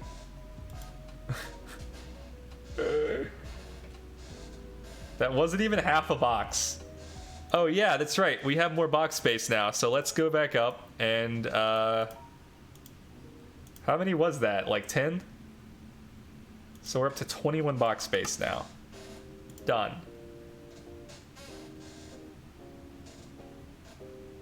Just got a notification that Landiku went live 1 minute ago. That's funny. That was 8. Oh, okay. Whoops. That would have screwed me up. So -2. So 19. 19 spaces is plenty. Boop. Boop. 500 SVs would give you maybe 1 stat point, so I don't think anyone put any. That's funny. I mean, you could. I would have. Well, I probably wouldn't have. Who am I kidding? I probably wouldn't have entered the tournament in the first place. I'd have been like, psh, level 1 tournament, whatever, and then gone somewhere else. The stream's going good. How is that guy? I hear he's pretty good at streaming Temtem.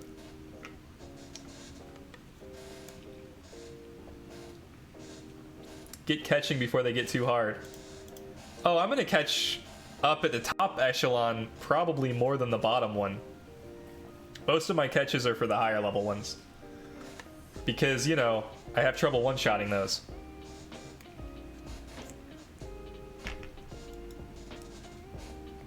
So to me, it makes more sense. Plenty of box space and no desire to shine lasers in his viewers' eyes. That's nice. Good for those viewers. It is kind of cool seeing a laser shined in your camera, you know? Like, I don't know if it's harmful to the viewers, but like, it might be the only time you can see a blue laser. I'm pointing it at the monitors, and I'm looking at the difference between brightness on the monitors. And the 4K monitor likes the blue laser a lot more than the 1440p monitor, but they're both IPS. Isn't that interesting? I wonder why. I think that's interesting. They're also both LGs. I spent hours staring at the sun and nothing bad ever happened, so I think it's all baloney. Kids, don't stare at the sun. You'll end up like Abby Tato. In other news, I'm getting glasses soon. Can I recommend Zinni Optical, the sponsor for today's stream? Just kidding, they're not sponsoring shit, but they are very cool, and they don't fall under the umbrella that is the conglomerate that is Luxottica. Luxottica is garbage. Don't ever buy from them. If you can help it. If it's, you know, if it's part of your insurance, then absolutely. I know, like, one of my brothers is covered for eye insurance somehow, which I wish I had had that as a kid. So somehow he's able to just get glasses for free from like Luxottica. Blows my mind. But normally glasses from Luxottica are like $300, $400. That's what I'm saying, is actually not all glasses are Luxottica. Zinni Optical is an online area that that does not exist under the Luxottica umbrella. Probably pays Luxottica for the insurance. That's true. It all comes out at the end.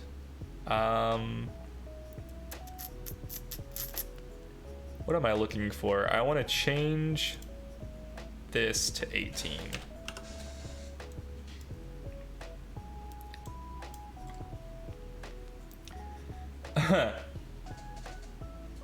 My optician tried to sell me glasses that were 400 pounds. I got out of there fast. Smart. I should go to bed even though I don't want to. Legit question, are there inky Shween pheromones? Good night, y'all. Good night, Pat Farm. Thanks for hanging out. Are there Shween pheromones? Shween. Inky and Shween. I feel like there must be, right? There's pheromones for everything else. Oh man, I just felt it. I felt myself get tired. Ooh. I kind of wanted to see this radar all the way through, but I'm thinking we might not be able to because we're only up to like 200. These things do take a while. I know I'm not going very fast, but like, damn.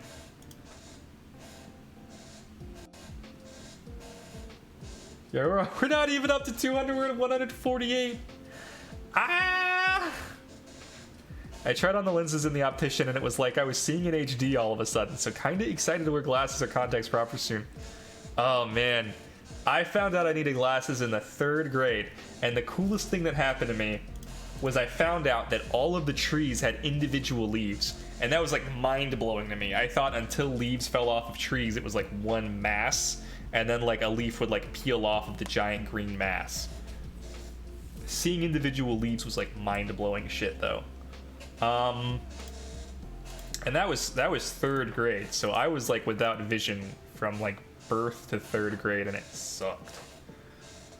Very nearsighted. And my parents should have caught on, I think, because I was always like this close to the television. And you would think, right, that that's probably what caused the eyesight problem. I don't think that's true at all. I think the eyesight is what caused me sitting close to the TV problem. Anyway.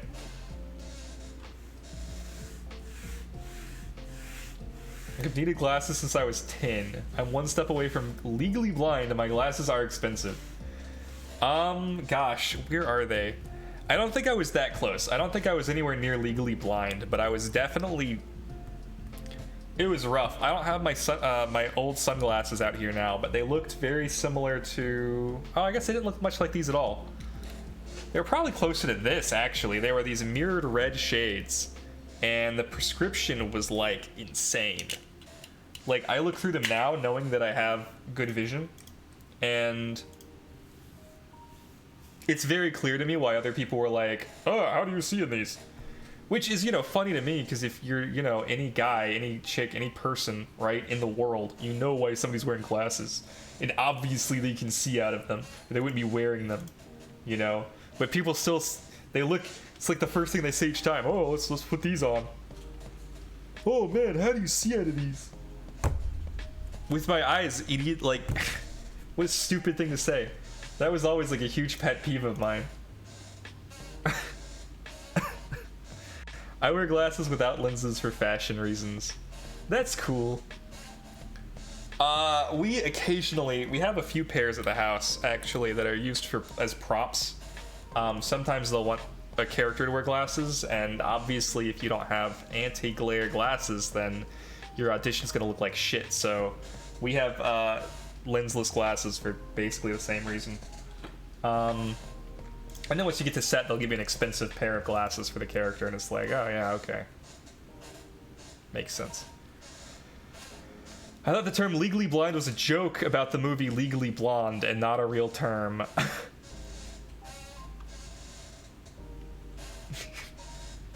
It's funny. The two are completely unrelated. I would never have put those two together.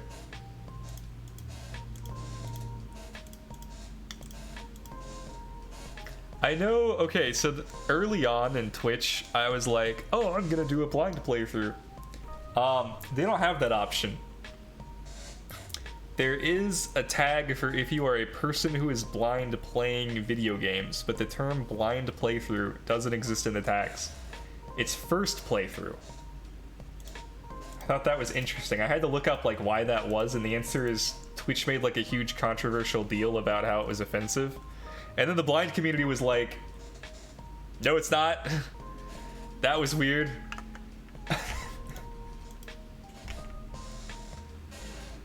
So I don't know who to believe, but I know that if I want to like play a video game for the first time and tag it, I have to put first playthrough now. I don't really care one way or the other, you know? If that's better for people, then like, so be it.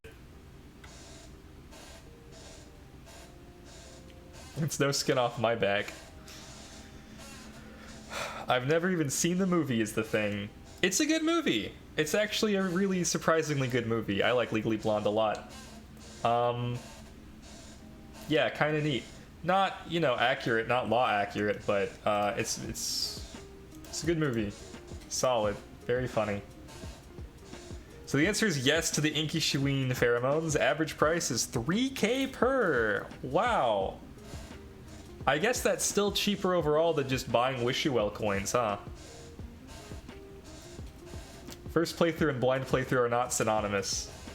That's true, but there's no blind playthrough option either. Like, if you know everything about the game first and then you play it is like the difference, right? It could be your first playthrough, but you already know everything about it. Sure, I hear that, but also there's no tag for that. I paid 1.5K each for my Lapinate Pharaohs, so yeah. Oof. That seems like a lot for Lapinate pheromones. Why not just wait for a radar? But I mean, it worked out for you, so you know, what do I know? What is this? What is this? Do I like this? I've gotten HP like 3 times. Sure. 17.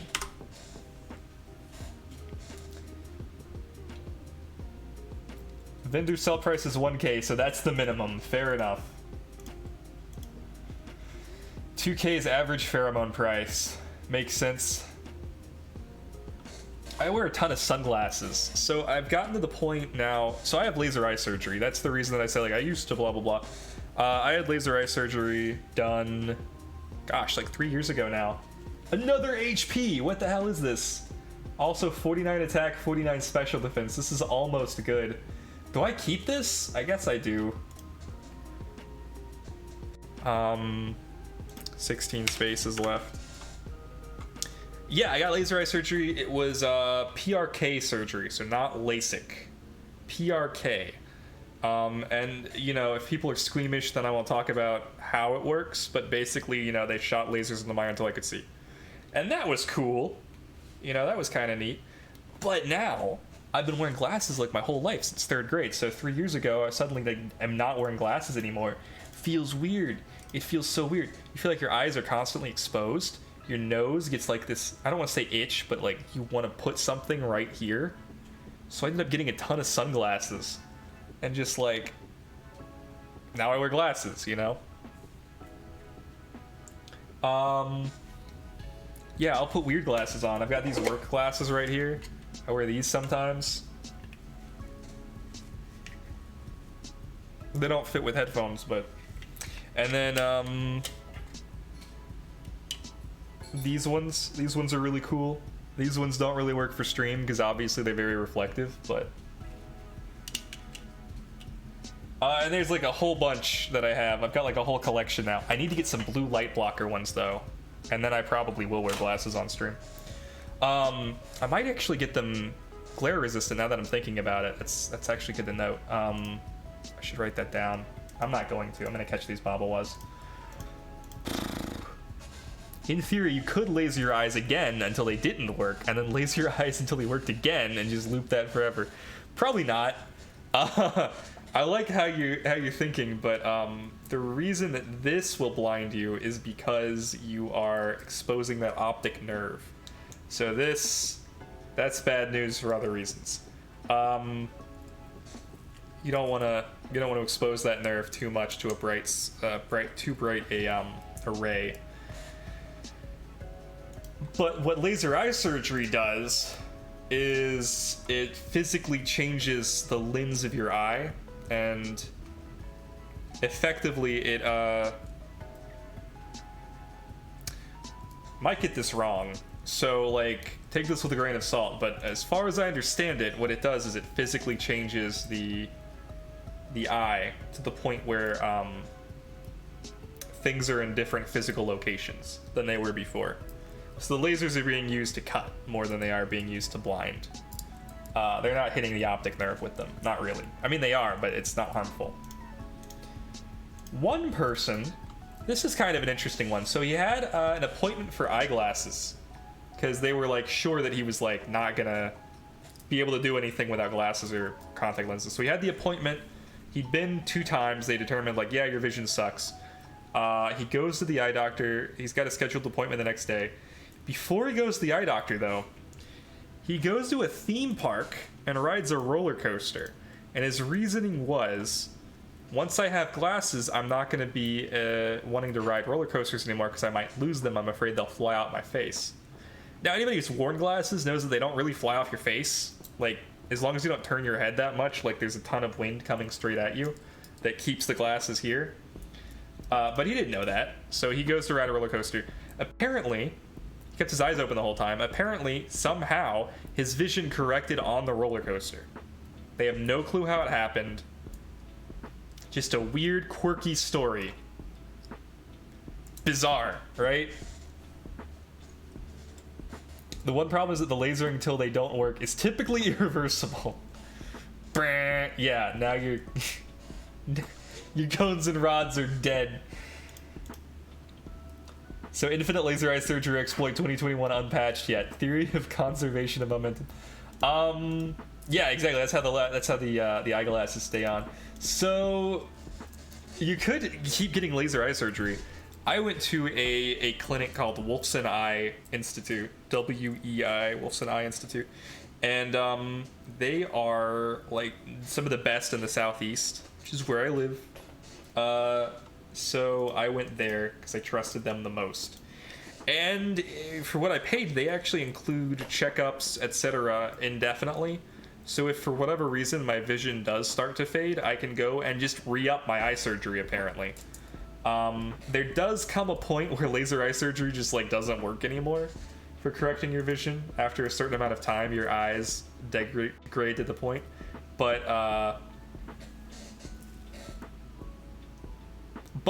you know, you do occasionally have to go get your eye surgery touched up It's a real thing.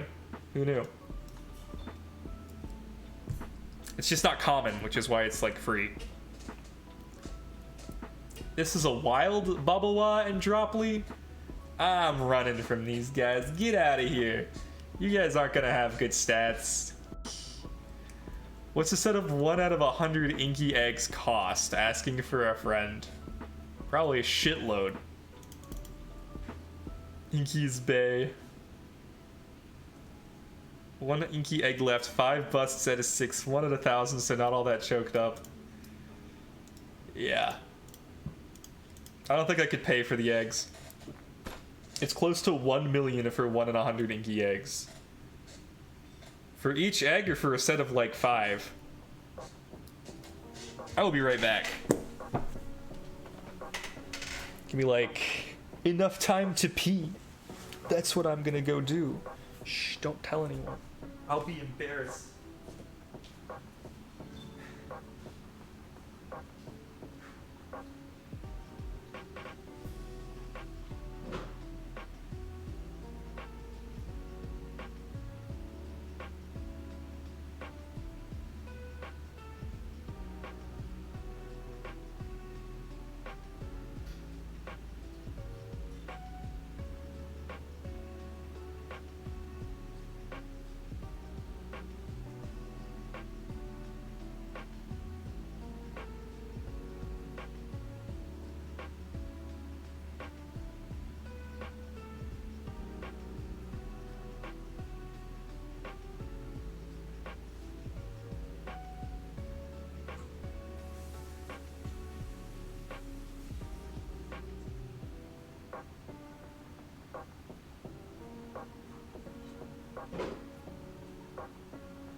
Ah, yes. The best part about bathroom breaks is that you get clean hands afterwards. So you feel like all your cool electronics are safer than they were before. I've started washing my hands so often since pandemic, it's like actually probably crazy, but you have so many different kinds of soaps. Okay, what's everybody's favorite kind of soap? Mine is like by far the foam soap. You know what I'm talking about? Where like you squeeze it and like a bunch of foam comes out and that's the soap. That's the best kind of soap. I can't even imagine using another soap. Like if in your own home, like you had the option for foam soap and you just chose not to. Incredible. Anyway. What's more than a Luma Inky with FERT? Yes, because people want their OT. Exactly. So buy a Luma Inky with FERT and then sell the eggs because profit?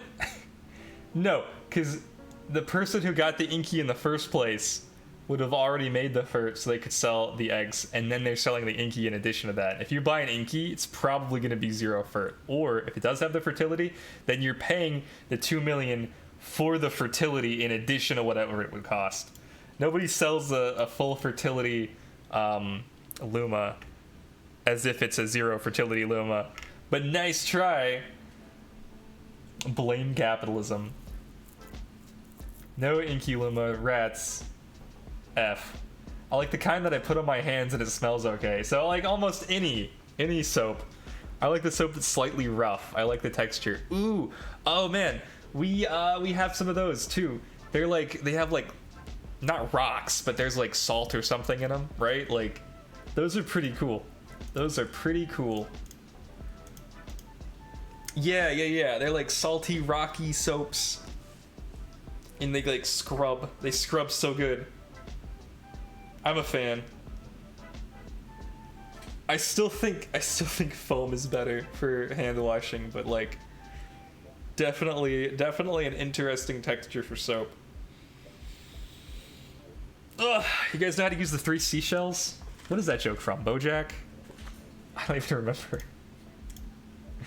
We do have chaotic energy tonight. Dang. I've had this chicken sandwich just like sitting.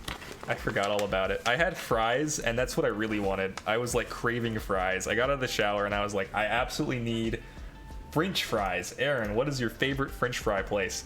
And she was like, I don't know, Burger 21. And I was like, that's not a fast food restaurant. And she was like, I guess McDonald's. And I was like, alright. Let's go there. And she's like, don't you have to stream? Anyway, that's why we were late.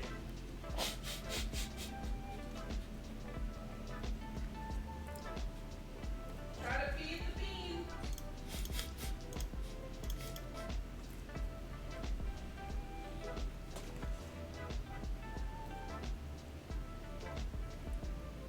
I used the granular soap for cleaning oil and grit off my hands as a mechanic. Just used to it. That's interesting. You know, I knew you were a mechanic in the past. But I've never heard any interesting stories about your mechanic times. What did you work on? What were you a mechanic for? With the Furt gone, I could make my Luma Xenoreth ready for ranked today. May just keep him as a little guy for a little longer. Oh, that's where you got the 1 in 1,000 eggs from. That's smart. I thought you bought them for some reason. Oh boy, if there's one thing mechanics always have, it's stories. Awesome. Pick any story.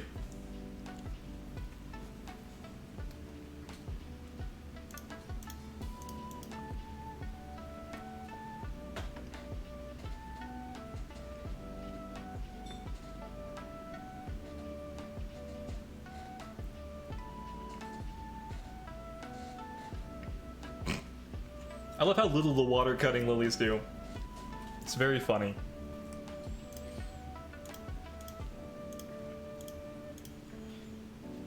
The other Mashuk is tireless. They'd be doing more damage if they hit it. Orange scented a riot. If there's a king of the mechanics, or are you guys a democracy? There was a good lemon one here in Canada that I swear could remove anything. Hands didn't lose skin either. Nice.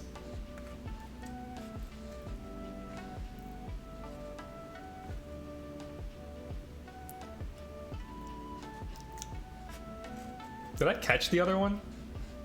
I'm so confused. These Babawas have really taken a back seat to chat.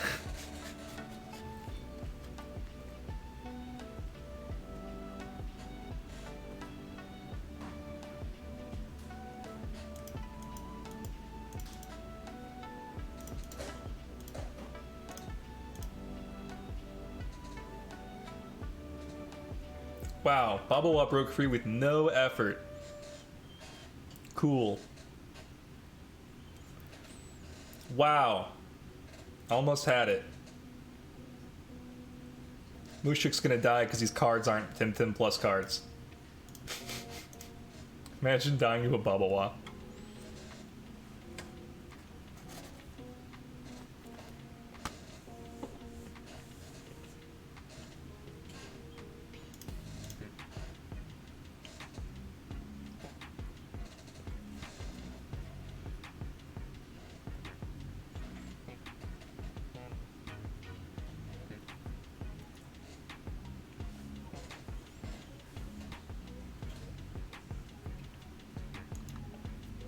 We are more of an autocracy, because we all understand what needs to be done, spent years on our craft, just so everyone and their dog can tell us they know better than us. Welcome to mechanic life. I thought it was an autocracy because of the autos.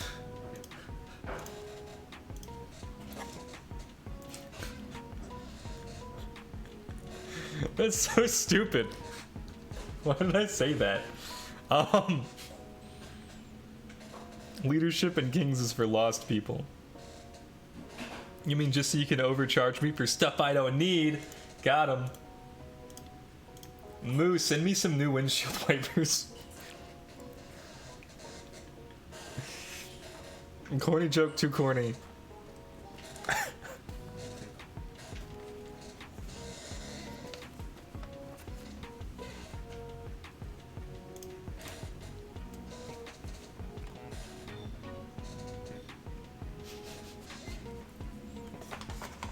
If you'd gotten the How Chick egg that I sold you to be Luma, I would be so happy for you.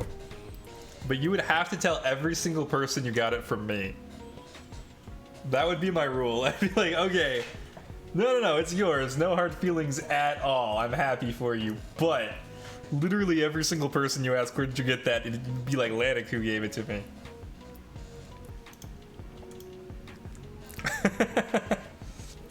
That's also my dream though. Every time I open up one of like the perfect eggs, because you do open up a lot of them, you know, breeding. It's like 3 fert perfect, okay. So now these guys both have 2 fert perfects, it's like, okay. Now 1 fert perfect, it's like, oh, okay. So that's like 6 eggs or whatever. Almost. 1, 2, 3. 7 eggs. At least 7 eggs. That you're opening up. So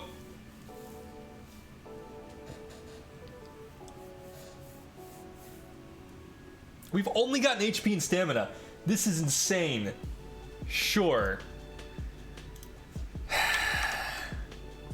If it were like attack and defense only, then at least I would have 2 different ones. But HP and stamina go together. I can't even breed. Oh. Whatever, Babawa. If you ever sell me a perfect egg and it hatches Luma, I promise I will name it Laniku. Yes! Beautiful. Perfect. I can't quit Temtem until I have a Luma, Shuin, and Inky. Oh yeah, the guys over at Krima just heard that, so they just turned down the Luma rates.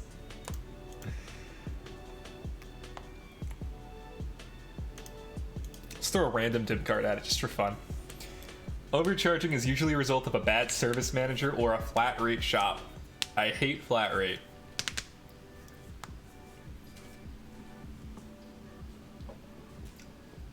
Me too.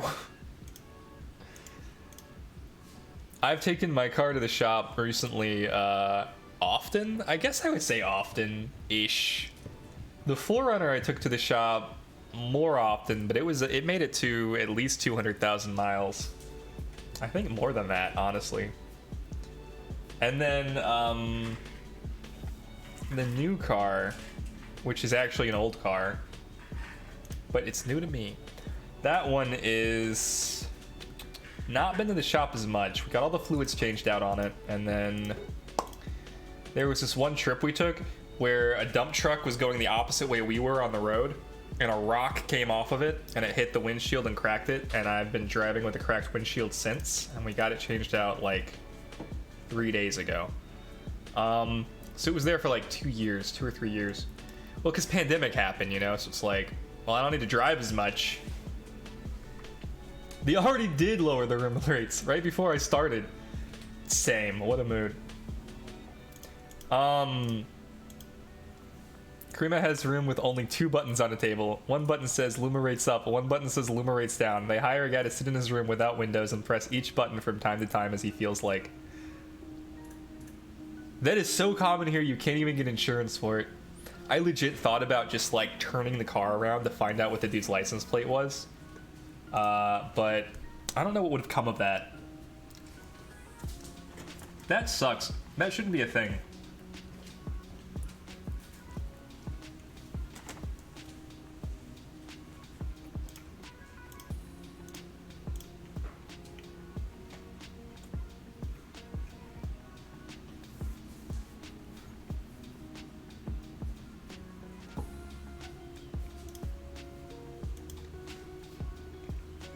We have slightly too many rocks in our stupid dump truck, so we're passing on the pain to you. We saved $5, not even 5. We carried, like, you know, slightly more rocks, and as a result, it will cost you $200. It's so shitty.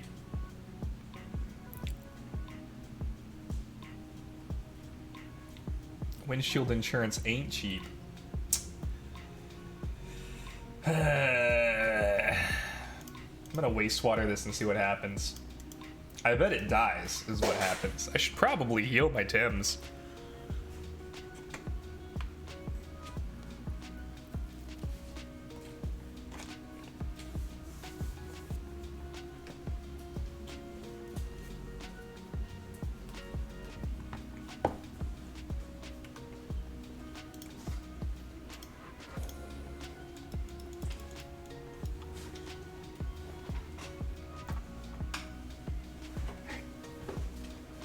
Windshield insurance is not window insurance, FYI.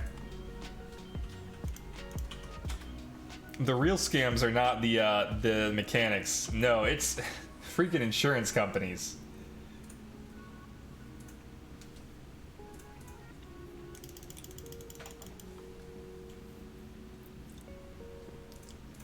Window insurance covers everything except windshield. Guess how I found that out? Oh no. And you're a mechanic. Man, capitalism. Man, you said it. I watched the latest Gymquisition. I don't know if anybody else cares about it, but one of the things they were talking about was the Steam refund policy. The Steam refund policy. So, why did that get brought up? There was this game that came out for $8.50, not expensive, and people were returning it after they played all the way through it because it was only an hour 30 minutes long to beat the game, like by every conservative estimate. And, you know, they beat the game and then return it because it's within 2 hours. So they were, you know, shit out of luck. The dev quit making games because they didn't have enough money to continue making games. Anyway, during the video they were like, what can we possibly do to fix this? Like, we could limit it to less than 2 hours, but 2 hours is already barely enough time to recognize a bad game if you bought like a $60 title. It's slow. At the same time, indie devs definitely don't deserve to have their games returned after they played and beat them, like, and gave them a positive review. You could try and like divvy it up so indie devs have less time, but then people would be less likely to buy them, and more game publishers would just say they're an indie game, you know? They do whatever it takes to qualify as an indie. So, another alternative is to make it so that if you have the achievement for finishing it, it's like, well, how about now? Anyway, ultimately, their solution was universal basic income, and I thought that was quite the twist on the classic video game dilemma. Yeah, if we simply had universal basic income, it wouldn't be an issue.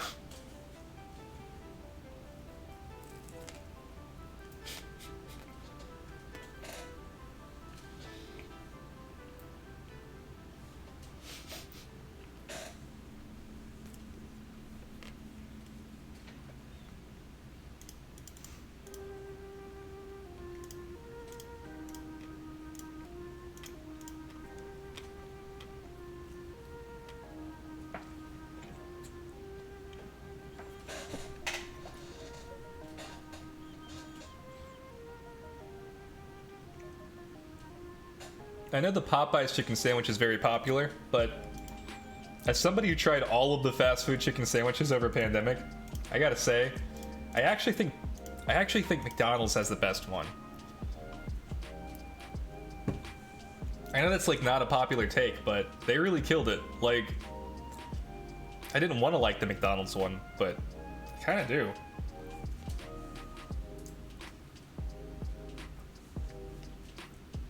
I don't have a car, that's the main thing. Yeah, that's a good reason not to get car insurance. I like that. Saving money. Damn, we're about to be out of Tim cards. I'm gonna have to teleport to like Tukma or something. No. We'll just walk to Voombi, it's fine. Oh my goodness! It's a female and it's speed! This is the greatest thing that's happened in this entire radar. Lower that box space remaining to 14, baby. We are in business. I do probably need to go get more Tim cards, though.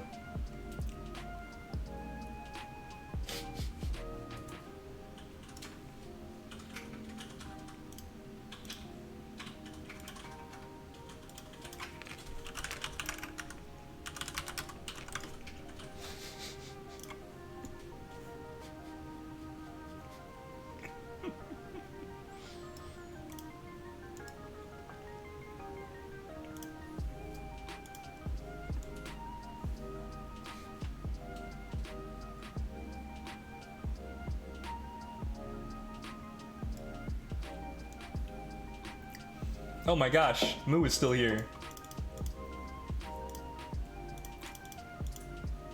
Easy money. Wow, I can't believe Tim cards are so cheap. I thought they'd be way more. but they're like 15 pan suns. And always have been.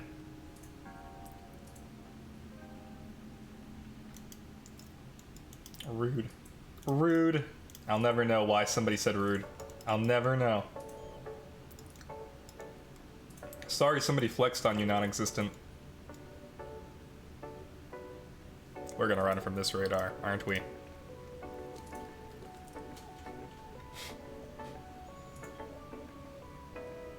I love how I can measure the stream delay as I watch you run by me in-game, but not on stream. You too can measure the stream delay by coming to the Babawa pool. This is officially a Babawa hot tub stream. Regular team cards are so cheap, that's not the Krima I know. They'll go up to 100 pan suns once you beat the game. Oh no. Oh no, you might be right.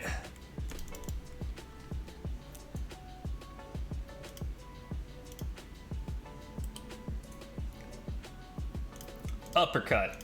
Uppercut.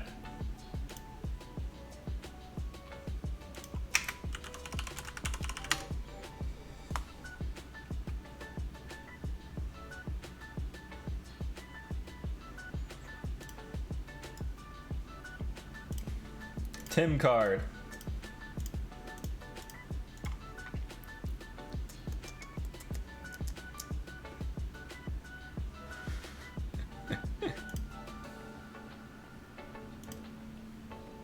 Release. Garbage. I'm really hoping we see some kind of in-game activity where healing items are useful instead of them being time savers and nothing else once we hit the end game. Yeah, I guess that's fair. I feel like we probably will see them become something else when, like, the final island is revealed. Don't give them ideas. They already took away 5% radars because of complaining. I probably still wouldn't do 5% radars. I probably would just sell them. I don't want to do those. Oh, it's so close! I would have kept this if it were 50, even though it's garbage everywhere else. It'd be a money sink for sure. Ooh, why would they take away 5% radars? That's just evil. Well, you see, people complained about them. That's the whole story. I think part of it was because they wanted 5% and 10% to be rare, and the radars were making it so that more people had them than they wanted to. So they took them away and then blamed the people who were complaining. People complained about the time. It would take you like an entire week to do a 5% radar. Like, okay, so these Babawas are 60%, so they show up more often than like a 5% would.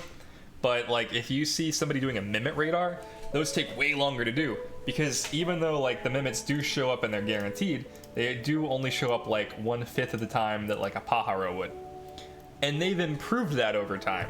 And the complaining did eventually level out how long it takes to do a radar. And radars are faster now. The 5% Tims took like actually just a week to do. And so people were like, this is too long. I would rather have like 100% radar than a 5% radar at this point. And they were like, fine, 100% only. But that's not what they were asking for. They were asking for the 5% radars to take less time. That was what the complaint was really about. So saying that the people complained took them away isn't fair, I don't think.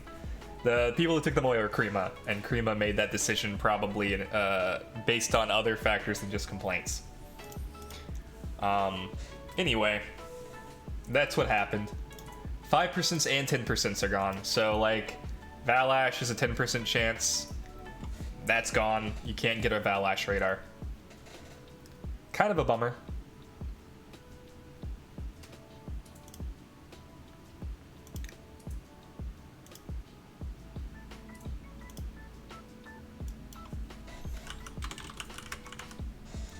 We hate it. Bye.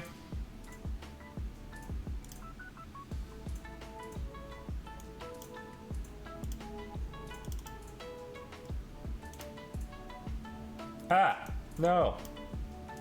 I don't want you guys to know what secret stupid thing I'm doing.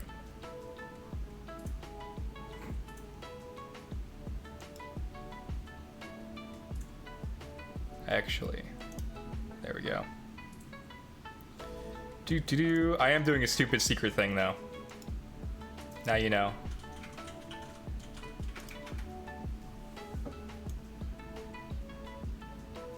Oh my gosh.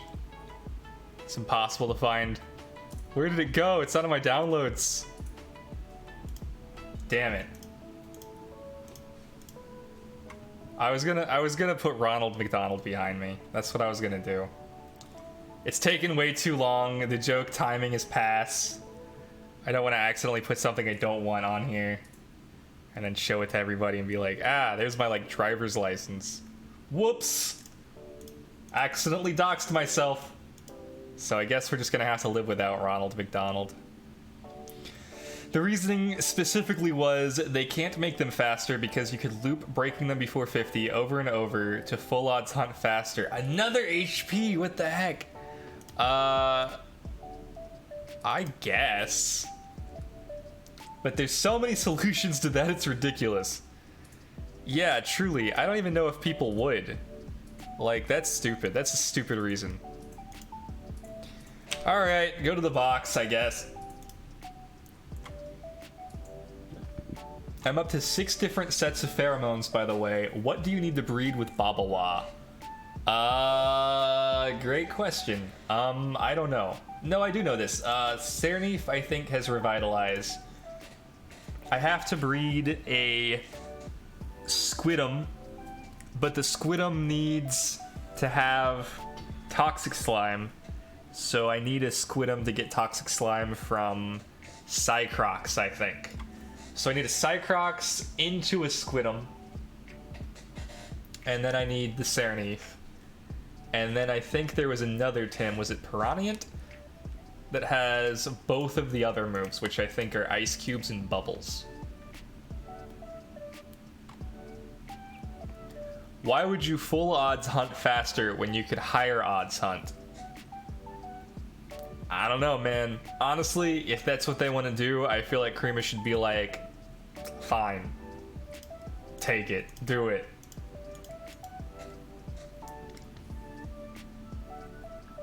Could use Cage to help the catching since it goes before cards. I guess that's true.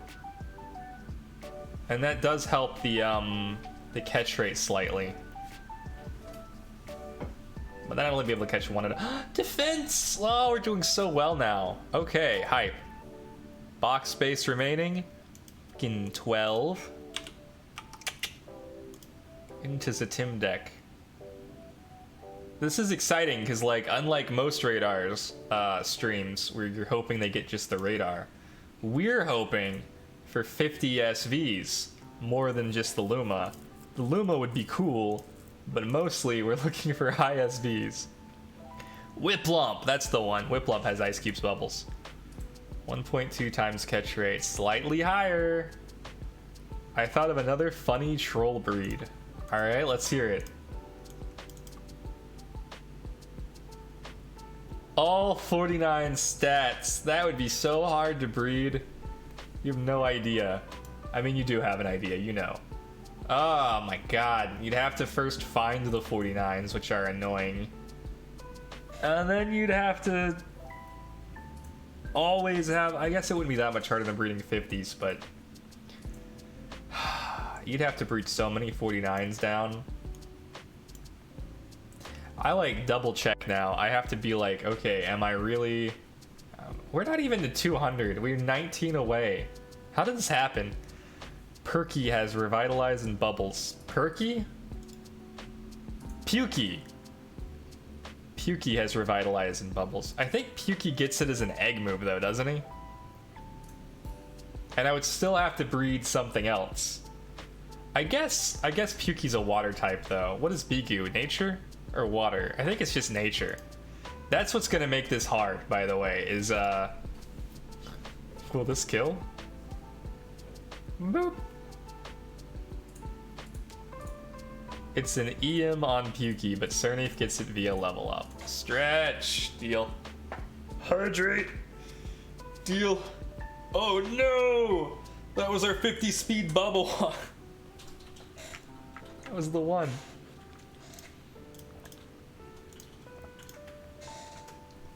Cheers. Stay healthy, she said in a very threatening way. Koishas can give ice cubes also. I think the smartest way to do it is Whiplump plus Kalazu plus Serneef. Because you can breed the Serneef onto a Bigu without having to use a mini monolith. And then you can breed the, so you would be looking for like Bubbles and Ice Cubes. And then you would breed the Serneef onto a Bubbles Ice Cubes one. And then you would also breed a Serneef onto a Toxic Slime one. What can Droply give? A headache. I don't know, that's the way I worked it out in my head. So then you would have Revitalize on 2 sets, just in case they never intersect again.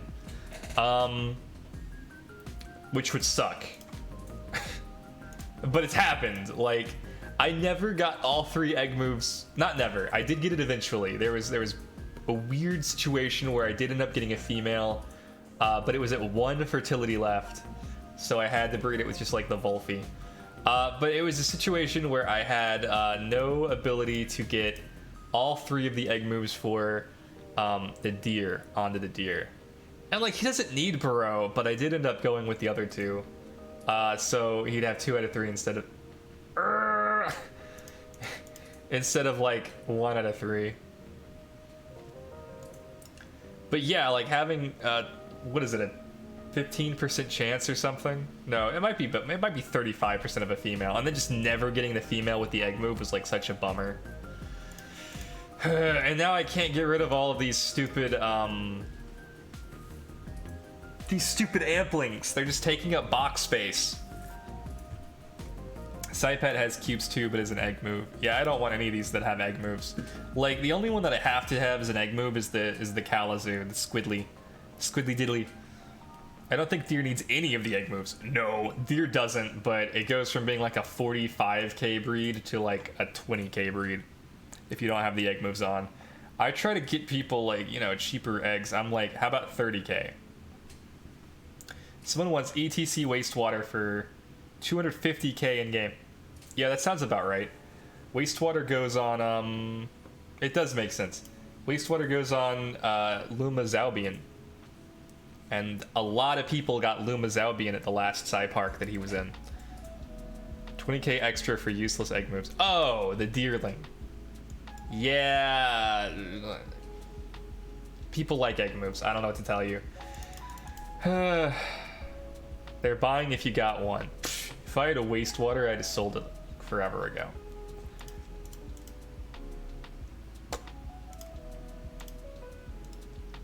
I don't think this guy's doing much.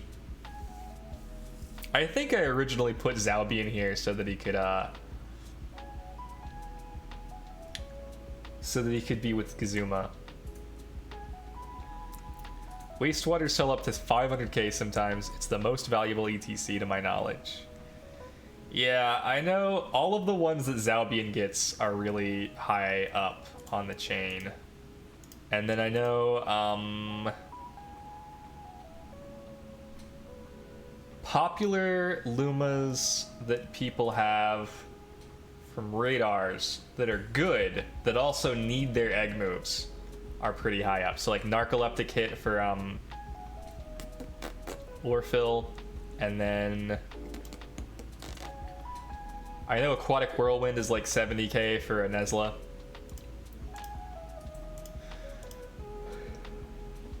It's okay, Land, don't worry. They'll change what's baseline and what's egg moves on us again. Hellfire is needed on Hedging, so that's relatively pricey. Yep. Hellfire is another one.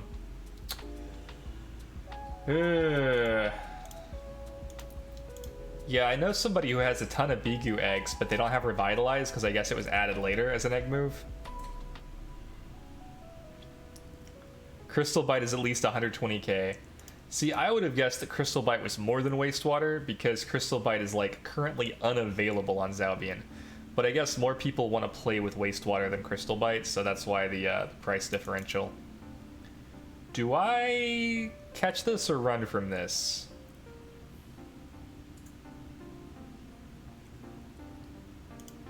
I'm gonna kill it just in case. Heat Jab on Scunch, the most iconic move in its moveset, and it's much harder to use without. Another pricey one. Run.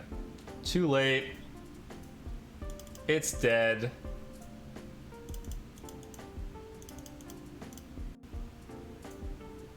Why did I encounter that? Because I wanted to heal. That's right. Oh. Well, let's get this thing first.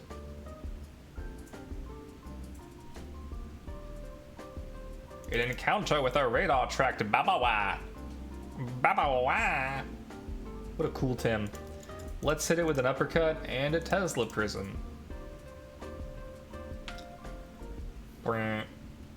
You'd think I had encountered like 100 of them already. What a cool Tim, he said, for like the 100th time. Bibble wibble, bobble wobble, babble wabble. I'm torn. Do I spend my 118k on inky pheromones or save up? Moo, I need you to ask yourself, if you did spend them on inky pheromones and you encountered one every like, I don't remember, what did the other guy say? It was 75 every 5 hours, I think. So you would spend 75 hours on average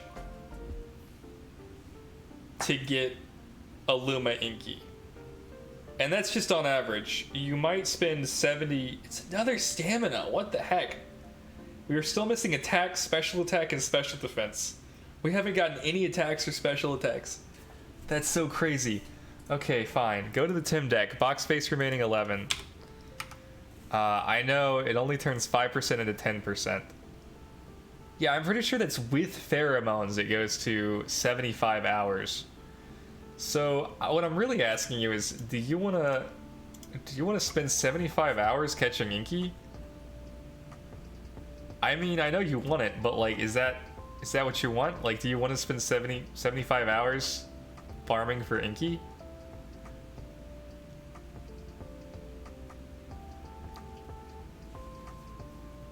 Oh, we killed it. Good for us. If I told you that at the end of 75 hours, you would definitely have a Luma Inky, would you make that trade?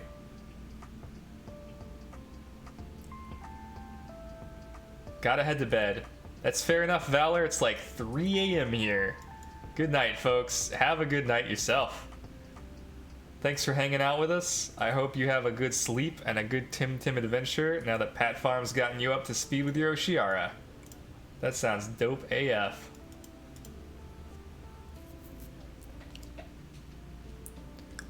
I don't, but here's the thing. Kind of like how you want Goaty on OT Luma. I want OT Luma Inky. Yeah, but Goaty can have a radar. I'd make that trade right now. Oh my god. It's terrifying. I would not make that trade. For any, like, if you told me I could have every single Luma and all I would have to do is play for 75 hours straight. Like, all the ones that I wanted. So, like, Goaty, Pyko, etc. I would not make that trade. No way. Okay, well, if you have to have the OT on it, then, like, yeah, I guess buy pheromones. Don't buy a bunch at once, though. Buy, like, a few. Let me see if I have Inky pheromones.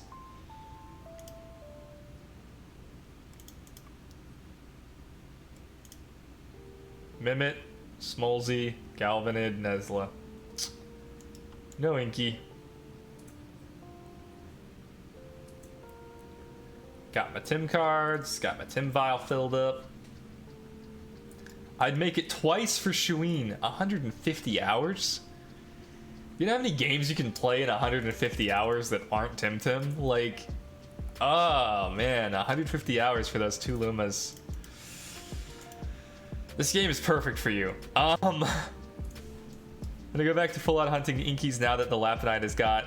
I want one, and I love Mudrid also. Don't have to be straight, luckily. I'm planning on doing 10 Inkies a day and slowly chip away at it. I think a few people are doing that for Hocus and Pocus. Where they do, you know, one pheromone a day for it.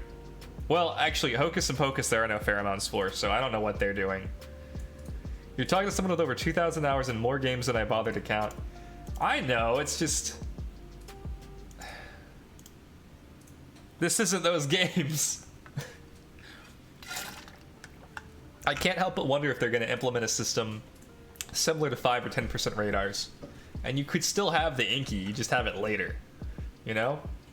Or if Inky's going to show up in Psypark.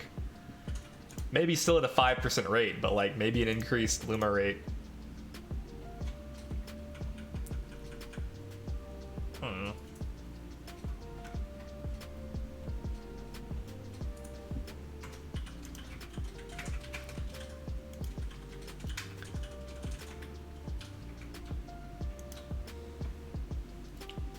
Nope.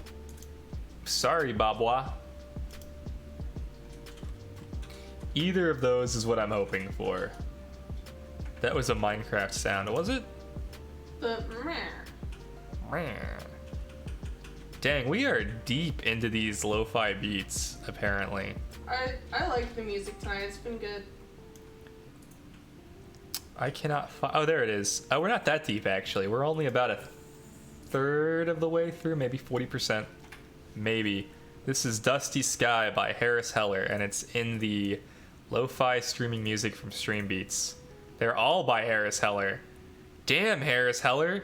You put out a shitload of music, thank you.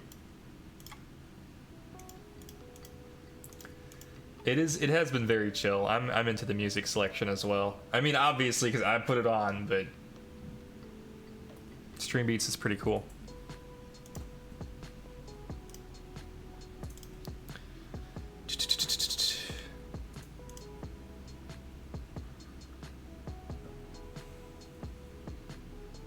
That's kind of funny. Let's do Tim cards.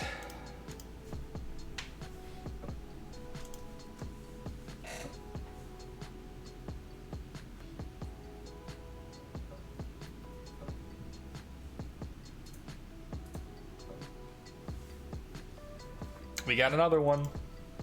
It's bad. It's so bad. Love Harris and his team. Yeah, same. Way to go, Stream Beats.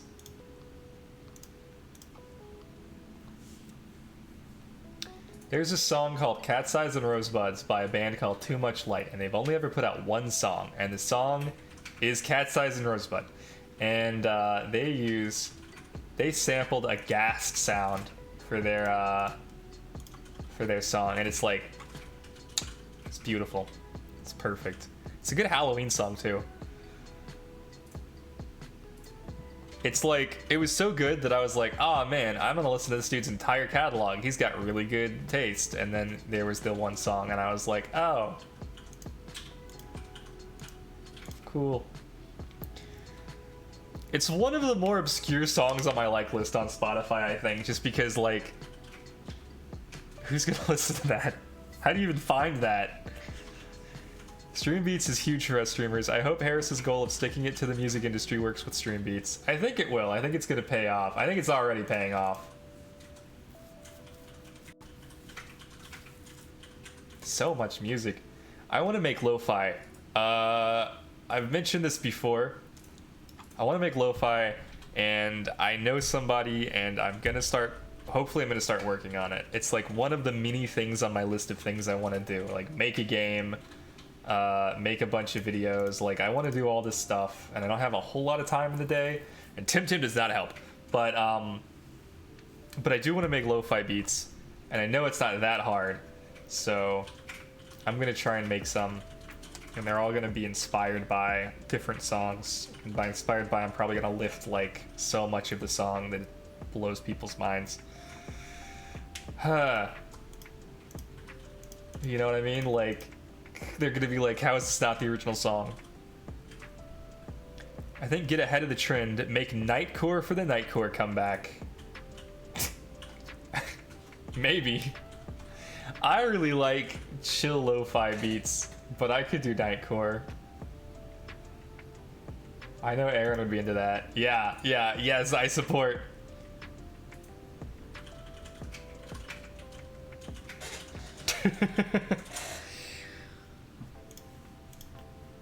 Did we make it to 200 yet?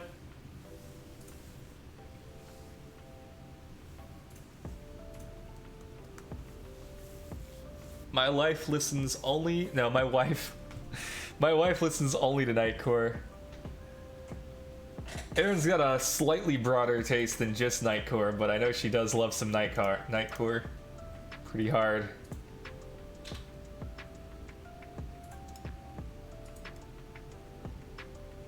Ugh. Gosh. We have been streaming for... How long? Where does it say? Where does it say? 5 hours! Oh my god, and we started late. Holy shit. Oops.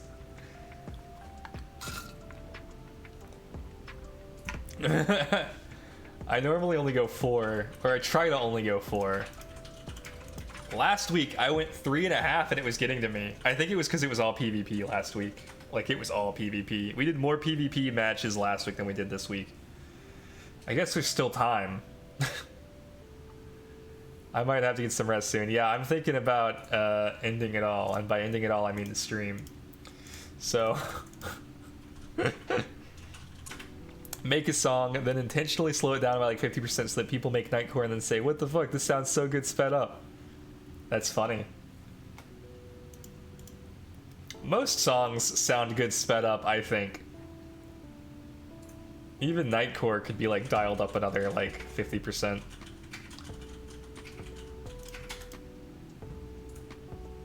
Some sounds cool slowed down. Maybe. I think slowed down is a lot harder than sped up.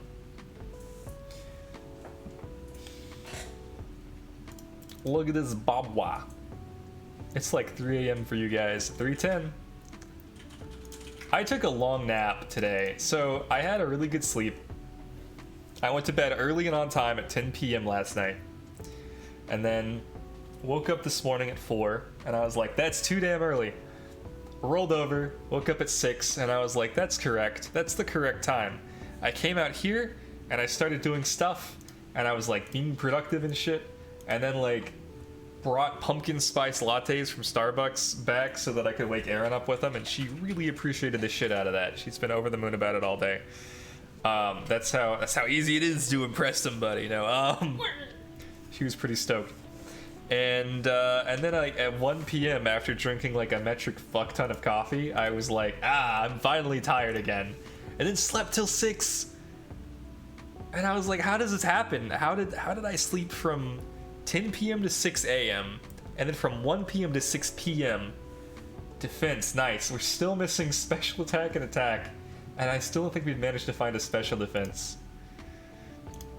I don't know how I did it. Like, it's not great. I don't want to be sleeping all the time.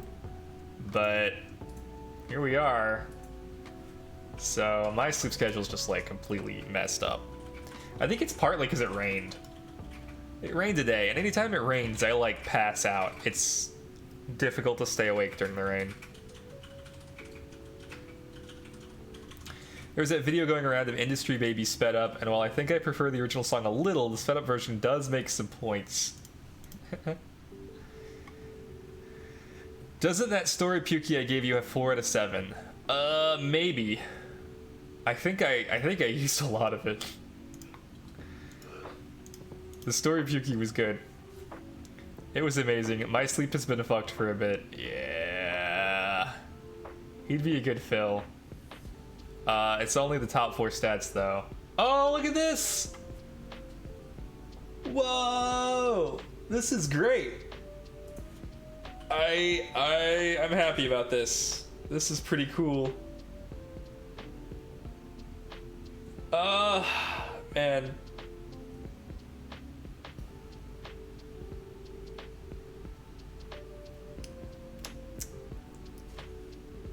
The only issue is he's got that 49 in attack and speed, and I'm not really sure what I'm gonna do with it, but that's still pretty cool. You could hack that up to perfect in everything but special attack so quickly. If only it were Luma.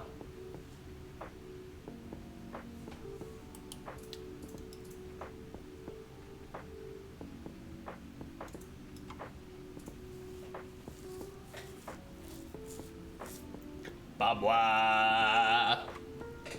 Babawa. God, I love this thing.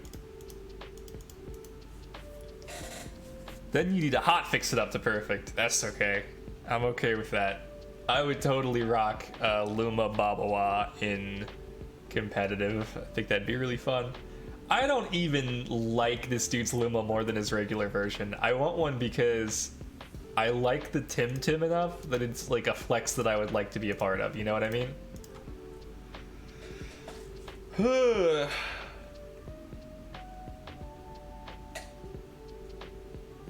magical leaf. Bye. For every one of those, there's like 6 of these. Maybe I'll get defense and special defense at the same time too. That'd be crazy. Show me the defense. Oh, it's so bad. Free Tim is looking so good this week though, am I right? Legit inky question, Fizz or Specs? Both. Both are good. I don't think one is better than the other. Specs Master, unless you're running it along PJAP support. PJAP support's so good though. I mean, I love both. That's my honest answer. It's an encounter with a Babawa. What if I just killed it? Don't waste my time, Babawa. No, I probably should attack it though. We want to catch as many as we can.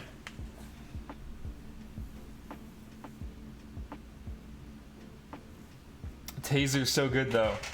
Do you run Taser on Inky? I mean, you run Taser on a lot of electric physicals, but like, I would almost rather run like... Okay, this is gonna sound crazy. What about double screen? Just to like survive one hit. Would that be good? No? Maybe? Probably not.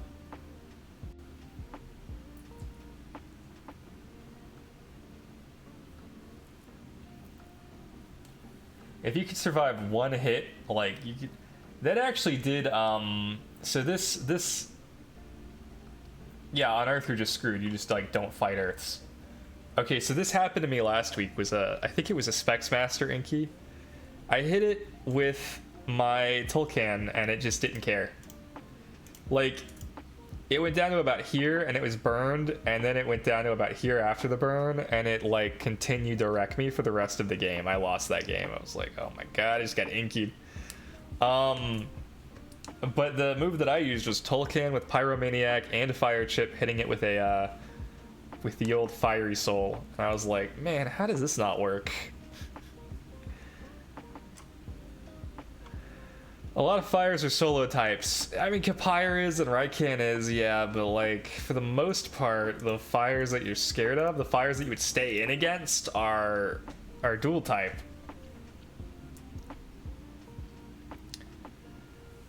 Yeah, you could run Pan Sunscreen instead. I guess that's true. That takes care of... Oh my god, it's another HP! How many of these have I gotten that are HP? This is insane. This is the weirdest timeline. No, not 19, 9. What is this? I'm gonna have to put some of the HP Babawas with you. I've tried both. Specs Master is the most consistent damage, but also once I've 1v4 swept someone with Fizzmaster, I think the holds Fizzmaster setup are much more powerful, but the bad turn 1 is very significant. Fair enough. Bye, Babawa. You'll have to go somewhere else today.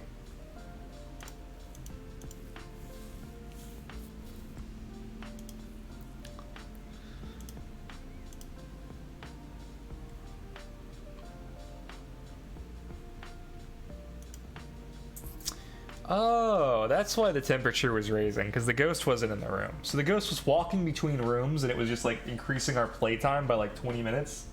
That's stupid. I learned something about Phasma. Oh no! Let's heat up. It'll be funny.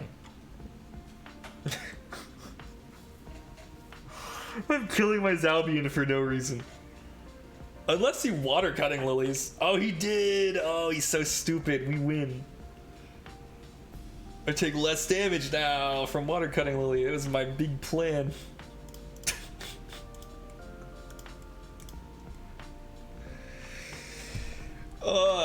Chamomile's good.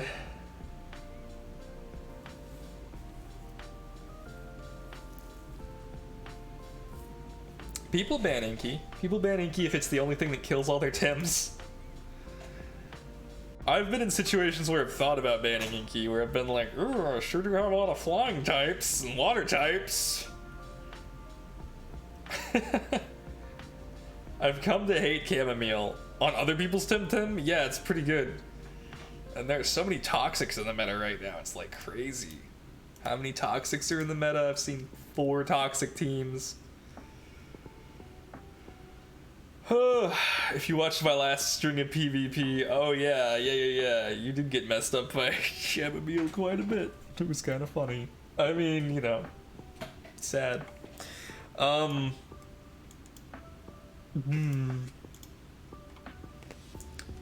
Well, you know, Chamomile's pretty good, but it can only stay on 1 Tim at a time. And usually you know what they are before. When team building, remember you're talking a crystal type without reliable or good crystal damage, so you might need another, meaning you're doubling down on crystal weaknesses, which is worth keeping in mind. Yeah, that's probably true. I mean, I just don't use a lot of crystal moves. What is crystal good against? Wait, hang on. I have this. Crystal is good against electric and mental. That seems hardly necessary.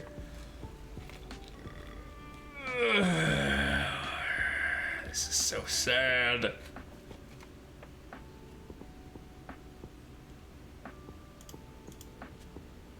I hate it.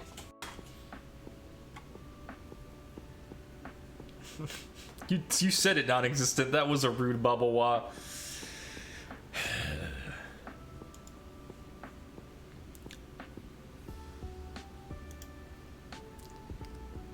Yeah, call me crazy. I just feel like there are other things that you would bring for electrics. You don't necessarily need to use the crystal type.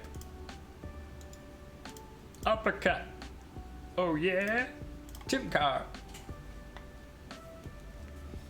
Sea Spikes is a great move. Yeah, no, like, I'm not denying that. You could totally bring, I don't know, a Xenoreth or a Mix or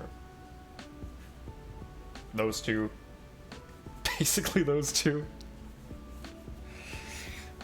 We're at the end of our list already? Okay, so at some point I am gonna do a 24 or even 48-hour streamathon thing. That's the thing that's gonna happen. I'm realizing just how hard it's gonna be to stay awake. I hope they have tags for that. Man, you were fucking ready for the next time someone tries to hit you with the 8 Babawa's team comp. What are some of the things we're gonna want to stream straight up, like, until we beat the game, Aaron? Do you know? Have you been thinking about it?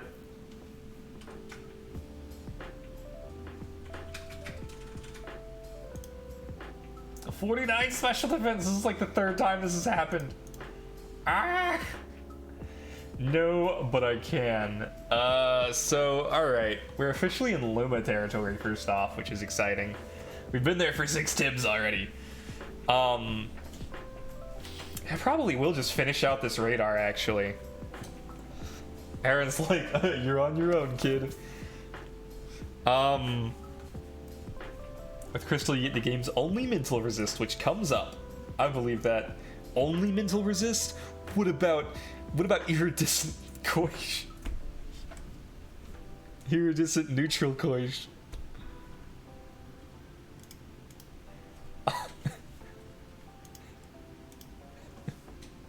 I was gonna bring it up. Yeah, because there's nothing people love more than... What about obscure Tim no one uses? Am I right? Hey, you. Night. You going to bed? Oh, yeah. Okie doke. Have a good sleep. I'm waking you up. You're waking me up. Oh, yeah, we do have to get up early. Ooh. Maybe I'll do like an extra stream whenever I finish this radar. You'll randomly see like, hey, we're catching the Babawas again. Cause yeah, we do have to get up early, don't we? Meh.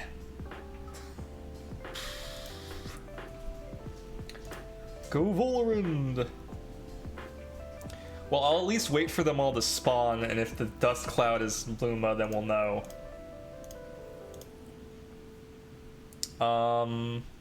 They all say goodnight. I'm definitely gonna do a 24-hour stream when Silksong comes out. I'm gonna play that start to finish, because I just love that game so much. And I think I'm not gonna be the only one doing that. So there's gonna be some competition on day one of Silksong, but like for sure, day one, I'm gonna do that. And then I'm thinking when what comes out? Silksong. Silksong is the sequel to Hollow Knight, or prequel, but probably sequel. It's listed as a sequel on Steam. That's all we know about it so far. We don't know when it's coming out. It's been in development for like 5 years. Yeah. So let me find it. It's on my wish list, even though it like isn't actually out yet, and nobody's gonna buy it for me because I'm gonna be the first to buy it for myself. I can buy it for you. You could try. As soon as Silksong information comes out, like, That's all we're doing. look at this. Look at how good this is. There it is. Oh, it looks so good. That's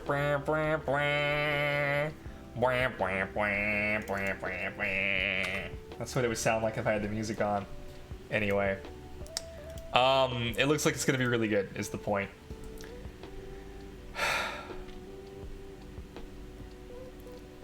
Yeah, I'll definitely stream the Arbory release. Do any of these look Luma?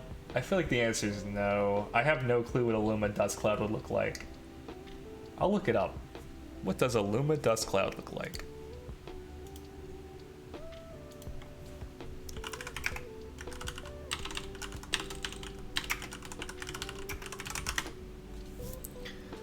Luma dust cloud radar. Okay, so it's like gold. It's like actually a gold dust cloud. That's kind of funny. Alright. Well, that's good to know, I guess. Why doesn't it just show the Tim? I don't know. It would be very funny if there were a ton of Babawas running around. That's kind of what I was hoping for. But here we are. Boop. Yeah, there it is. Yeah, I'll probably play through Arbory on stream. I'll see if Zin's up for it as well. They may or may not be working that day, so I'll have to figure that out with them. But I'm not gonna do like a 24-hour Arbory stream. I'll do like 4 hours and then I'll play a little bit more of it and then I'll come back and do the rest of it. The other one that I want to do a 24-hour stream of, aside from Silksong though, is Pokemon. I want to do a 24-hour... I don't even think it'll take that long. When Brilliant Diamond and Pearl come out, I'm probably just gonna play those from start to finish in one day. I'll probably complain the whole time too, if I'm honest.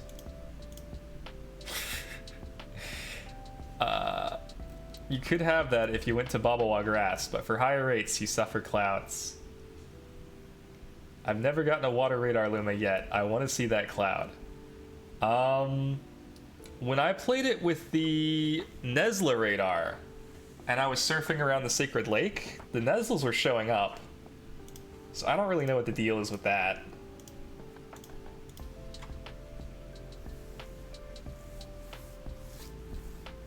But there were no dust clouds for that.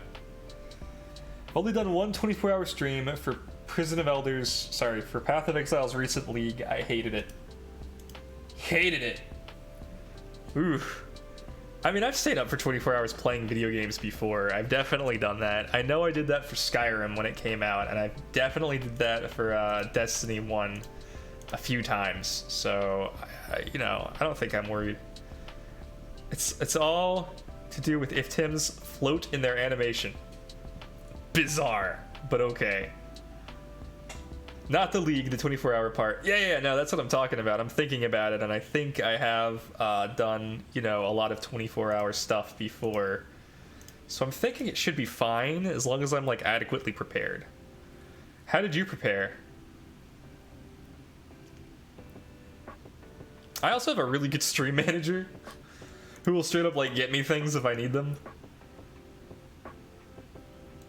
In an absolute catastrophic worst case scenario, I guess I could call in like a brother or a friend and they could play the game for me while I go and like do anything else.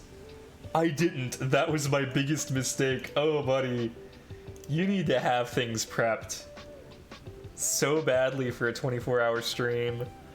Oh, no. Oh, I wish I had known. I wish I'd been able to tell you. Yeah.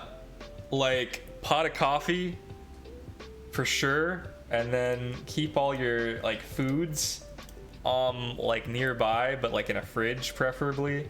But prepare those, like, the day before.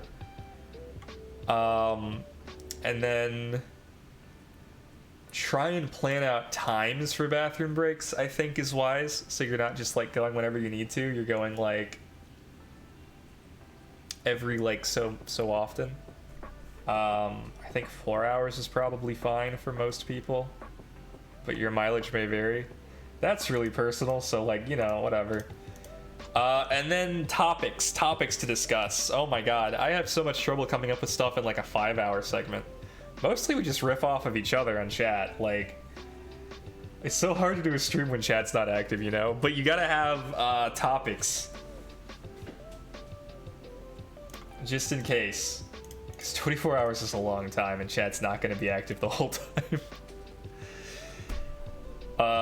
One of my favorite gimmicks that I did for Temtem was I was frequently having to come up with names. And then, of course, Zin was there the whole time, so I could riff off of Zin. When I streamed, my voice was hurting and I was running out of things to say after 2 hours. That sounds insane. Yeah, I mean, I'm in a very special and unique position as a person who has actual years of acting experience and training for voice and for singing, etc. And improv, etc. Like, it all factors in. I've taken, I think, 5 cumulative years of improv classes, as well as at least 2 vocal coaches, 1 for singing and 1 for voice. But it's definitely a talent, and like, sorry, I'm not saying I'm talented. What I'm trying to say is that that you can build that skill. It's a skill that you do build up. So anybody who has experience in that will be at a very clear advantage. And if you look at streamers who have been doing it like their whole lives, like, because this is a little bit different than improv classes, and this is a little bit different than vocal training that I've done. I'm gonna try streaming again when I get to university though. That's awesome. I think I made some friends in the Temtem community who'd come along and keep chat popping. Yeah, I think so. I mean, I would tune in. I would tune in every night, probably. I don't want to like set you up for disappointment or anything, just because I might be streaming or asleep. But I would definitely pop in for sure, for sure. I would try to catch as many as I can. I should put it that way. Windburst? Trying to stream with no active chatters is way harder than if chat's running and bouncing off of you. Yeah. I mean, that is literally why I try to keep a running list of topics in my head before stream starts. And sometimes they just miss completely. Like, chat will not want to hear about those things, and I'll be like, I see. Shit. Like, I don't have anything else. I just stop streaming if I hit 0 viewers, lol, because what's the point? I mean, this is cool, 49 and 50. I guess I'll keep it. This is so weird. HP and stamina all day. How have we gotten this much HP and stamina? Yeah, you know, if you hit 0 viewers, that's fine, because you can still go from 0 to like 5. You can always receive a raid. That's the thing that happens all the time, even at 0 viewers. I could feather Gatling, even though my attack is low. That would be funny. Big damage. Wookle. It's also good practice. If you're at 0 viewers, like, you know, you gotta talk to somebody, right? Like, even if it's just yourself. Just from a morale perspective, it feels bad. It does feel bad. And, you know, the sad reality is most people stream to 0 viewers for, like, a long time. Like, I know that was a statistic. They said, like, most of the hours on Twitch on the streaming side are spent, like, talking to 0 people. The number of zeros, like, greatly outpaces the number of ones. And, like, it's true. It's been a hurdle I'm fighting. I have 0 viewers a lot. Aw. I try to tune in whenever I can. But it's been steadily going up. It's you know, especially when you stream Temtem. When you stream Temtem, there's, like, a ton of people in chat. Yeah, it could be demoralizing when 0 people are watching. Ultimately, you gotta realize, like, you're a person playing a video game. You know, like, that's it. So unless you have, like, a really special skill or something unique that you bring, it's difficult to get more popular, I guess. I come in and be annoying in Temtem chats, and if you can handle me being annoying, I will be back. I love it. You're actually not annoying at all. I've had some annoying people who I would talk about, but that would be rude and they might come back. So I don't want to say that on stream. Oh, you mean going back and watching yourself to see how bad you were in front of the camera? Oh, buddy. Be careful with that. I had an acting coach. His name's Ted Brunetti. He's still an acting coach. You can sign up for one of his classes if you want. He's, I believe, right now in LA doing classes there. He's from LA. Most of what he does is in LA. He was my first real acting class, which he did not know at the time. I remember he wanted me to memorize lines, like 3 pages of dialogue in like 30 minutes, and then do a series of like repetitive motions while I'm delivering the line. I couldn't think about like what I was physically, because he wanted it in a certain order over a certain amount of time. That was my first ever acting class. And afterwards I told him, I was like, yeah, this was a pretty hardcore acting class. It's my first one ever. He was like, oh, I didn't know. Anyway, I bring him up because he's actually the reason that I started watching myself in front of a camera more often. He had this saying that if you couldn't watch yourself, how could you expect other people to? So he would make us watch every single take that we did. And that's honestly, that's how you improve in acting. You have to watch yourself and know whether or not, you know, you're doing well, whether or not you believe the version of you that was portraying the character. It's like a really big deal that you watch these. And it actually bothers me a lot when actors don't watch their own stuff, because I do think of Ted Brunetti. I'm like, yeah, how can you expect other people to watch you if you won't watch you? Anyway, it is a nightmare as an actor trying to get over that hump of watching and listening to yourself repeatedly, nonstop. I mean, you have to edit your own auditions if they're, you know,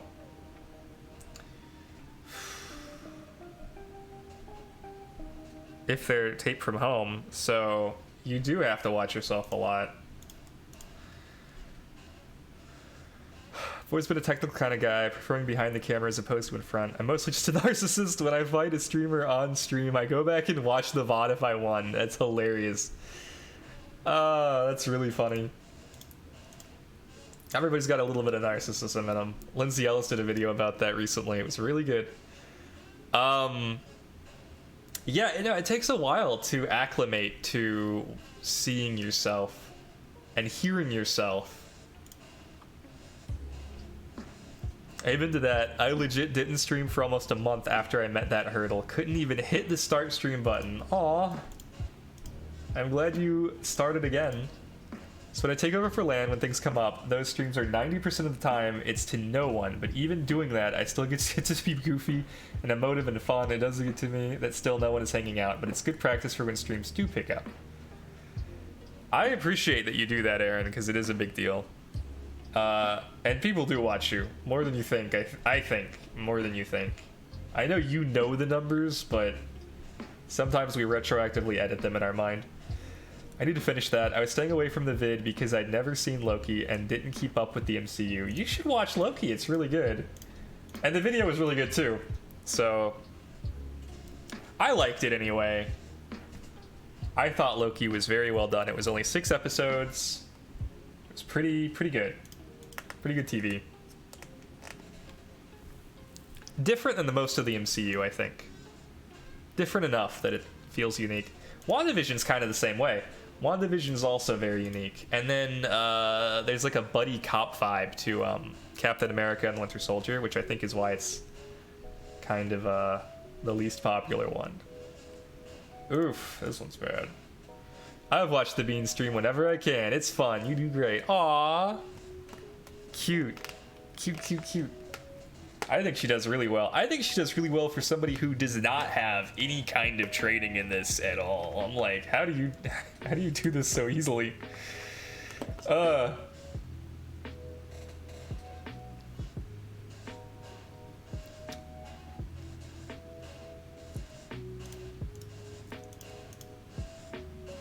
I'm just a goofball and I don't hide it. That's the way to be.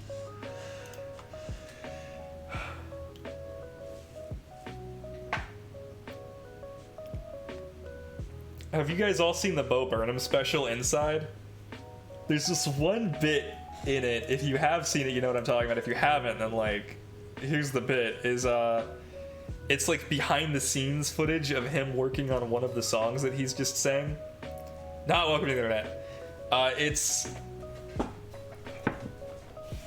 He's like reviewing the footage, and he starts singing again to like get the vocals down.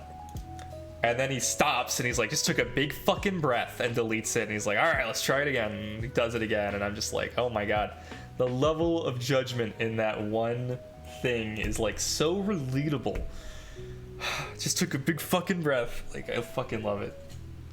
I'll watch stuff that I've filmed. I'll be like, oh, look, there I am. I'm fucking doing that thing again. I touched my hair too much, or I did this or something.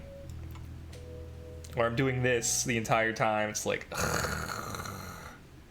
I want to go back and like choke him. Why are you doing this? Stop. But you just have to learn how to like stop. You sighed. Oh my God. In like so many of my auditions, I'll do a sigh because I sigh in real life, and it comes off as bad acting when people sigh too often. So I have to like not do that. And it's like, how? We've done so many, we've had to do so many takes after like I've started sighing. The second I have someone to bounce off of and talk to, I'm fine. And tend to play hyper-focused games, so when there's no chat, I look like a robot until someone startles me. Wife loves making me jump when I'm hyper-focused. Lan has made me jump. I've made you jump mostly in Phasmophobia. That's the best. I'm sure there have been times where you've made me jump. I'm sure, but probably not while streaming. I tend to be hyper-aware while I'm streaming, even if I'm focused on a game. I almost headbutt you one time. Oh yeah, that was funny. I went to like lean over. I was gonna be cute. I was gonna give her a little forehead kiss, and she was like so focused. She was like dialed in.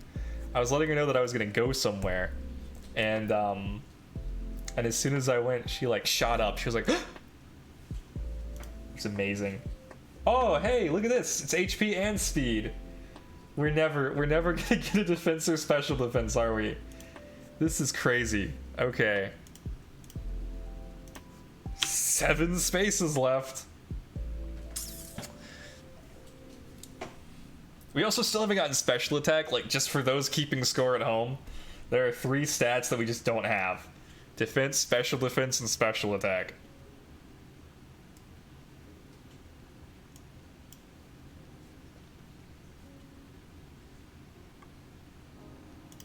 I might just start catching the females. That might make more sense. Yeah, you've gotten me once or twice. Not this female. We're gonna murder her because we don't know how to play Temtem. Oh man, I should probably heal my team, huh? I kind of like... I'll keep Mushuks out, actually. No! There we go.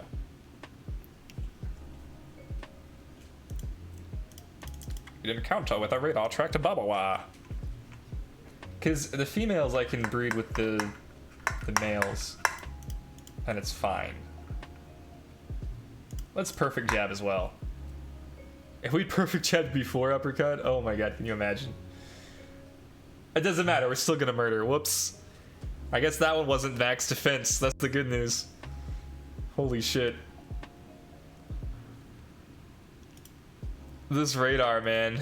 This radar has been a trip. I really hope we manage to get a Luma now.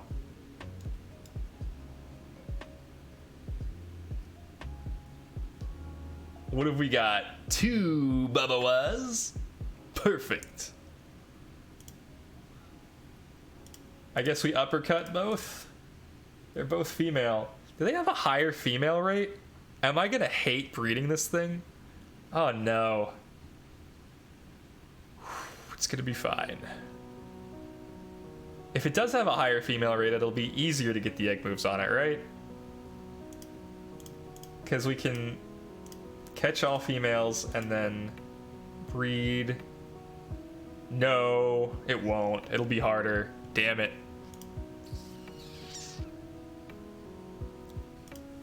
I'm gonna check. I thought it was 50-50. It is 50-50. We've just gotten like 5 in a row. Wild. Many moons ago, I had a different girlfriend that also loved to make me jump when I was hyper-focused. At one time, she decided it would be funny to use her large chest like a silly anime moment and sideswipe me. Problem is, she underestimated how heavy boobs are, smashed my face into my keyboard, breaking the keyboard and knocking me out for 10 minutes. Holy crap. How is that possible? Breaking the keyboard? What kind of keyboard was it? I think the actual question we should ask is like, what was the... No, we should ask what the keyboard was. That's oh, hey, special attack. We're still missing defense and special defense, but we finally got special attack. That's nice. Going down to 6. Babawa damaged itself due to its overexerted self.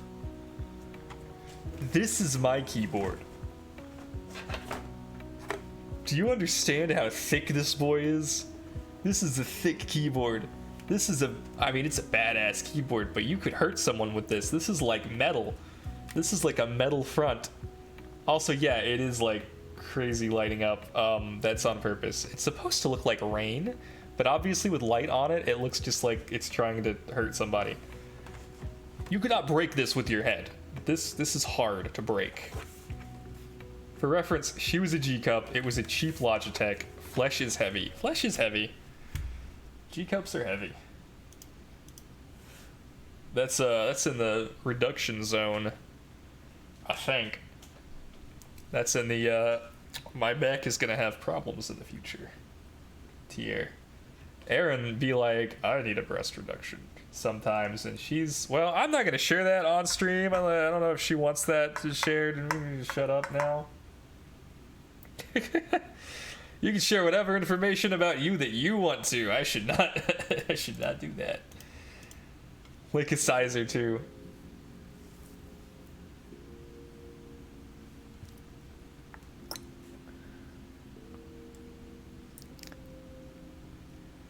You can tell we're tired because we're almost sharing very personal information. It's gonna be an interesting 24-hour stream. She had a reduction in the future. She was a G-Cup at only 18 and they kept growing. Okay. Yikes. Back problems abound. To save your back. To save your back is a good reason. We got the legendary special defense, but it's male. So unfortunately, we're just gonna have to be sad. I guess a defense mimic, except we can't get the egg moves, and we want the egg moves on the first fertility. Whatever. Down to 5.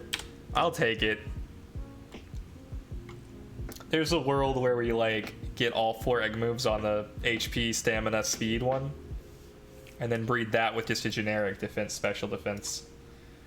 So, can we get a female defense is the question. That's what we want. That's what we need. Female defense. Do you have female defense? Are you female defense? We're gonna need Tim cards soon. We've run out of Tim cards before we've run out of Temtem. This is surprising to me. I guess I've been going through them, but like, damn. Damn, right? Like, it's fine.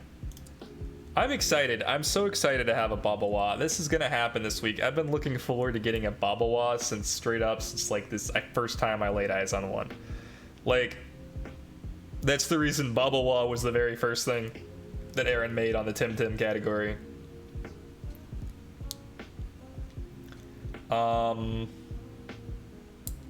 Yeah, this is gonna be dope. For anybody who's wondering what Babawa is good for and wants a quick lesson in PvP, and this will only help you if you're like brand new because everybody else is aware.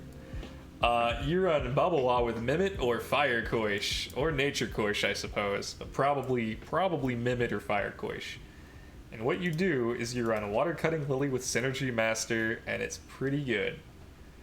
Yeah, it's pretty good. I guess we're gonna go get some Tim cards. And Babawa has very few weaknesses. It's like only weak to Toxic, I think, right?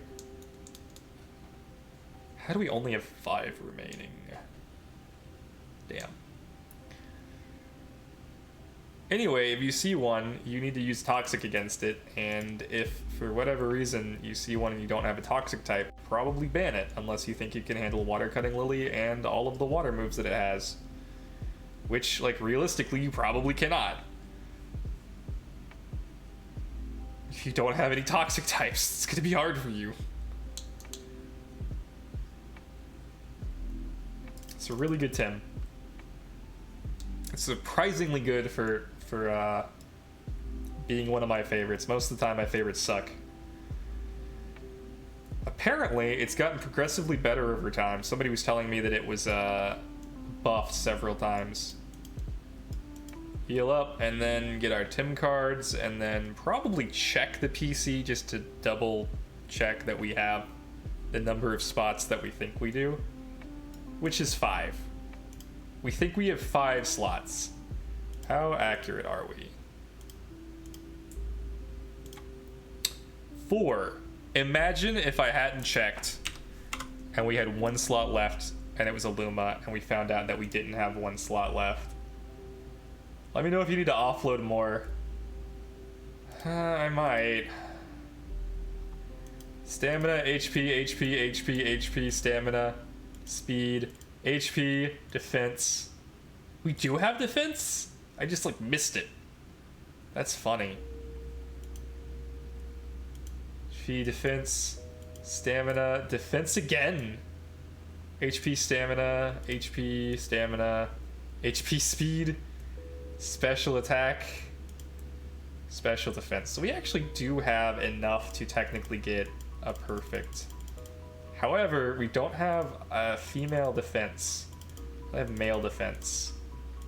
We also have yet to get an attack, I think.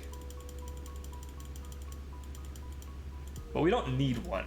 We can get a water type with water or grass type that's male with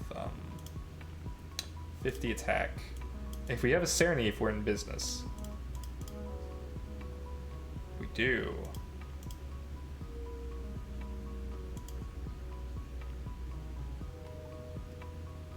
I don't love that it's got a fert missing. Why are you here? Oh, hey, anybody want a relaxed roots allergic spread 50-50-50 perfect amphitheater? It doesn't have all 3 egg moves, but it's up there. What are these fire coish doing? How bad are these? Oh, they're not bad at all. That's cool. Oh, perfect. And we have bubbles and ice cubes, like you were talking about. Sure. Done.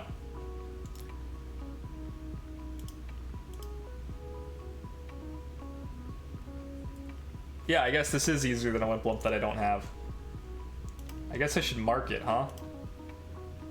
This is my fertility one. That's a perfect coish, and this is also perfect attack. Hey, Abby, welcome back. Did I buy Tim cards? I did not.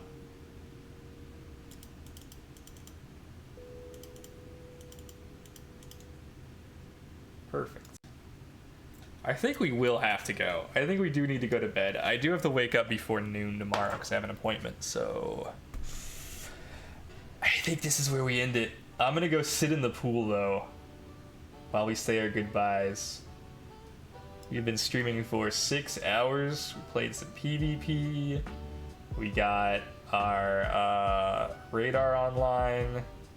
And we finished leveling those other Temtems. We did a lot of stuff. Didn't seem like it, but we did. And we're crazy far on our Babawa breed. I went to watch a match. I fought someone in, and I remembered the downside of watching myself play streamers. They fucking misgender me all the time. Like, how do you see someone with Abby in their name and jump to he, him? Clown shit. F. I'm surprised that they ask people for their pronouns at the beginning of this game, and then they just never come up again. Like, that blows my mind. Like, I can't even check my own pronouns, I don't think.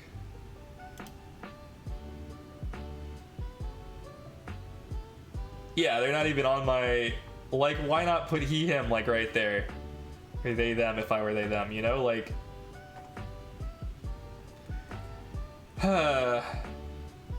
Whatever. None of these Babawas are Luma. Boop. Needs to be on profile. Agree.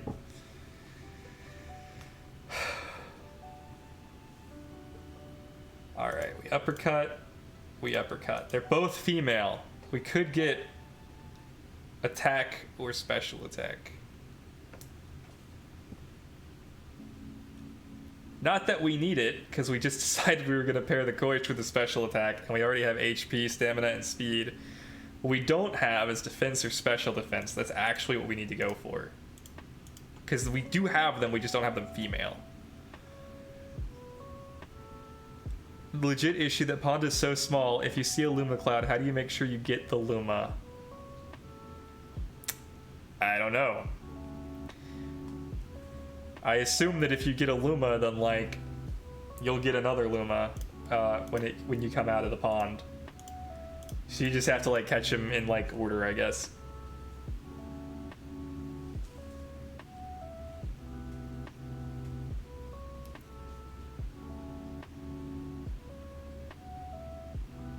Guys assume all other people online are also guys. More news at 11. The history of that is kind of interesting. So there used to be this rule, right? Rules, like Rule 34 is a rule, but there were initially like 33 other rules, presumably, right? Anyway, one of the rules was there are no women on the internet, which is a harmful rule, of course. We know that now. We probably knew it back then. However, there was this, and it was still sexist. Like, there's no excusing it. I just want to like make that clear right now that there was no excusing it. The reasoning, though, was they wanted everybody to have equal weight in conversation.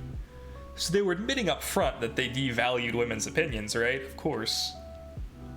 but they were trying to make it so that the internet was like a truly neutral space.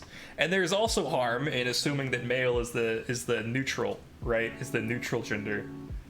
So again, like, I'm hedging so much here. Like, I do not defend this at all, but it is, I think, at least interesting, if nothing else, to know that the goal was equality in its own kind of fucked up way.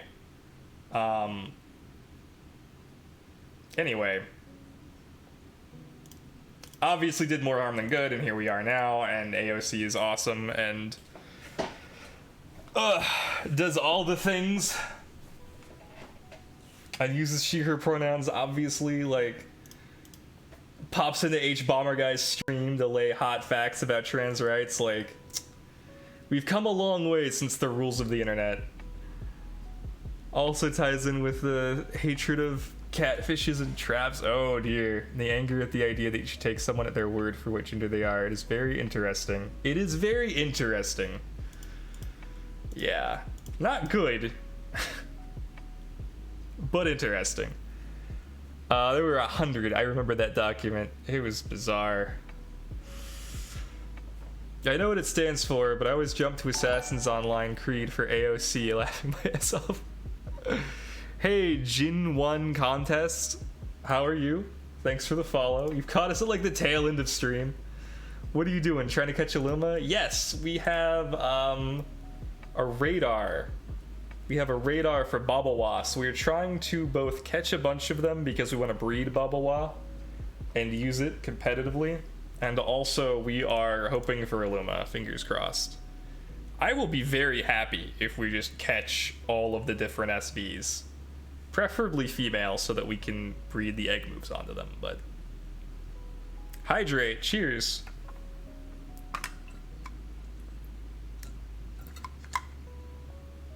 There's not a lot of water in here. Be right back.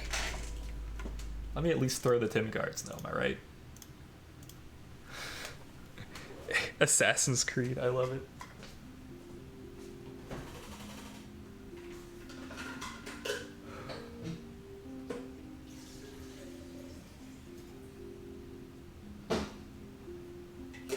Alright, now we have water again. Cheers. I only played Temtem when it was on stress test. Oh dang! So you were an early tester. Last January 2020. Oh, well wait a minute. January 2020 it was out fully, wasn't it? Welcome to the team then, yeah. Cheers. Yeah, you know, it's come a long way, I guess. I don't know, how far were they when you stress tested it? Before even me, I played early access within like a week of it being out.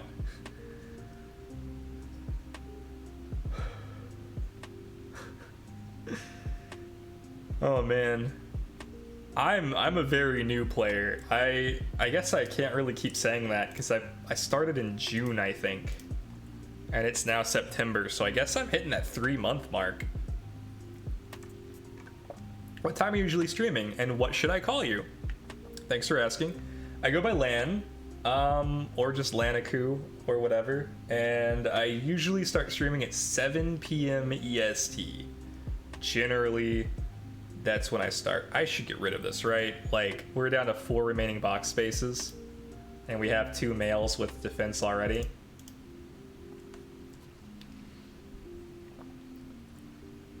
Would have only been Denise at that point, because I remember watching someone else play in the stress test. Oh, well, if you want to give Temtem another try, then, like, by all means, it has come quite a long way. There are plenty more Temtem now, and more islands, and it's pretty good. Well, I will warn you, though, like, full... That was an attack. That was a defense. Don't you lie to me.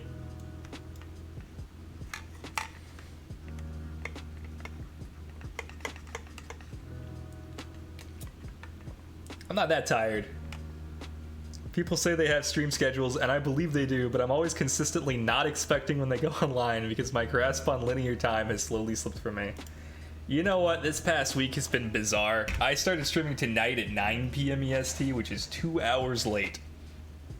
So, sometimes shit just happens. Oh, Pog, I usually wake around that time. Oh, exciting. So I guess... Breakfast Atlanticu.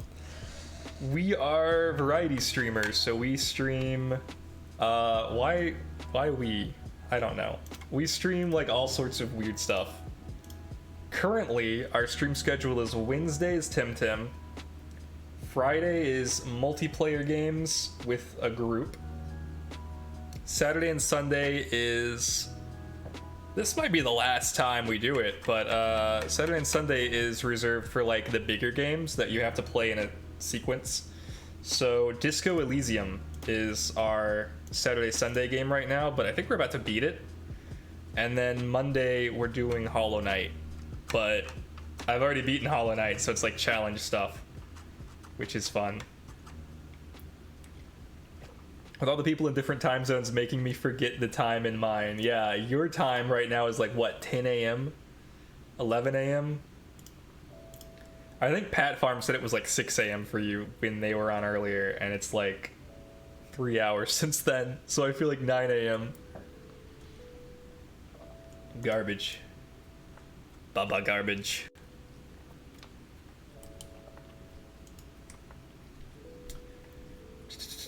I gotta stop drinking this. 1 a.m. for me. If it's 1 a.m. for Moo, that means it's way too late for me. It's 9 a.m. where I am, yes, which means I can take a break from Free Tim and go do my deliveries. Abby, you need to go to bed, don't you? So Europe, very Europe. Abby is very Europe. 4 p.m. for me right now. That puts you in... I'm pretty sure that's Australia. I think 4 p.m. is Australia. No, wait. 4 p.m. is exactly the opposite of 4 a.m. So is that Australia or is that... Japan? No. I don't know. I give up. I guess I could look it up. I have a friend. I didn't go anywhere. She lives in Melbourne. And I want to say the trick that I used was add 2 hours and then flip it, so it would be like 6 p.m. there right now. I think it's 6 p.m. in Melbourne. That trick might not be accurate anymore. I haven't actually had to schedule anything with them in quite a while. Philippines, gotcha. No, it is 6 p.m. That trick does work. It still works. Nice. They'd be so proud. We used to schedule Destiny raids together because she was really good at Destiny. I mean, she still is really good at Destiny. But... You know, we don't play Destiny anymore. So, no real reason.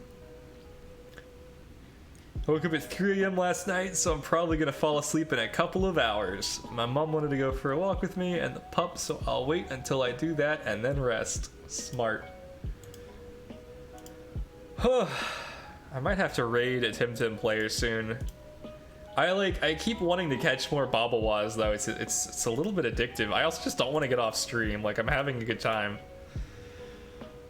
I was low-key not wanting to play Temtem earlier, which was probably silly.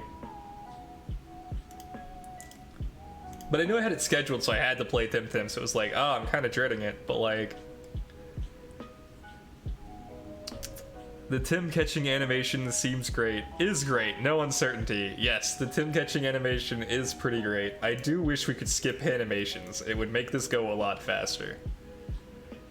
But here we are. That's life.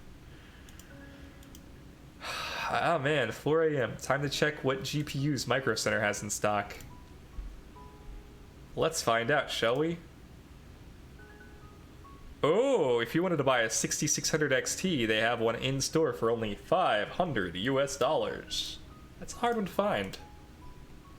And not a bad price either for a 6600 XT, although you would be better off with a 5700 XT used if you could find one of those.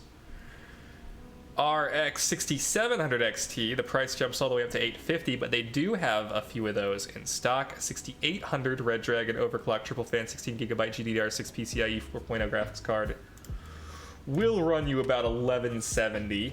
That's pretty expensive. We're starting to get to the point where this is no longer profitable. You don't need a 6800 for $1,200.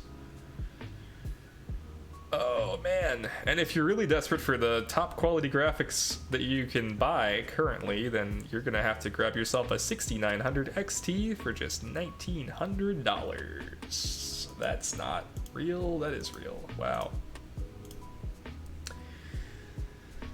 How long until I can wedge a GPU into my brain to increase my processing power? Elon's working on it. If Elon Musk has anything to say, not long, exactly. 100%. Elon has been talking about the brain chips for, it seems like, years, and I think he's the only one on his team who thinks it's a good idea. He's also the one who gets to say what they work on, so any second now, the brain chip is coming out.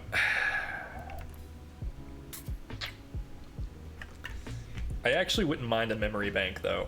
Like, if I were going to put a chip in my brain, I would want it to be a memory bank. I would want, like, to be able to pull facts out of my brain without having to rely on my stupid meat memory. Elon won't have anything to say about it. If I have anything to say about it, removes Elon from the solar system. Were it only that easy. Oh, Elon.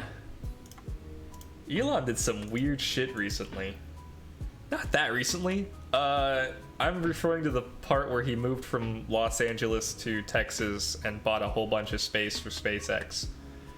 And, like, took over a senior center, kicked a bunch of old people out of their house, promised everybody that he wasn't going to launch rockets at the wee hours of the night, and then did exactly that. And, like, what a dick.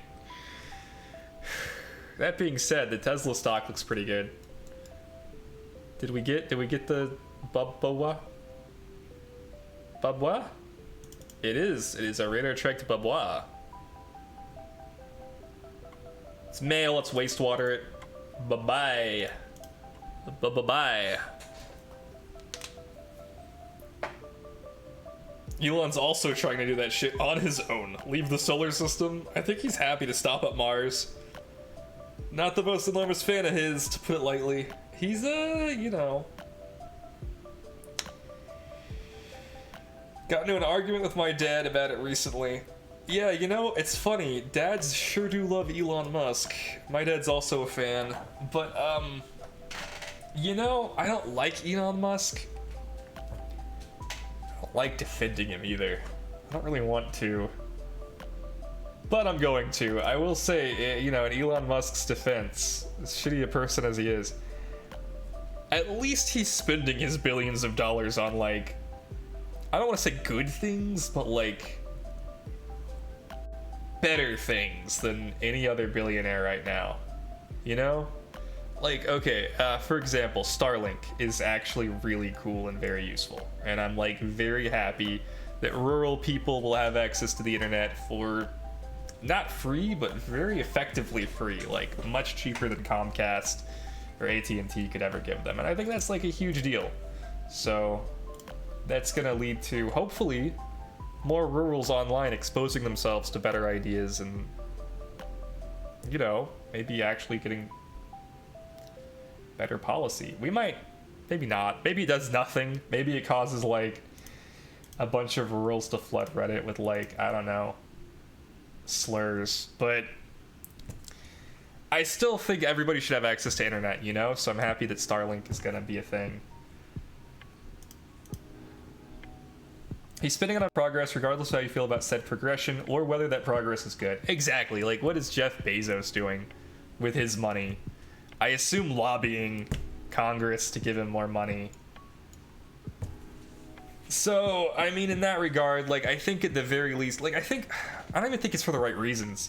I think what he's doing is he wants to be known as like the Star Trek guy. So he's like, how can I be the Star Trek guy? And the answer is, you know, by making the Star Trek stuff. So he's like, all right, if it'll make me popular with people, I guess I'll invent the good stuff. And like, so now that's what he's doing. Tricking the billionaires into giving us better utilities. All we had to do was tell them we think they were cool. That's the vibe I get from him anyway. Like, electric cars are great, Tesla cars are great, and they wouldn't exist to the degree that they do now if Elon Musk hadn't pumped a bunch of his money into it. Look at that. Female defense Babawa. Boom. Get in my Tim deck. Boop. We now have everything we need to breed a perfect Babawa. That's it. That's all we needed. We have our Fire Kush that's male, and we can breed that with the special attack female Babawa for ice cubes and for the other thing. If we get a male or a female out of that, we can breed it with a speed Babawa, which hopefully will have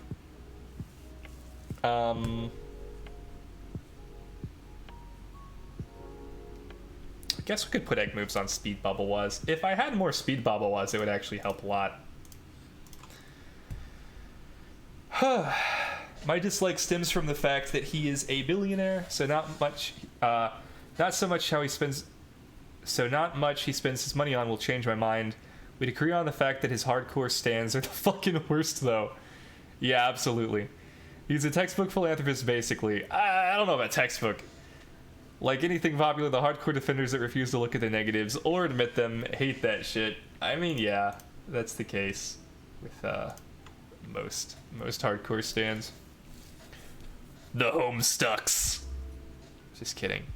I don't know. I don't know why I call that the Homestucks for random. I think it's because they would get great paint all over the con. But that was, you know, it didn't really affect me. So there's no reason for me to be mad about it. They did have a tendency to glomp people. I think get gray paint all over their costumes. That wasn't very cool. But I shouldn't call out the Homestucks randomly. Sorry, Homestucks. Love watching Sarah Zed's videos about fandom shit. She's a phenomenal fandom archaeologist. She is. I watched her video recently on the McElroys, the Adventure Zone guys. This is weird, but I had no idea who they are. And my brothers listened to the Adventure Zone, and my brother, and me, and I just had no idea who they were. Maybe not modern textbook, but classic textbook. Oh yeah, classic textbook, like that Carnegie guy who, like, you know, thought, how can I give back to the poor? I know, a music hall. What a guy. Thanks, Carnegie. Cool. You know, if we had just, like, been able to pick, we probably would have picked, like, food. But sure, music hall, why not?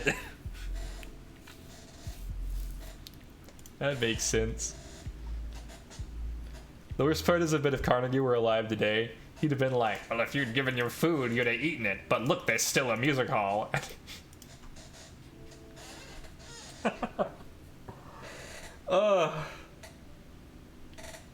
What a philanthropist. Who is Sarah Zed? Don't know that one yet, but I haven't been steered wrong yet in this chat. Sarah Zed is, I want to say, an ex-Lindsay Ellis stan. In 2018, she was really into Lindsay Ellis, and current day, she's like voicing stuff on Lindsay's channel. To give you an idea of like how far she's come, but basically she's a chick who sits in a room and talks about fandom shit. And if you're interested in fandom shit, it's interesting. Her takes are usually mostly good.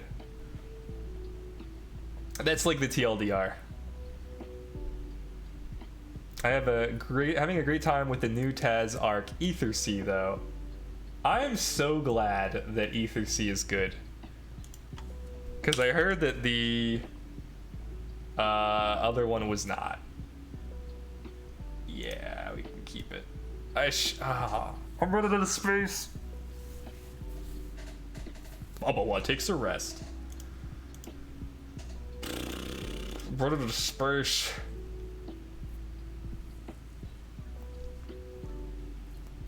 What if we find a Luma? I'm at 2 box space. Not Aqua Stone. Oh no!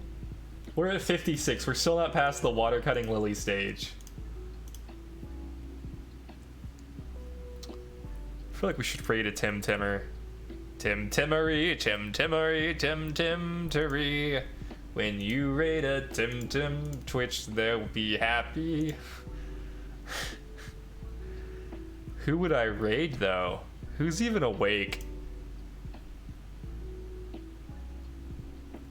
Temtem up, Tyrannac time, Fish Buddy, Radar, and a few ranked matches as well, vibing from Huddy Low. Or Whittle Uzi, just has Temtem. Not really sure what Whittle Uzi is streaming. Or we could raid new to Temtem Kexart, which I kind of always love. That's not a Luma Bush, that's just a slightly miscolored part of the dust cloud.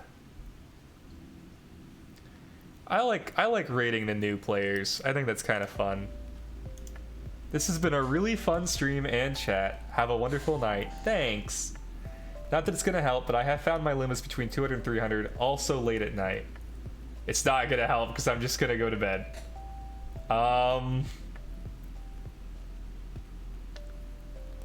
So I'm gonna raid. What is their name? I just can't find it. Kexart. Sure. I haven't screened Kexart, so I hope Kexart is cool.